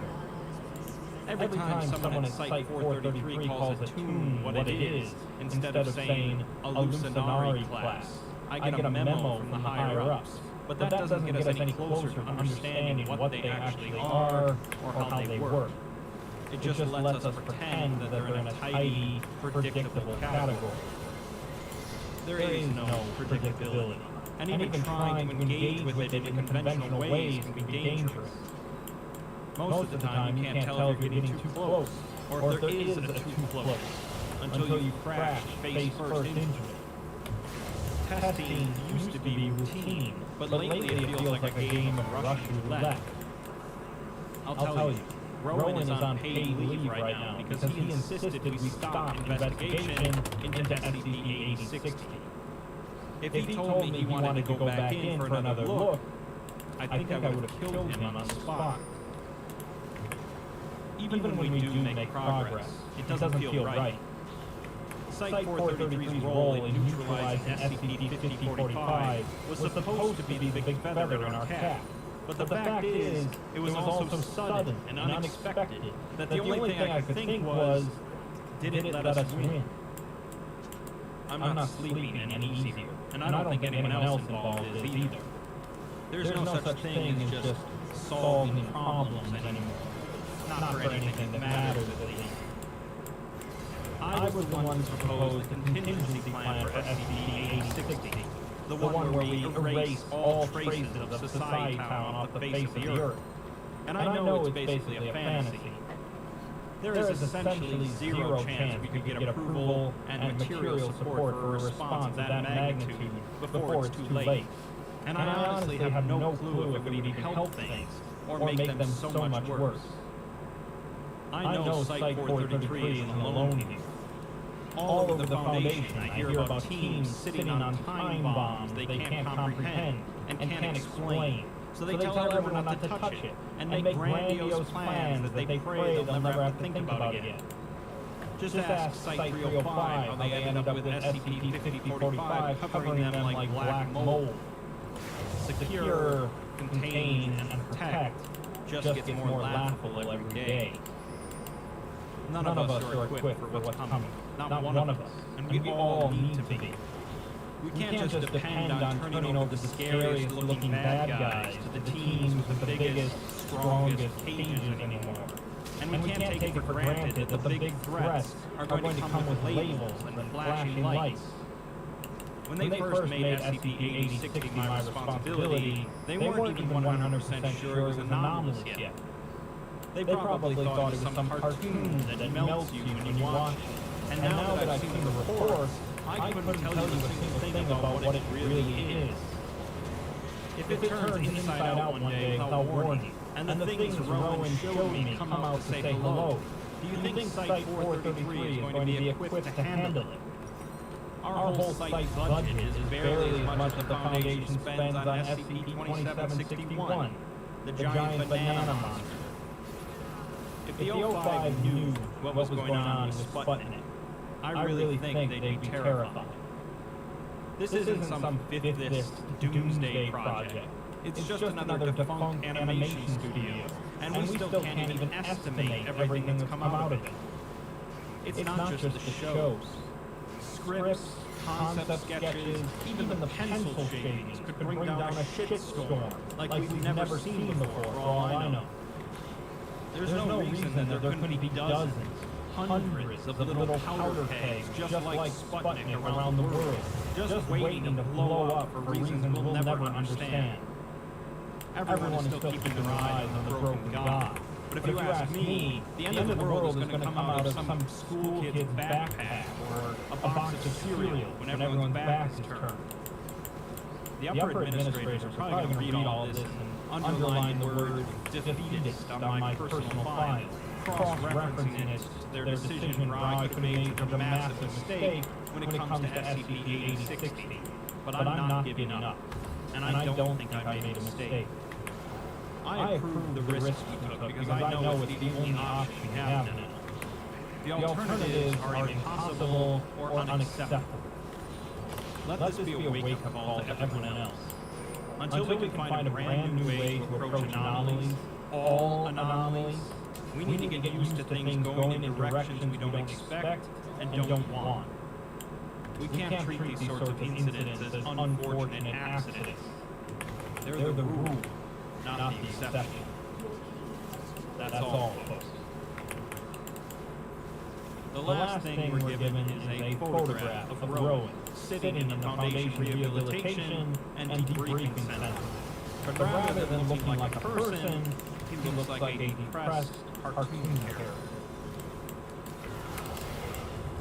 I don't think there's really much point in me attempting to decipher this article or explain it, as it's pretty much meant to be inscrutable. It's sort of like a nightmare that, in hindsight, is just utterly ridiculous, but is terrifying while experiencing it. The SCP universe is founded on things that break the rules of reality, but there's generally still a logic to the way these anomalies break logic. When it comes to art anomalies, however, things can break down even further, as art is not required to run on any sort of logic or make any sort of sense. Once again, it's scary how in the SCP universe, doing even an incredibly minor and mundane thing, such as looking up information about a children's show, can lead to an infinite nightmare of which there's no escape. Rowan did manage to make it back out of the ordeal, but it's very likely he'll never be close to the same as he was before. Sometimes you don't just wake up from the nightmare.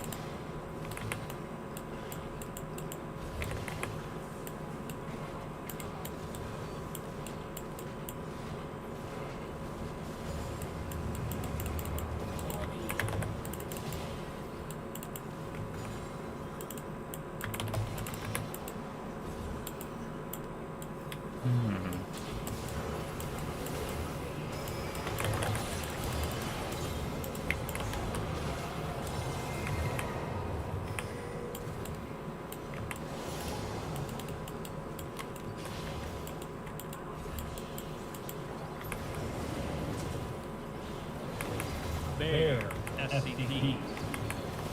For those unfamiliar, a bear is a dog-like carnivore, typically seen with large bodies, stocky legs, long snouts, short tails, and clawed paws.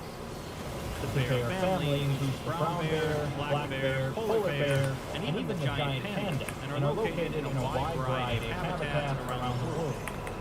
Bears have been hunted for meat and fur for millions of years, and poaching still continues to this day, including thousands of bears that are kept in captivity in Asia to harvest their bile for traditional medicine. I think that we have a long enough intro that I can move on to talking about SCPs that feature bears or bear-related anomalies. Let's take a look. Let's start with SCP-1313. An anomalous series of logical processes capable of being defined as a mathematical equation to which the answer is a single brown bear. The equation itself isn't anomalous, but rather a quirk of mathematics that results in it producing a tangible, frequently enraged bear instead of a number.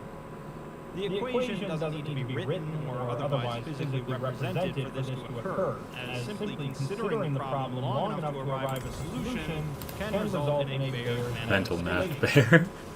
The equation doesn't require any particular mathematical ability to comprehend outside of a basic understanding of elementary 1313? We're gonna have to know this one. The equation must be completed in order to result in a bear. Research has shown several new pieces of information regarding the anomaly, including that the equation conforms to all axioms used in current number theory, and the bears can't be returned to numerical form simply by solving the equation's inverse. This would require the invention of a method of applying mathematical operations to physical objects. The anomaly can also be used as an element in other equations to produce semi-anomalous results, such as solving the square root of a live grizzly bear, or multiplying two live grizzly bears together.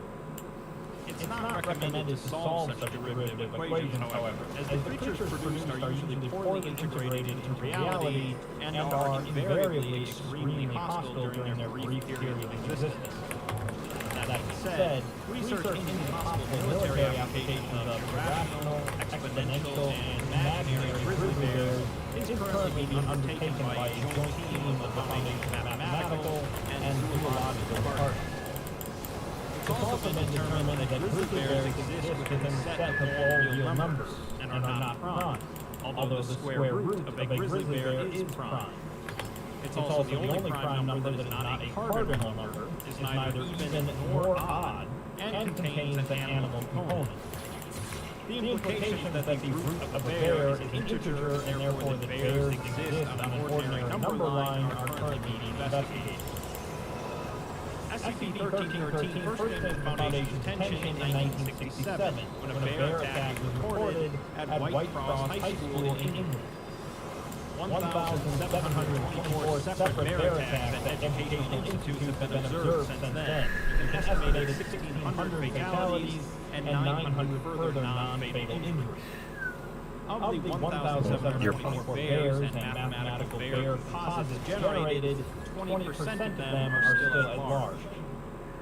It's noted that if during reading this document you have pondered the nature of SCP-1313 to such a degree that you feel you have independently formulated a portion of its structure, you are advised to make your way to the nearest amnestic distribution station, followed by animal control. Failure to do so may result in disciplinary action and/or bear-related injury. Spontaneously manifesting bears is pretty terrifying, which leads nicely into our next SCP-2875, a phenomenon occurring only in a town in Wisconsin. At noon every 3 days, between 50 to 100 fully grown adult grizzly bears will appear throughout the town. They are not anomalously fast, or strong, or hostile, and will generally act like any other member of their species, given the situation. The phenomenon appears to be cumulative, with more instances appearing every 3 days, and so it has become imperative to dispatch the new instances as quickly as possible. Currently, the only feasible means to dispatch the bears is by using a highly concentrated aerosol tranquilizer spray, followed by a blunt instrument to the cranial region. This is because killing any of them with a firearm or incendiary device results in 2 new instances appearing next to the corpse of the deceased one. The anomaly was discovered by Foundation containment teams sent to investigate reports about the sudden disappearance of an entire town of people. Upon arriving in the town, the situation quickly became apparent, as the town was flooded with bears. Initially, the containment teams had prepared to move them all to other habitats, but when the recurring nature of the anomaly was discovered, the current containment procedures were established. A note from the leader of the MTF states that although plenty of them think that this is some kind of joke, a town of constantly appearing bears is serious. It was like a bear arena when they first rolled in, and that was only after a few days, so there's no telling what to do if they let go. We're then given a series of voicemails from a Tom Miller from City Hall, recovered from a phone found in a cave outside of the town. The first voicemail involved Tom wanting to get in touch with the individual about some things they were saying during the last town meeting. The next voicemail from Tom elaborates, talking about the pest problem they've been having with coyotes, and Tom really thinks that bears are the way they want to go. It's noted that due to the apparent connection between the origin of the anomaly and the town's government, there is potentially a link between this anomaly and SCP-3088, the law of the land, in which a small town in Nebraska had every law passed become an immutable law of reality. In the next voicemail, Tom says that the bears are going great, and they haven't seen any coyotes around in a little while. One of the the girls in town, however, is getting a little freaked out about the bears getting a little close to town. So if they can just get the details about that ironed out, everything should be great. In the following voicemail, however, Tom and some of the other guys at City Hall are getting a little concerned that there might be a few too many bears. Most of the coyotes have moved on, so it's probably about time that they got the bears out of here. This escalates in the next voicemail from Tom, who just says that there are too many bears in town now, as a little boy got attacked the other day in the street. He needs the individuals to call him as soon as they can so that they can do something about this. In the last voicemail from Tom, he says that there is a bear outside of his house, and his neighbor just got eaten by a bear. There are bears on the streets, and bears in people's homes, so they gotta do something about this. He can't get outside, and he can't get into his car to get his kids from school. A bear then enters Tom's house, and the sound of a bear attacking him is heard, as he yells for the individual to call him. As usual, the SCP University is not a kind place, but if the town did indeed somehow conjure up the bears to deal with their coyote problem, perhaps that's on them. Next we have SCP-2091, a sculpture of a grizzly bear made out of polymer clay, made in 1994. Ultrasound testing has shown cavities within the bear corresponding with the locations of organs found within normal grizzly bears, despite no biological tissues being detected, and no mechanisms to give it the ability to move. Various parts of its body have been replaced with patches of grass, and 2 toes were replaced with materials from a watch. It is unable to move itself or perform any actions unless near SCP-2091-2, a 20-year-old woman named Abigail Harlow. Background checks and interviews reveal no apparent history of anomalous abilities in Abigail prior to the bear gaining its anomalous traits in 1998. When she is near the bear, it will display locomotion and behavioral traits commonly associated with grizzly bears, and will attempt to stay close to her whenever possible. It will also attack anything it perceives to be threatening or harmful to her, and can regenerate any damage done to its body by swallowing a variety of materials, having a preference for clay when given a choice. Abigail has claimed to be able to understand the bear, stating that it is her grandfather, and she has been observed to converse with it, although the bear has never been observed talking. A search of the house where the 2 were discovered revealed journals, notes, and photos belonging to a David Lennox, presumed to be Abigail's grandfather, as well as an art studio belonging to him. Obituaries dated to February 13, 1998 confirmed his death, though no body has been found, and court documents show that a Jonathan Harmon is Abigail's legal guardian, a known member of the Serpent's Hand. The majority of the recovered files were deteriorated or unreadable due to poor management, but were given a journal entry from January 5, 1998. It reads, "No reason to be cruel to your followers, and is leaving behind a granddaughter to inherit nothing but her clothing, anything but cruel. With no family to speak of except for me, she'll have no one to turn to. And may you damn me to hell if I leave sweet Abby to the destiny of adoption, one which is unforgiving and cold, as I have learned. You have seen me through those tough times, and I have no doubt that you would also help her through those tough times. But isn't the work of the Lord to lessen the suffering of his children?" A couple weeks prior, I had gone to a conference to meet with longtime friends in Cross City, for what I had then wagered to be my last time there. My physician had cleared me to go, and so long as I had Abby supervised by my friends in case of medical emergencies, I would be free to go with her there to worship. Unfortunately, I could not spend long, as most of my time was spent in the bathroom, sick and sobbing. I would not doubt that Abby was smart enough to catch on to what had happened. Jonathan had, by the intermission of the service, approached me as Abby and I were ready to head to a nearby store for groceries. He sat down with me as I sent Abby to play with Curtis and his daughter Frances. What is the detail? He had wondered what my plans were should I die soon. I took offense to this, as I would not leave Abby in the hands of a system so cold and cruel to children, nor leave her on her own. Yet I had been searching for months to find a suitable guardian for her. There were no other family or friends to my son Ian, nor could I locate his wife. Though I have forgiven her, I do not know if I could ever reconcile with what she has done, nor speak or write her name. It is better for Abby to never know. What other plans could I have then? He told me that he knew of a way that could work. I'm gonna go watch him. One of the services he had been to over in Franklin County, We make this. the group he had referred to as the Hand, had taught him what is supposedly magic to work in accordance to the Lord's ways. I had considered it blasphemous and was ready to leave when he had handed me printouts of what was needed to be done. I read incredulously, each word making me more fearful. Could I really continue to watch over Abby? The words must have left my mouth as well, because he chuckled and nodded. There would, of course, be the issue of my sudden disappearing. He had agreed to work out that issue as well, as he would claim to be Abby's guardian, but leave me be. Could I be forgiven for casting him with a suspicious eye?